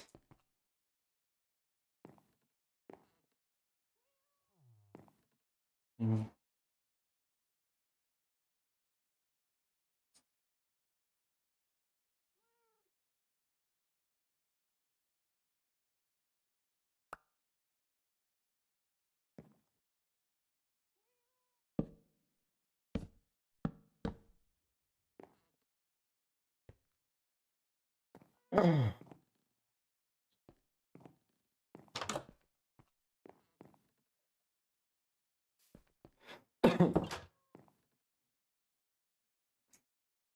God.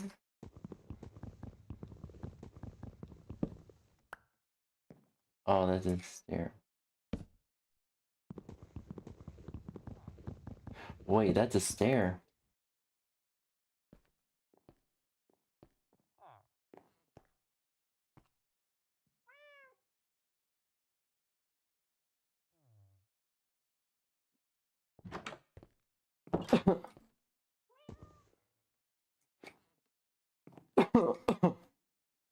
Alright.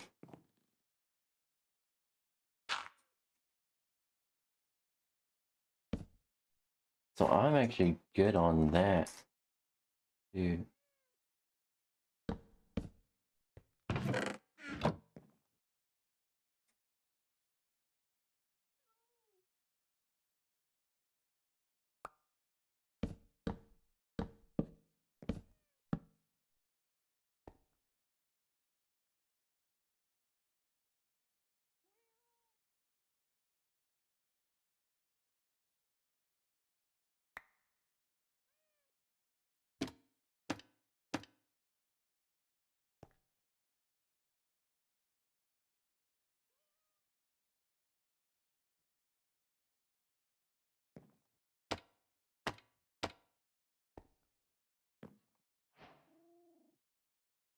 Sweet dreams.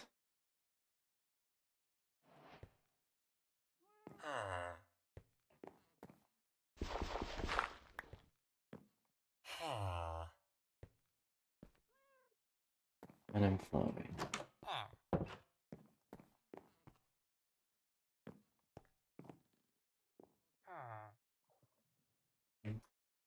Mod. Oh, I have two indicators. I should fix that.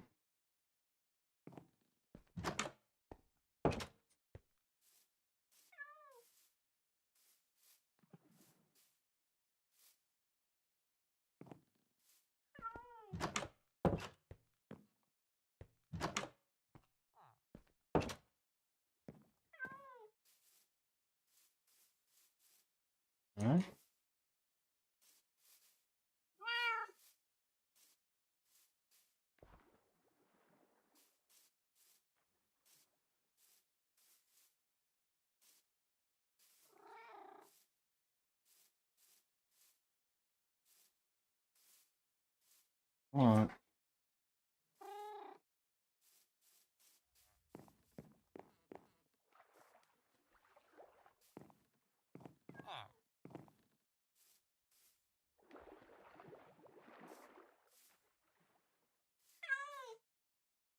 All right.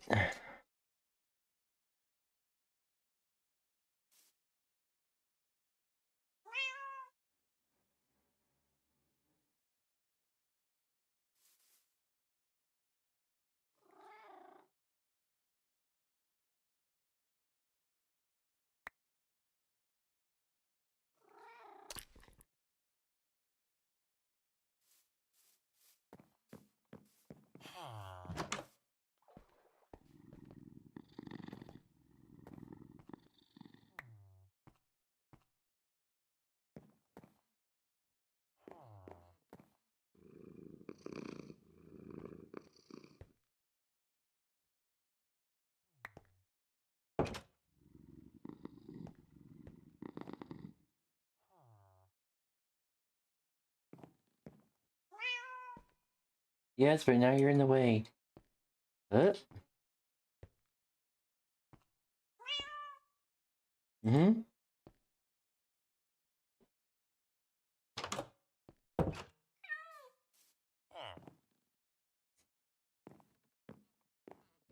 All right.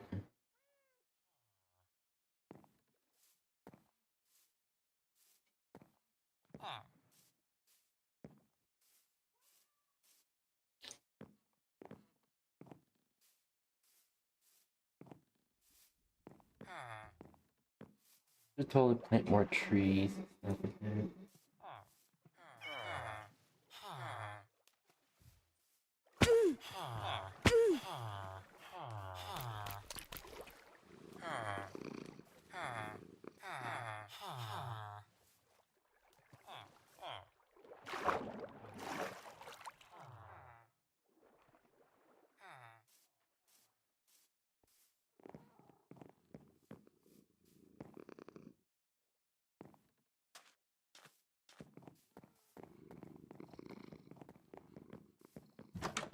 I have 2 cats now.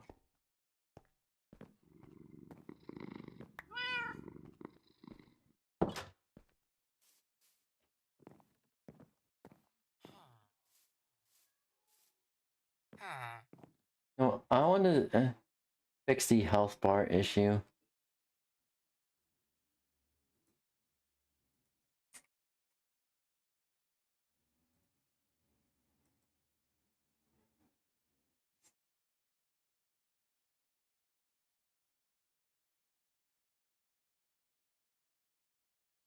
I'll fix the health bar issue there.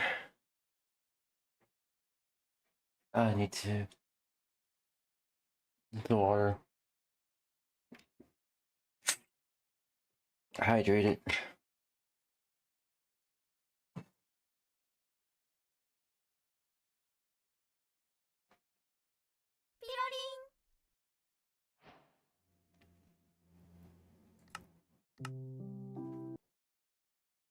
All right. Health bar. All right.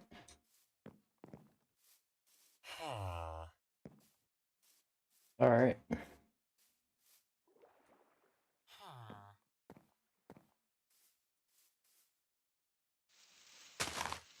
Get these.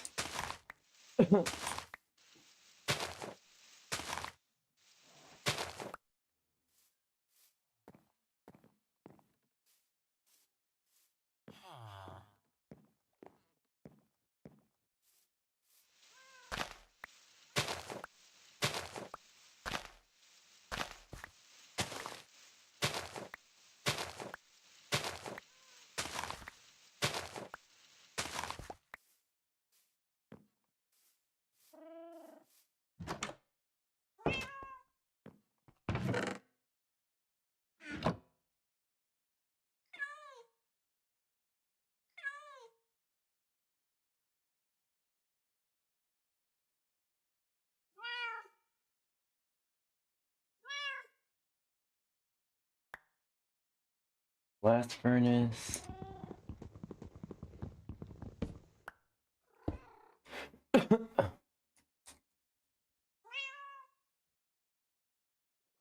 Furnace?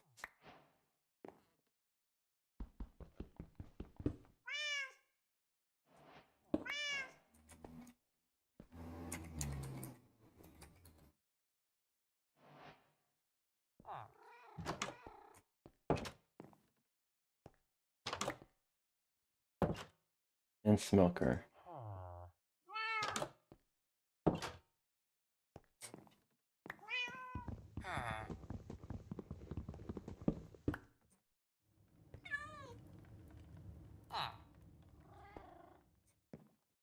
Oh.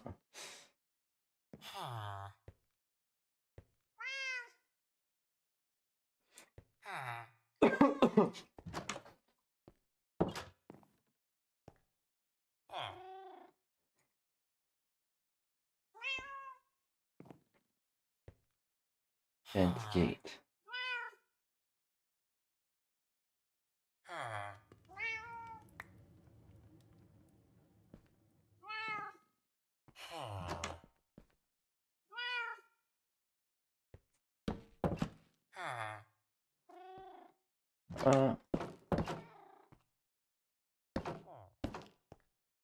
Alright, there we go.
I made it normally a little harder for myself, but yeah.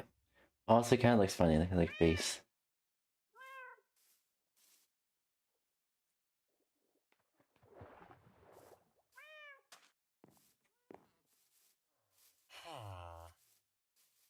Let's see if we can find any.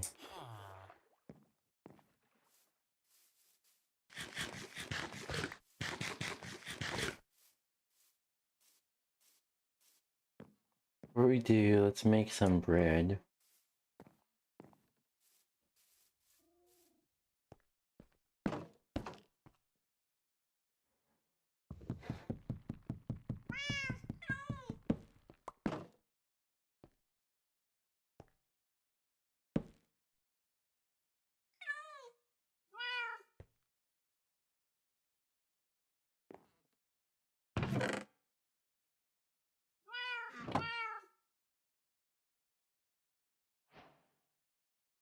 Oh, geez.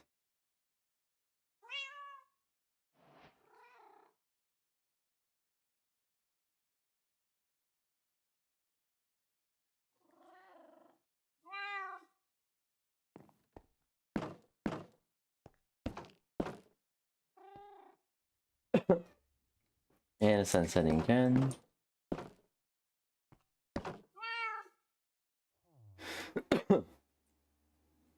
Okay, got ores.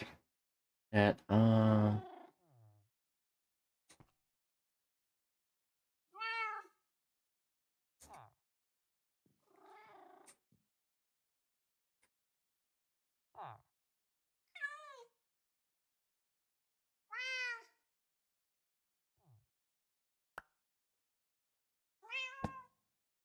Old apple.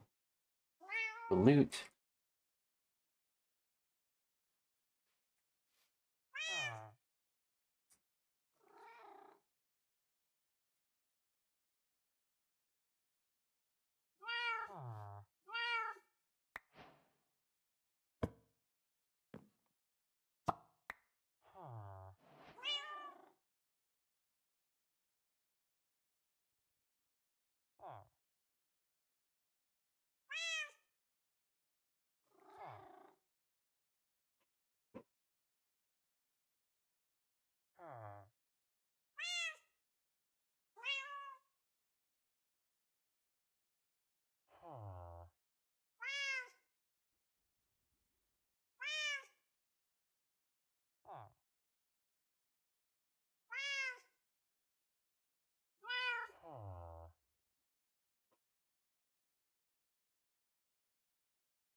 other stuff.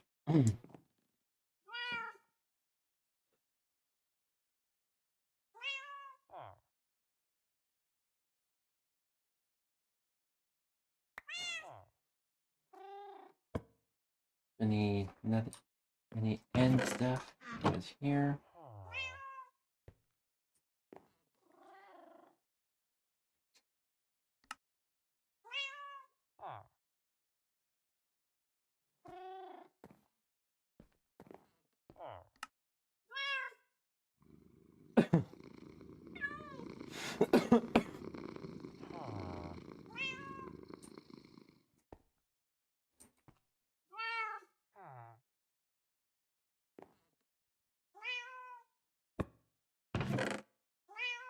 Saplings, seeds.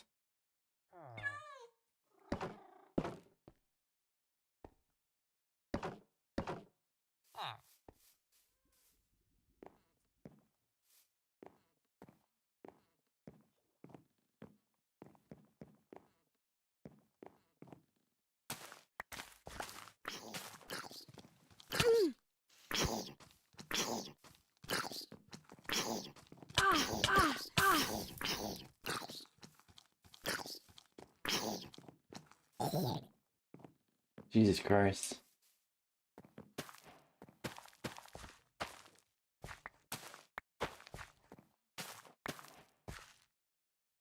Actually,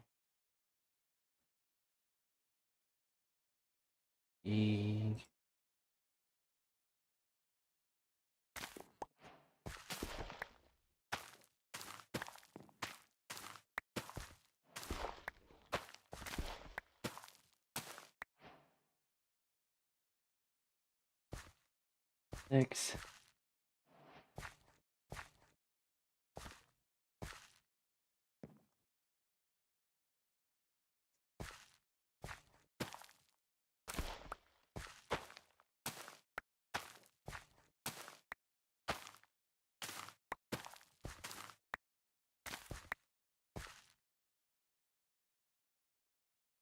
Something.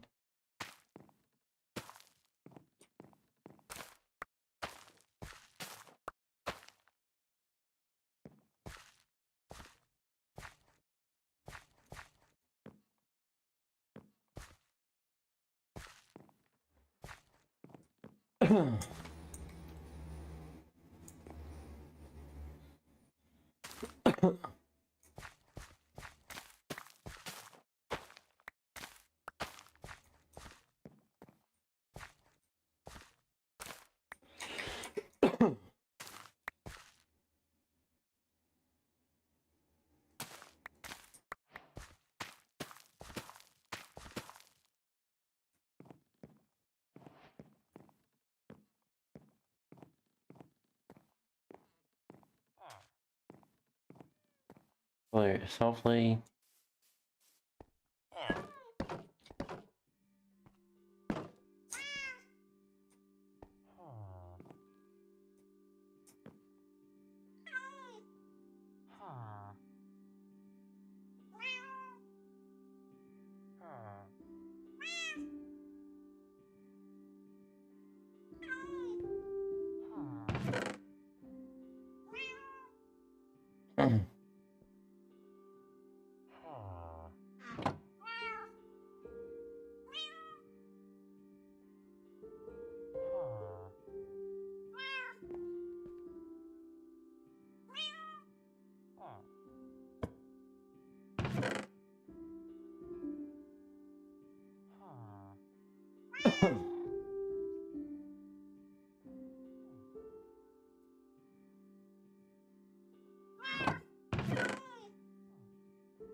All right.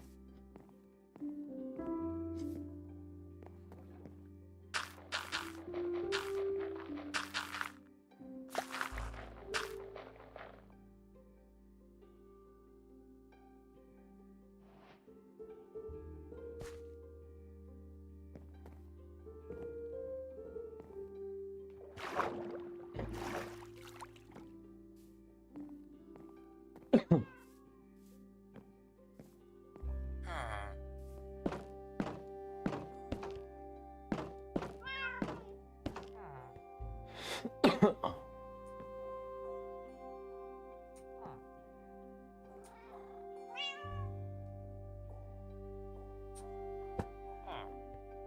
trash.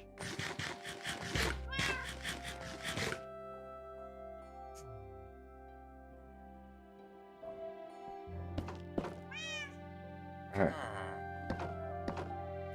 Alright.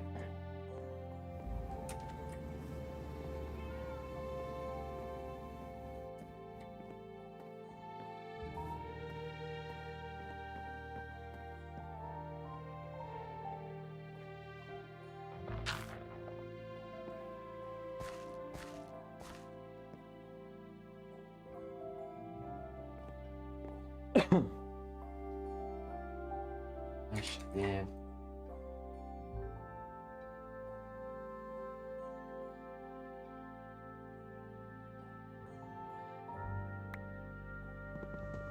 I have an unused slot here.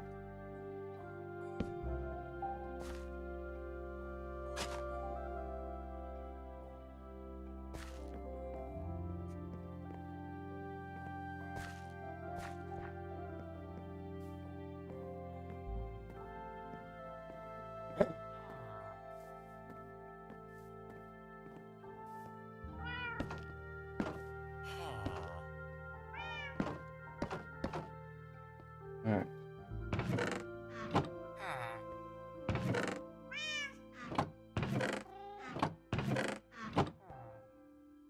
Alright. Value general valuables like books and stuff like that.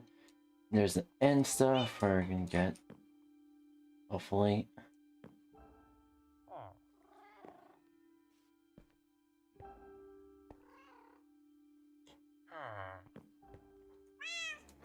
Alright.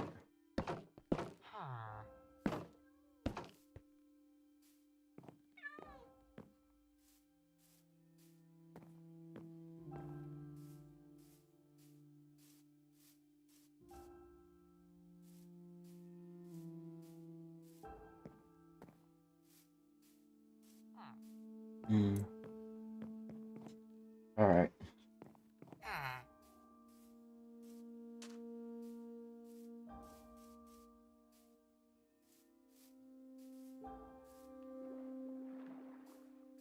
Instead of going far out to see get anything.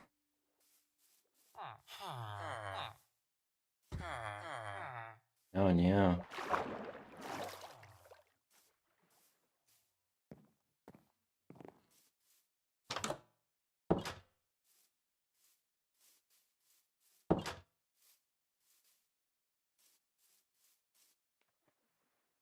Alright, so I put some stuff away real quick. He's the only one's left alive.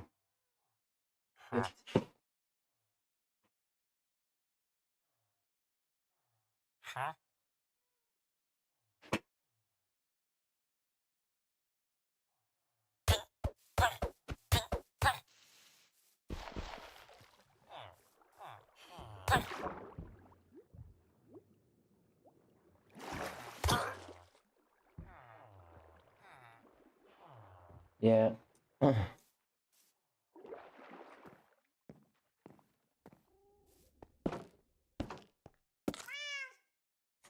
Oh. Didn't mean to do that, but oh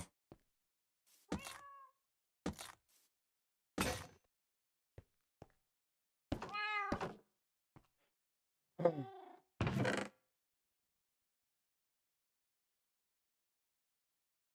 Alright.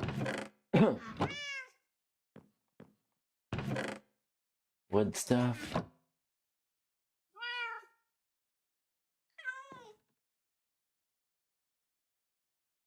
I know, see it.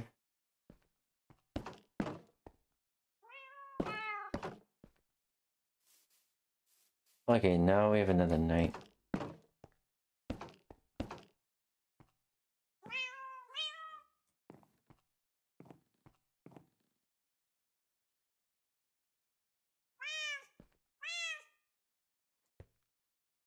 No, both of you are so cute. Oh, what should we name them?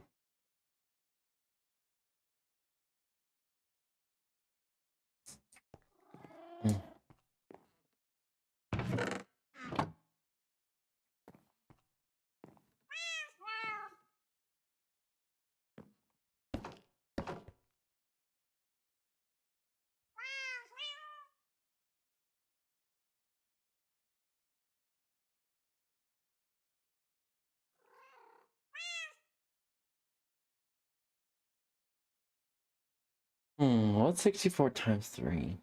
Oh, fuck it.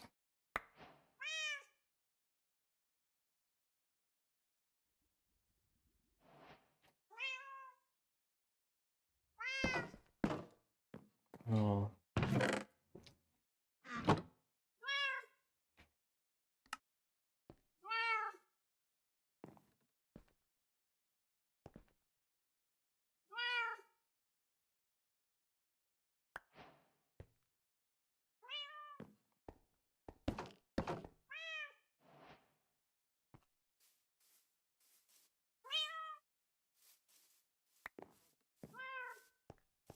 I'm here.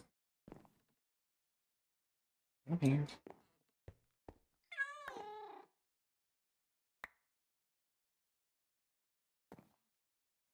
There we go.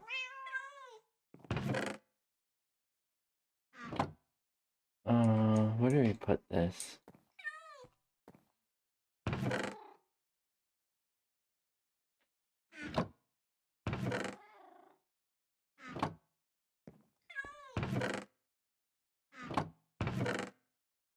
General valuables.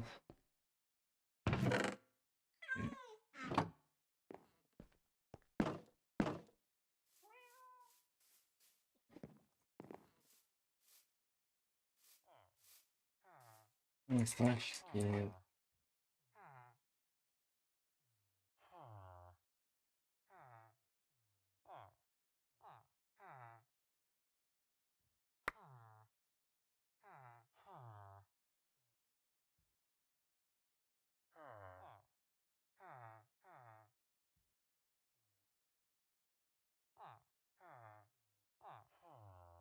All right.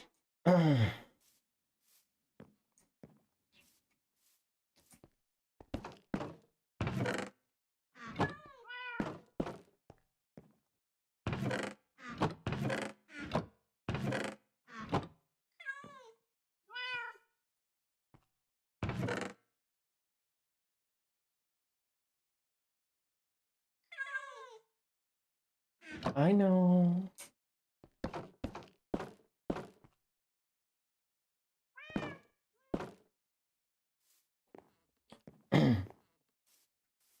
Hopefully.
One iron, 3 stone.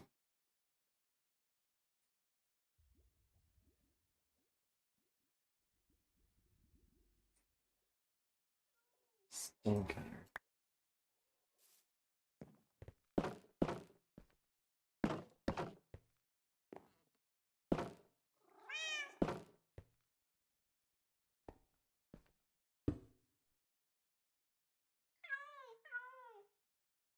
All right. Everything I need. Workshop there, set up.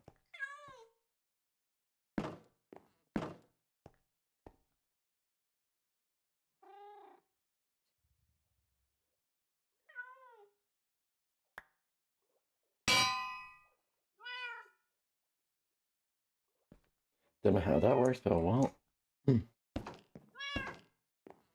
Alright.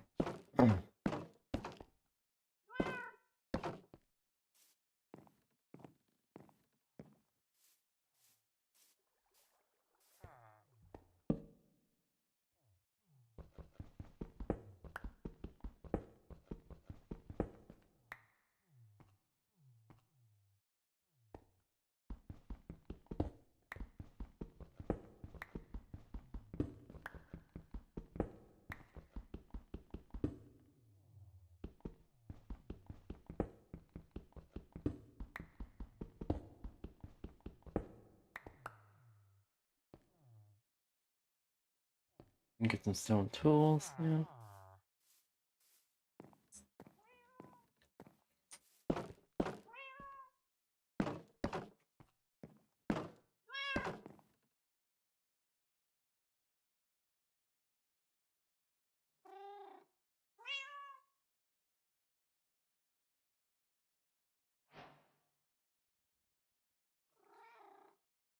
Just the kings.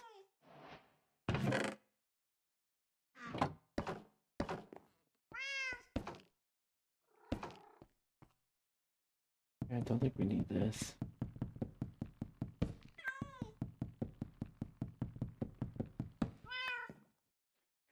I need to use the bathroom real quick. Be right back.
Okay. Oh.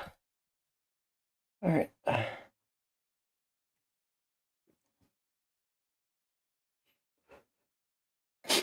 All right. There we go.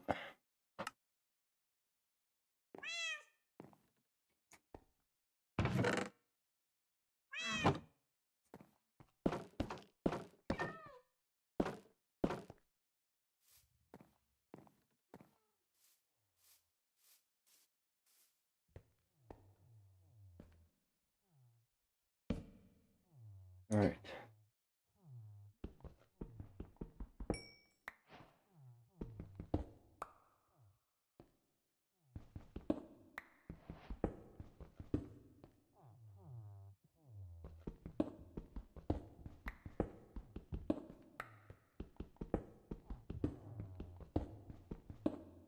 The reason why I'm doing digging it 4 at a time, is so when I make stone stairs, I'll be able to just place them easily without having to mine more.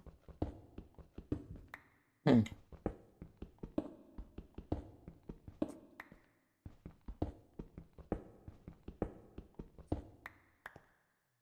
what's my F3? 5 points, alright.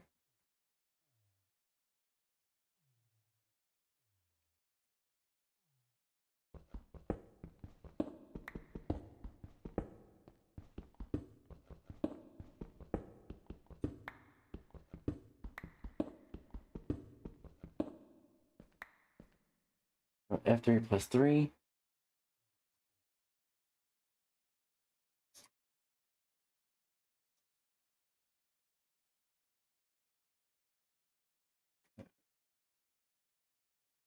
Alright.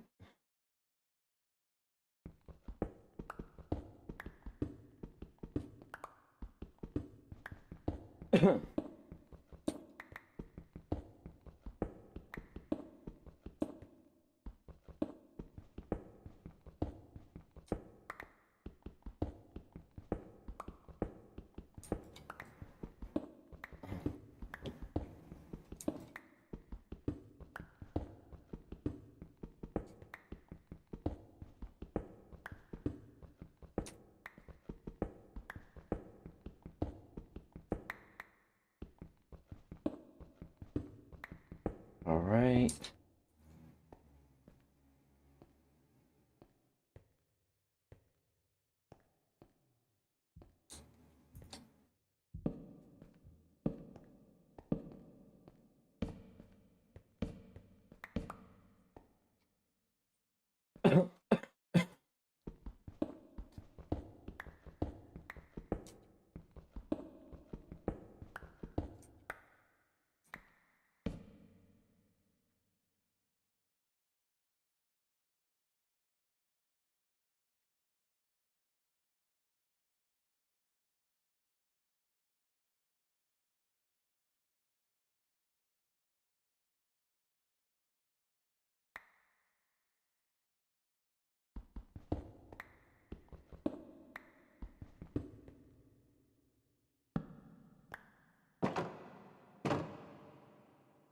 Ooh.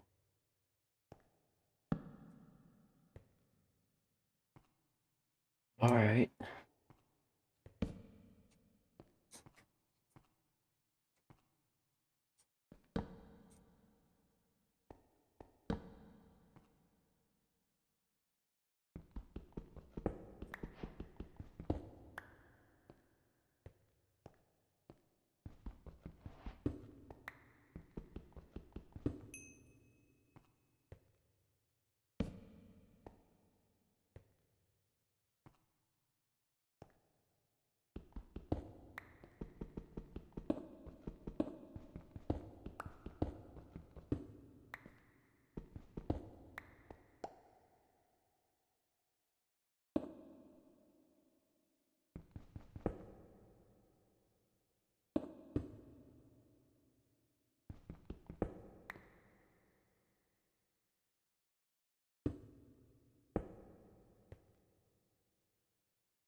Mm.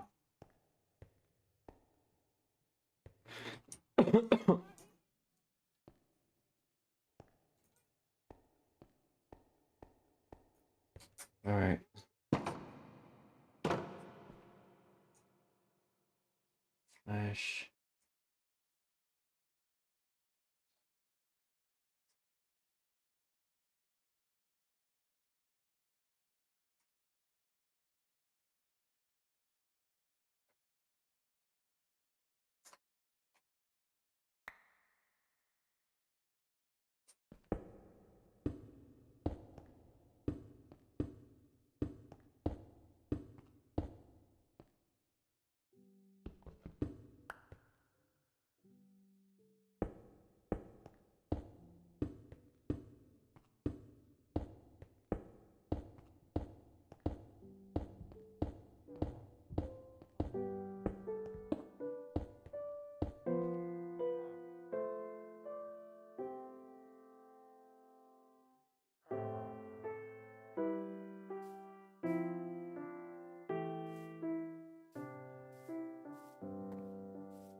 Hi.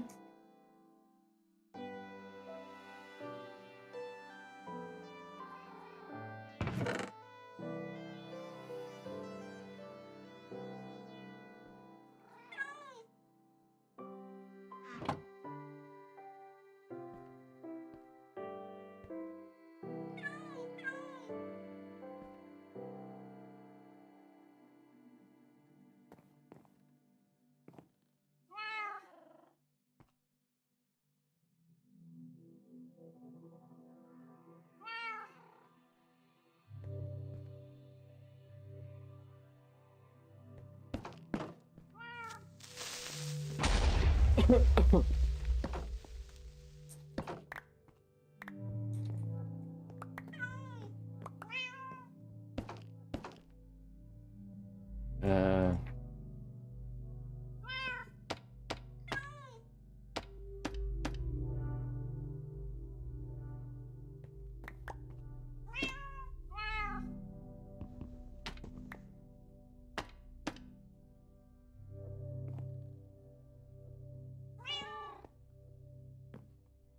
Oh, move out of the way.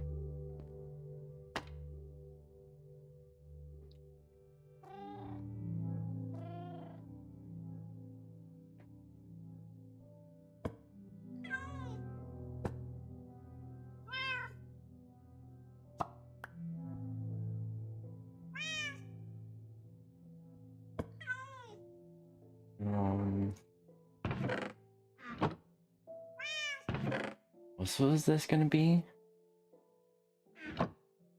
No idea. I know. It's just a junk.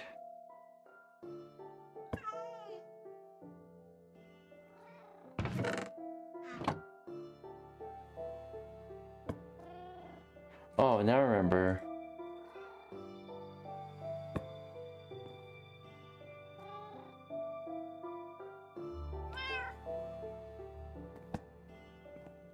Saplings.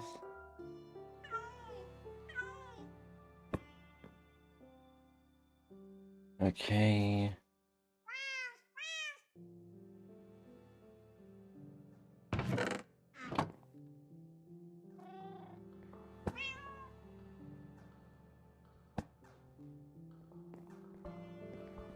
All right.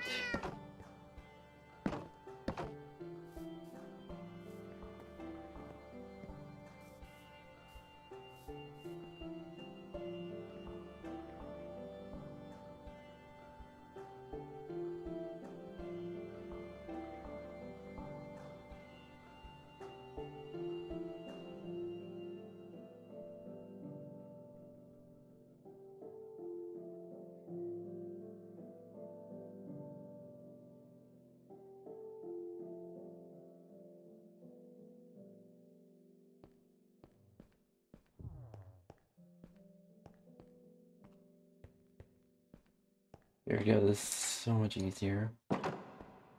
Get down, but...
Huh?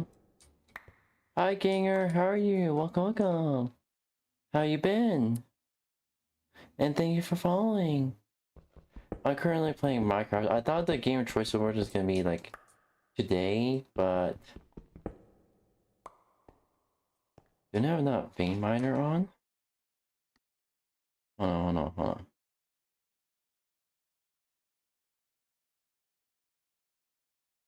Hold on. Serves have vein miner. Yes. Vein miner should be working.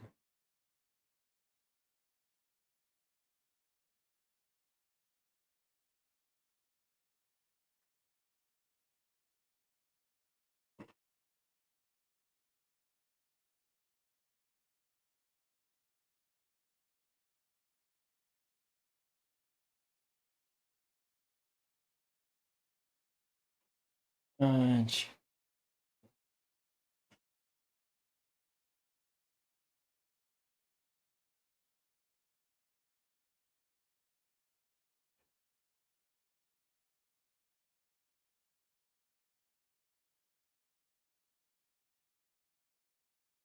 This is all.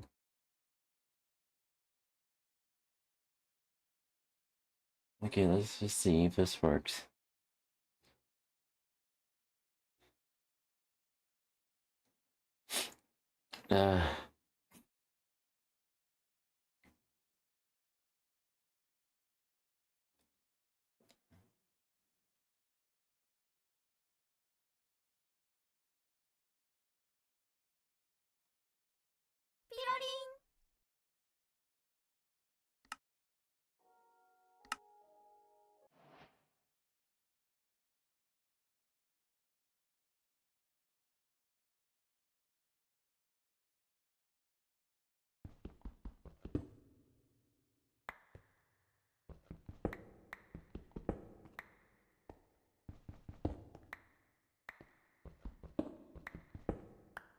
Did Tree Miner have to do anything with it?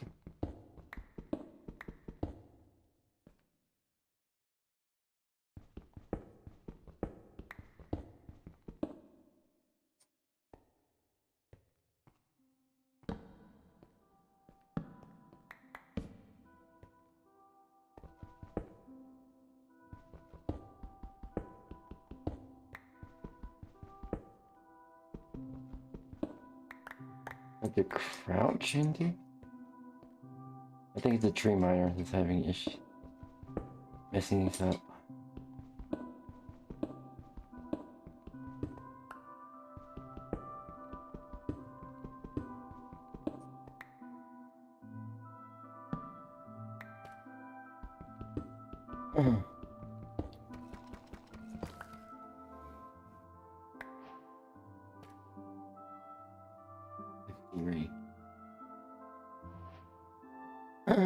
F3.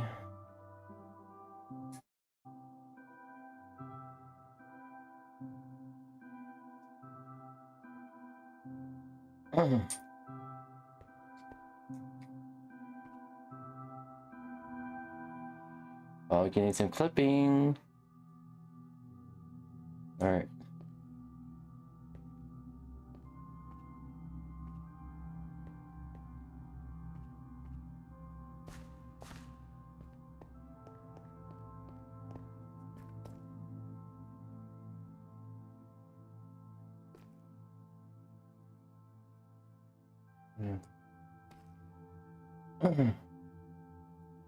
Do this.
-7.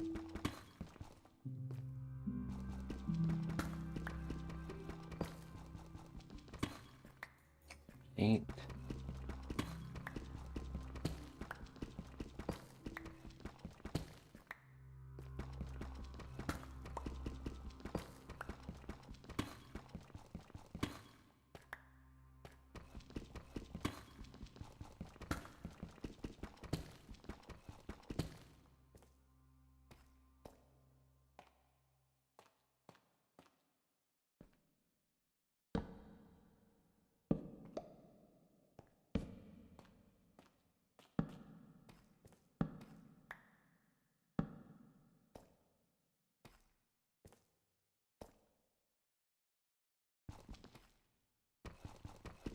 It's gonna take a while.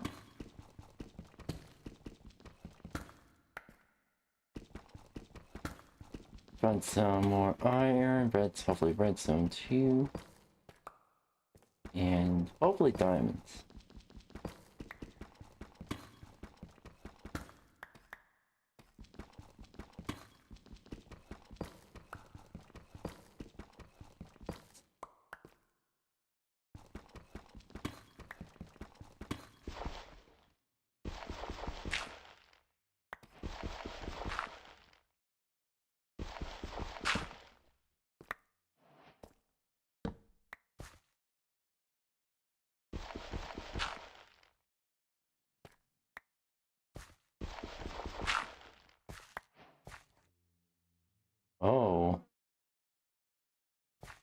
Okay, I kind of like that.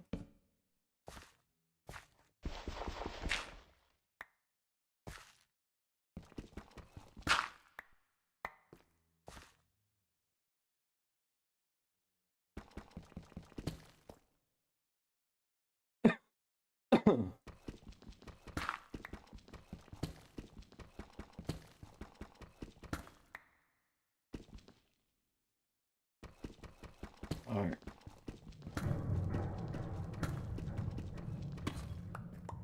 Don't do that to me.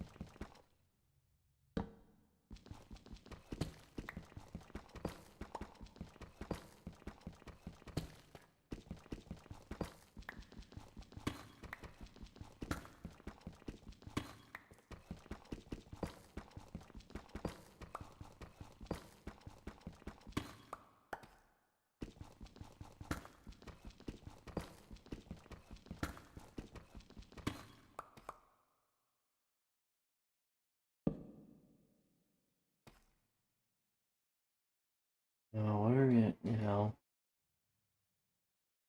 Oh boy, and I think we do spend the rest of our time until what? Until 018, 019 to do some more YouTube reactions.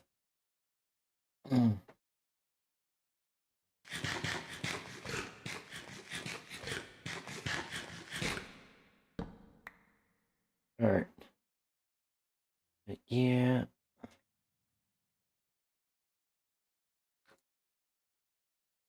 Let's see up here. I'm gonna quit the game. Alright. Allow me to just here.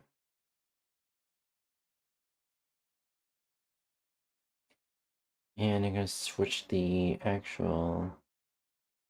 Oh, where's it? There we go.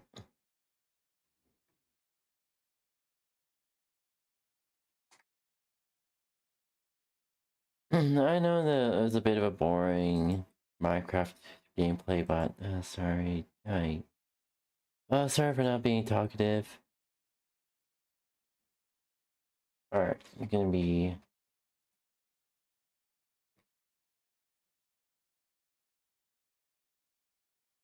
There we go.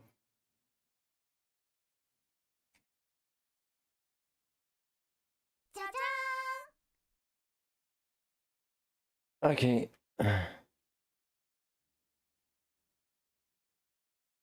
There we go.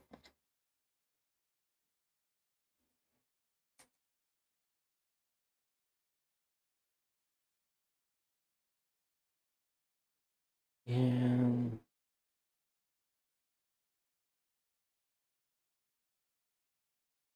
can you hear this little?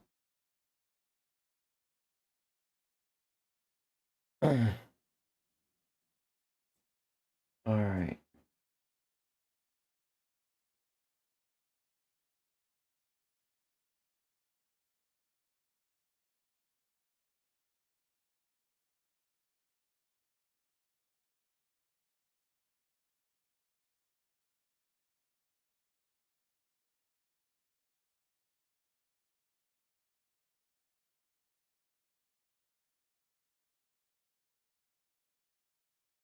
Five years later.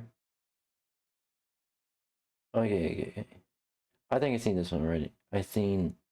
I know about 5 years later. It's a pretty good comic.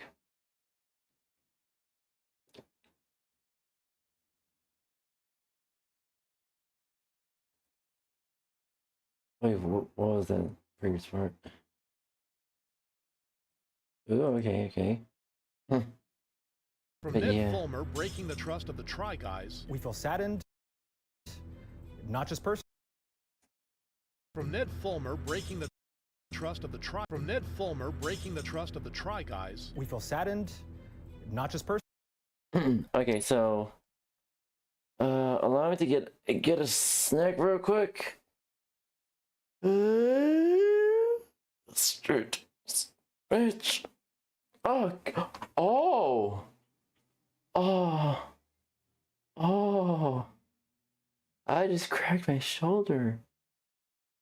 Oh. Alright, I'm gonna grab a snack real quick. Alright, chat? Alright, Blitzies, be right back.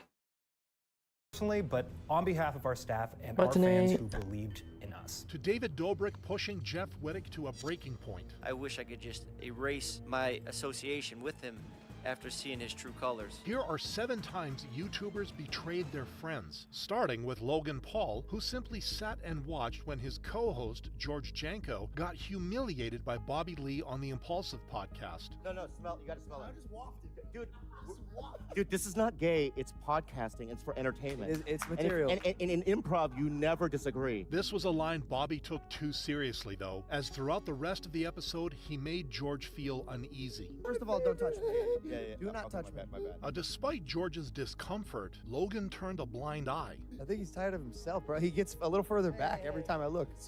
George, scoot up. Pushing George to no longer accept the disrespect. He is clocked out. Yeah, I know. George has been under a tremendous amount of abuse. No, No, stop, George. I want you over here with me. Instead of standing up for George, though, Logan only made matters worse. No, he's a comedian. He's like, we're all just joking. We're just get around. We're just get around. It was all fun and jest. For George, however, it wasn't fun and jest, as he was put in a position where he had to do the last thing on his mind. I'm Bobby back. Lee, you shut your mouth. I'm apologizing to you. I left you. You were our guest.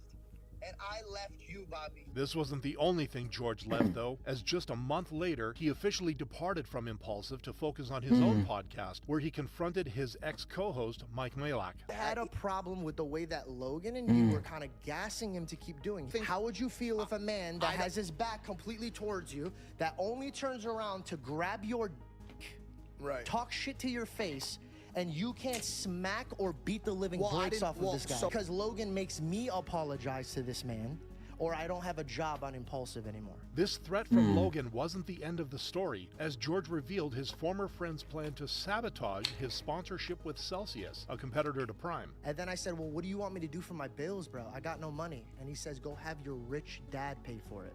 Listen, that's fighting words, bro. Look at me. That's fighting words, bro. Logan's hostility towards one of his closest friends left the internet shook. Nevertheless, Logan tried to apologize. I should have stuck up for him with Bobby Lee, and I definitely should have had his back more like a friend. But the internet was having none of it, making its feelings clear with over 8,000 dislikes on the apology. George, meanwhile, completely cut ties with Logan and built his own brand. Much like Adam, Boovie, and Rory, who started a rival podcast to True Geordies when he was losing everything, all of which kicked off when True Geordie, aka Brian, made this comment. Andrew Tate's got God on his side now. There's no way Brian would win that. Although I would gladly blow myself up if I could take that fucking shit bag with us. The remark led to outrage against Brian, leading him to lose multiple sponsorships and be temporarily banned from Twitch. But while Brian needed his friends' support throughout this difficult time, they had other plans. I never spoke to Rory about it. I never spoke to Boovie about it. I never spoke to anyone. I was just like, I'm out. After leaving True Geordie, the trio launched their own podcast, The Club, where they would often throw light jabs at Brian. I'd fight True Geordie on Misfits. Would you? Yeah, I would. This is a call out. Brian, however, never took the bait. A few years have been banging on about this call out. I'm not going to go into that because that's exactly what is wanted from me. So I'll deal with that in my own way. This back and forth went in Brian's favor as viewers disagreed with the club's approach. Maybe these lads were in the YouTube scene before, but they were barely known before TG gave them a platform. They aren't good people leaving their mate to start the same thing over without him over a silly comment. Others, though, felt the boys were taking their success for granted. I wouldn't even know who you were without Brian first platforming you guys. A statement Brian would prove when he rebuilt his show with fresh faces, giving him no reason to trust any of his former friends. Much like what Chunks experienced after his close friend, young Philly, was charged with assault in October 2024. Young Philly was taken into custody in Brisbane and extradited to Perth last night under police custody. Before Philly ran into legal trouble, the pair were household names on the British YouTube scene, gaining millions of views because of their authentic bond. Where is the biggest bone located in your body? Like what? Like what though? Like what? Like big as in, so big as in heavy or big as in size? Because this is longer than man's skull. But the skull might be a bit bigger in terms of strength and unity. The sky was the limit for the two, which is why when young Philly was arrested, it was the end of the road for Chunks. Like everyone, I've heard the reports coming out of Australia. Whilst I understand many of you want my reaction on it, as this is an ongoing court case, I hope you guys can understand that I can't and won't be commenting on it publicly. Despite their fans wanting answers, many agreed that Chunks doesn't need to say anything. However, as old clips of the pair began going viral, people suspected that Chunks may have always known more about his friend. I wouldn't let you marry my family, but yeah. Why? I'm a good man.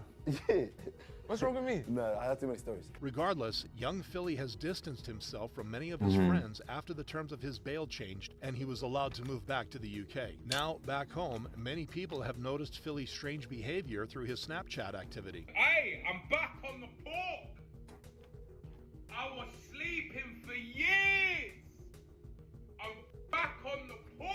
Lock him away just for this. Even though Philly can't be locked away until his trial in January 2026, the internet is already hoping to see him behind bars. Chunks, on the other hand, continues to post on channels and will only give an update once more light is shed on the case. But while Chunks had no choice but to distance himself from Philly, KSI tried to give 𝙂𝙤 the benefit of the doubt several times, only to be met with betrayal. Like, I wanna do YouTube full time, and I was like, you know what? I'm gonna help you out. I'm gonna be a good man because we're good friends. Following this, KSI filmed several videos with 𝙂𝙤, all of which gave 𝙂𝙤's channel a much-needed boost. Once the views dried up without KSI, though, 𝙂𝙤 flew to the UK to get more content, which rubbed KSI the wrong way. Don't you want to just come say hi, or just? He's like, yeah, I want to say hi.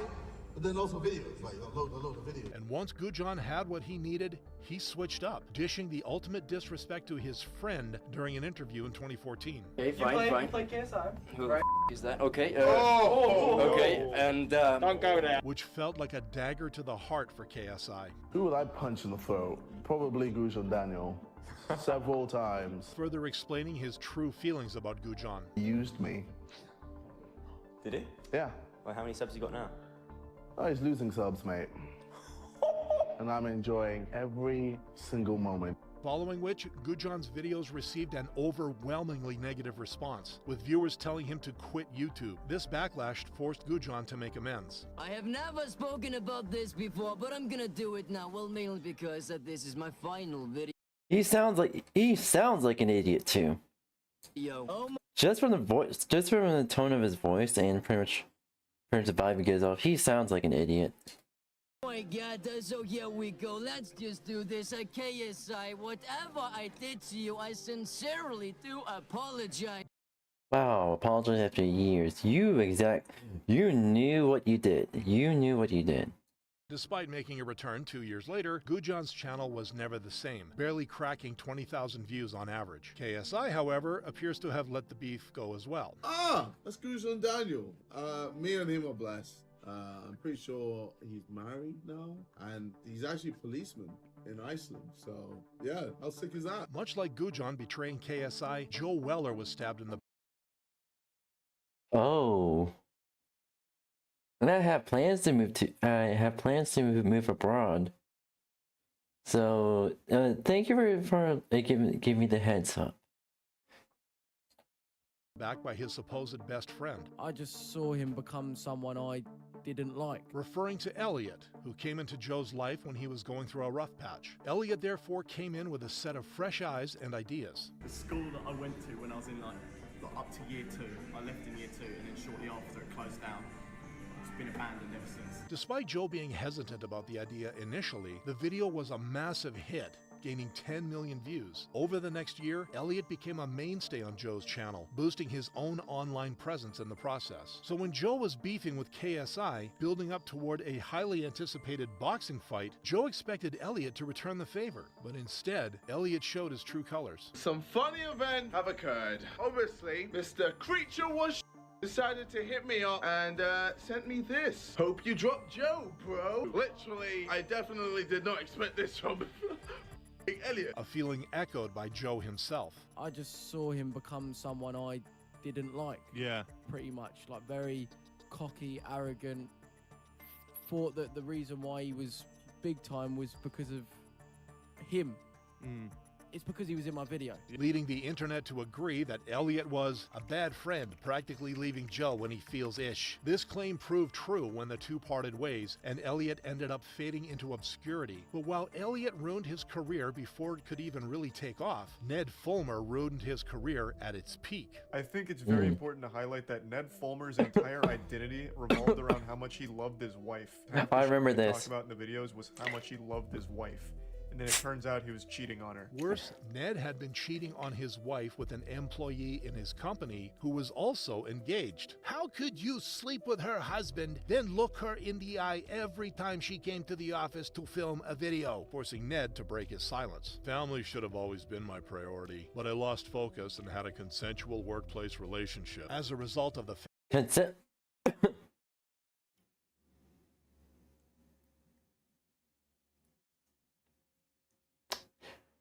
It depends on the situation and workplace relationships, but it's still bad overall.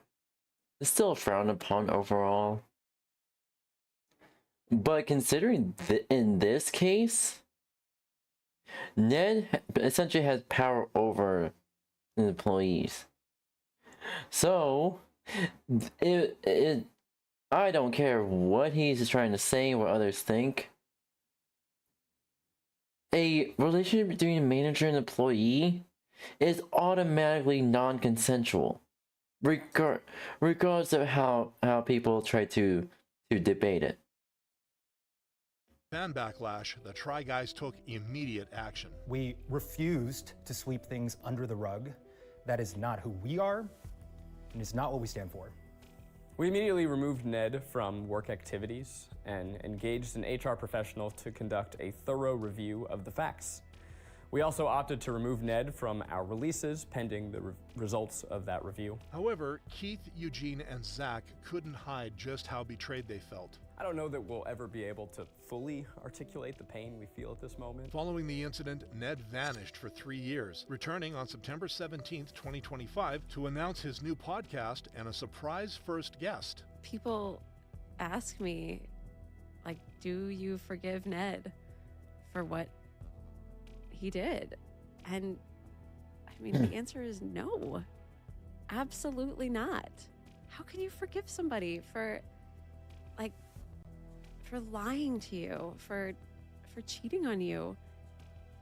No. This decision to invite his ex-wife as a guest on his podcast rubbed people the wrong way. He's trying to interview her like a therapist or a fellow victim. A similar sentiment mirrored by Keith with this TikTok. Confirming that Ned's friends will never forgive him for what he did, much like FaZe Banks, who was exposed by his friend Tfue after he signed a contract with FaZe Clan. This contract basically allows FaZe at any point in 3 years to just take all my hard earnings and all my hard work and just strip it. Over 49%, over 79%. What is in this contract is insane, and that's not even the worst parts. As a result, Tfue sued FaZe Clan, claiming his contract let the team take up to 80% of his brand deals, half of his creator code and sponsorship income, and 20% of his tournament winnings. And what I'm trying to do here is just serve justice to the esports community. Banks a sizable amount in settlement fees, but Jeff Wittick's friendship with David Dobrik almost cost him his life. From surgeries in the hospital, David offered no support. Has David messaged you to see if you're okay?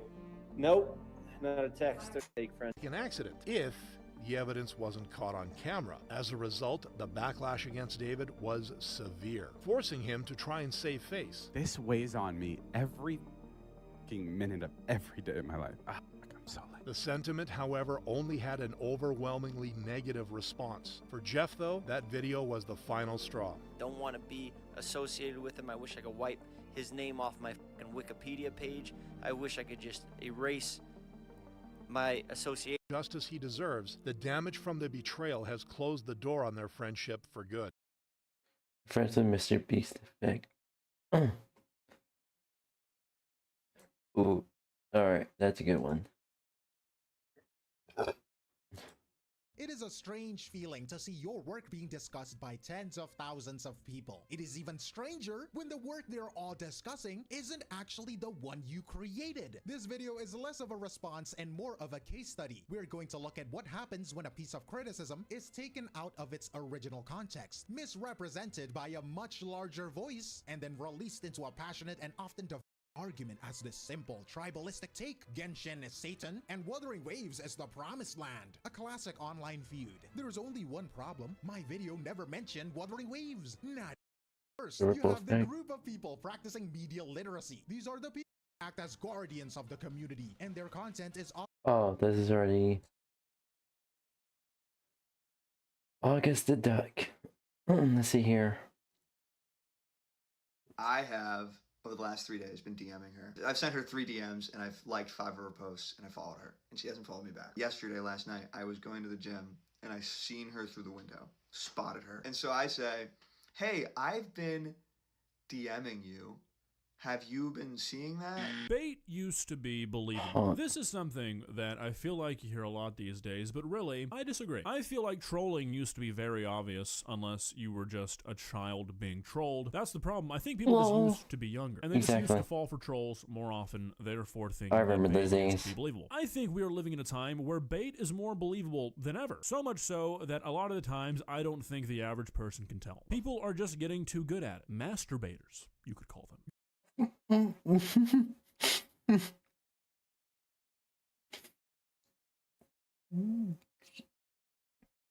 That's a title and a half. I wonder who would take that title.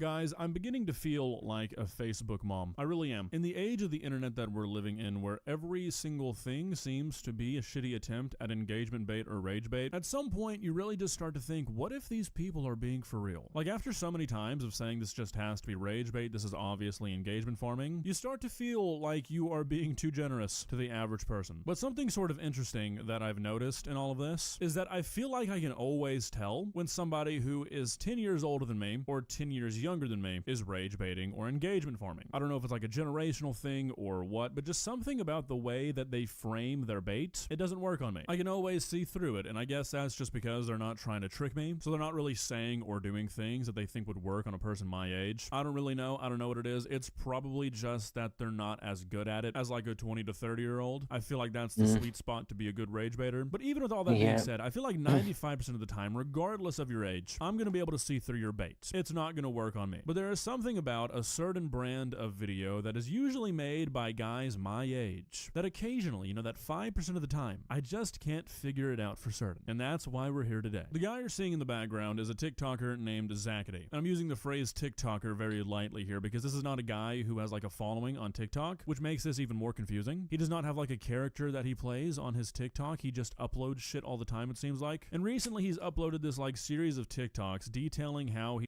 I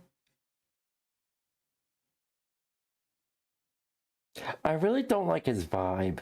I really don't. To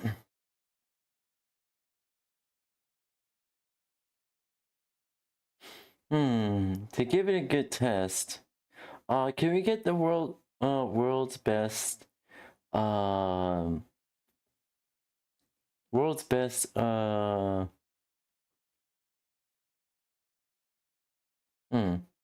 what's the scientific term for predator? I think it's just predator. Yeah. Can we get the world's best predator investigators and see if we could get another cupcake situation? He's basically been like romantically pursuing this girl who works at his gym, and they are some of the most uncomfortable, hard to watch TikToks I have seen in a long time. They're bad. They're so bad that I don't really think that anybody would make this up about themselves just in the hopes of like maybe getting TikTok views. But they're also so fucking bad that I don't know if a real human being would actually do any of the things that he's describing. So I need your help. Personally, I don't really think that these TikToks are rage bait. I think they're real, at least partially, but I need a second opinion. Now, it's been a while since we've looked at something truly cringy on this channel, so you might be out of practice. I know I am. So just prepare accordingly, okay? You're gonna want to. Let's begin. Yeah. There's a cute girl at my gym I've been flirting with.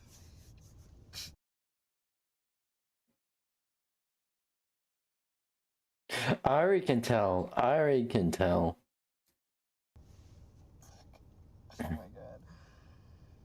god. Okay, well, so yesterday, yesterday. And bitch, what is that haircut? Home Alone burglar looking ass. Came into the gym and she was like smiling all bubbly and she was like, "Hey, you can't come in, we're closed." And I was like, "Oh, okay, she's teasing me." We haven't done the teasing yet, but I was teasing, okay. Okay, so this is obviously the setup. This is the first TikTok of the series, and I think that this video is 100% real. I think that everything that he said happened.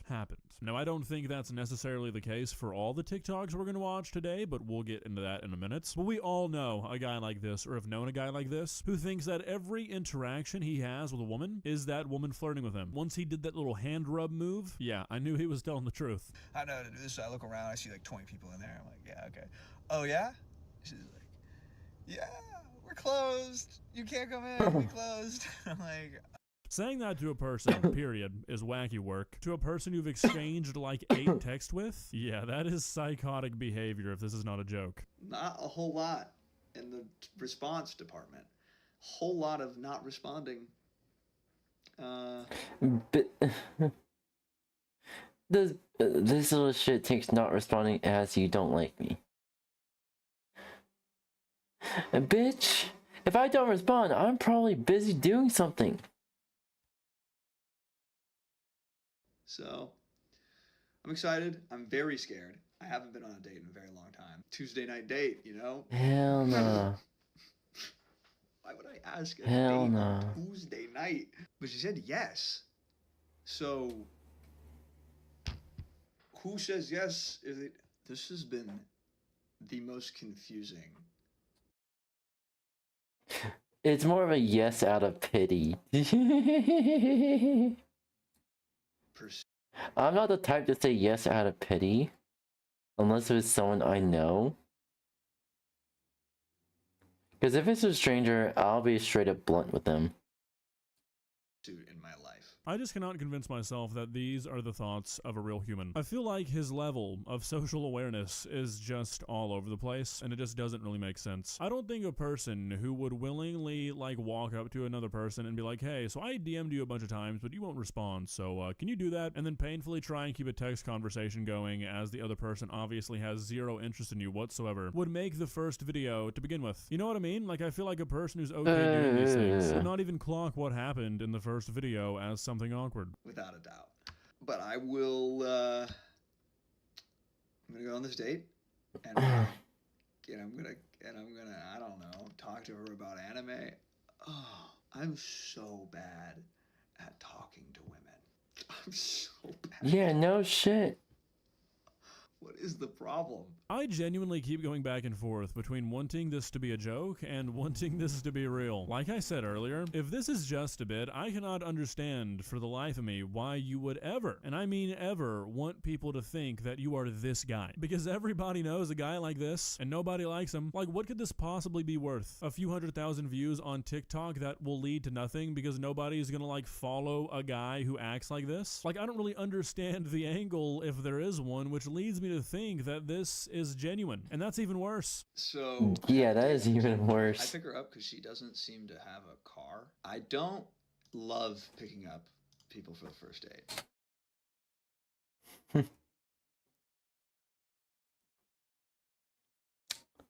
So he might be the type of person to pretty much leech off of people. It's just horrible to me. Excuse me, what if my car breaks down? Huh? What then? What if my car breaks down and say, "Hey, my car is in the shop right now. Could you pick me up?" Because it's like, you're in my bedroom, and I have to act like I'm not queuing up music to perfectly match the vibe that I think we will curate. And Curating vibes?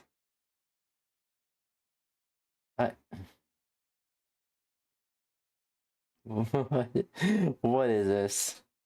she didn't mention the music, so I think I did okay enough. I feel like if she liked it, though, that would have been better. Okay, so I'm gonna assume that you meant car when you said bedroom. Here's an idea, bud. Maybe just play the music you like. Not everything has to be a game. I know, crazy concept, but maybe just be yourself on dates if this is a real date, if this is a real thing that happened, and you'll find somebody who likes you instead of just trying to play pretend. I know, bold idea. Might be the first one to ever say it. The car ride was like kind of awkward. I'd say it was okay. It was fine. And honestly, by the time we were at the date, we were just talking like a mile a minute. Or the waiter came up to us and said, "Are you guys on a first date?" No, he didn't. That did not happen. The only people who ask that question are waiters in movies and stand-up comedians who rely on crowd work. I don't believe that actually happened to you, Zach. Yeah, that doesn't happen, really. Because, yeah, we can tell, but we're not going to outright say that because of because common work policy. It's actually a work policy, general work policy within the restaurant industry to not ask that. So, bitch, the fuck you talking about?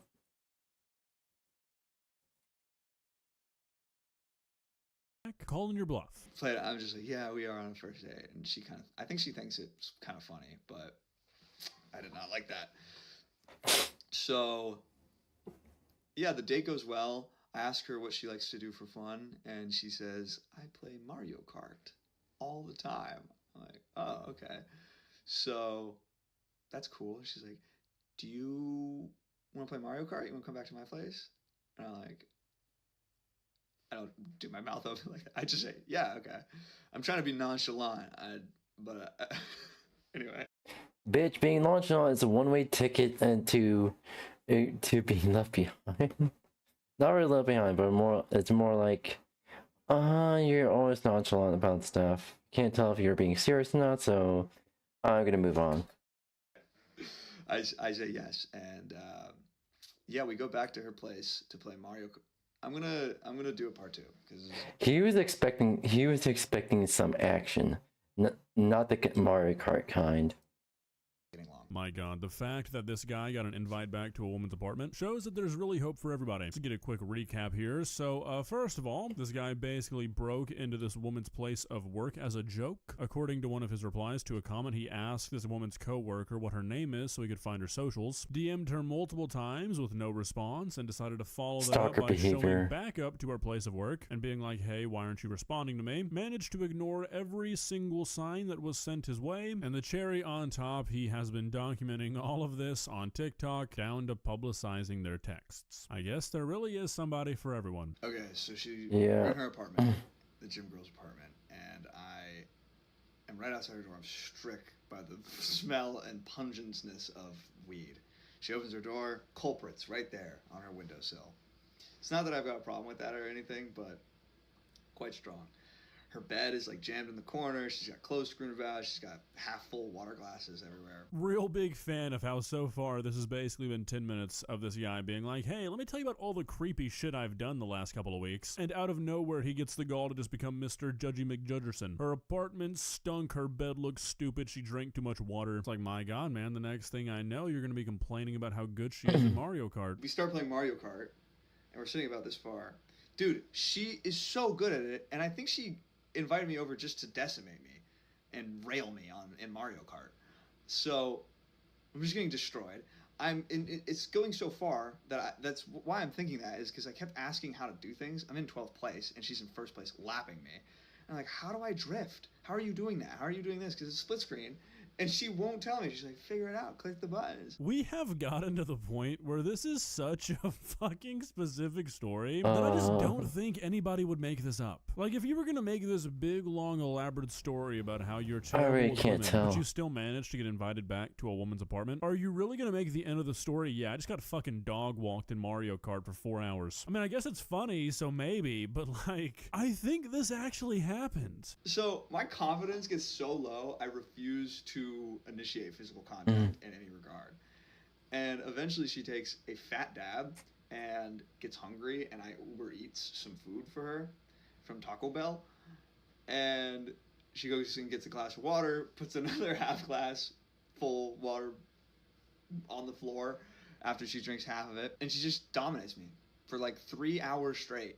I'm so sick of it. I'm so tired. By the end of the night, we're sitting about that close, but I'm so done playing Mario Kart. Alright, so let me get this straight. In your own words, you've been pursuing this girl for weeks. You somehow finally get her attention. You basically force her to give it to you, and then you manage to get her to go on a date, and by the end of it, she invites you back to her apartment to do something that she enjoys doing, and you're complaining? My brother in Christ, the puzzle is coming together. I am seeing why you are bad with women. This is exactly what you wanted, but because you're bad at a video game, you're getting your confidence fucked up, and you're getting upset? Honestly, I guess that tracks. And yeah, I guess that tracks too. I'm so defeated, I just can't make the move. You know what I mean? Like in my head, I'm like, I had. There are some real, like, unaware people, some real tone-deaf people, some people who don't know how their exactly actions come off. But this, to the making an anime with AI, to saying, oh, girls don't tend to like anime, all this shit with, like, basically stalking this girl, it's just too on the nose. But really, like I said earlier, why would this be fake? Like, it's almost equally as sad to be a person so desperate for attention that you are willing to try and trick the internet into thinking that you actually do this shit for real. Like, if you need attention on the internet that badly, that you are willing to trick every single person that sees any TikTok they come across of you, that you are just like a bad guy who like halfway stalks women and is on his creep shit 24/7, that's still pretty fucking bad. There's really no good outcome that's here still for this bad. guy. Even worse for the actually Don't happen. be like this guy. So yeah. Okay, so we're gonna be pretty much ending off a stream here. Let's see here. Here we go. Alright, chat, I had fun. I had really much fun with actually getting progress done in Halo and some progress done in Minecraft too. I do believe Zaya maybe still alive.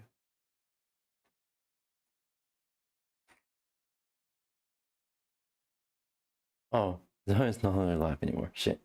Anywho. With that being said, I just want to say that thank you everyone for joining today's stream. My name is Freedom Blitz. I'm a variety streamer. I stream lots of video chat stitch me as well as I draw art, and hopefully I'll be doing 3D model for everyone here. And that being said, I'm probably just gonna be making dinner and just relaxing for the rest of the night. And that being said, I gotta get going now, Blitzies. Bye bye, matinee.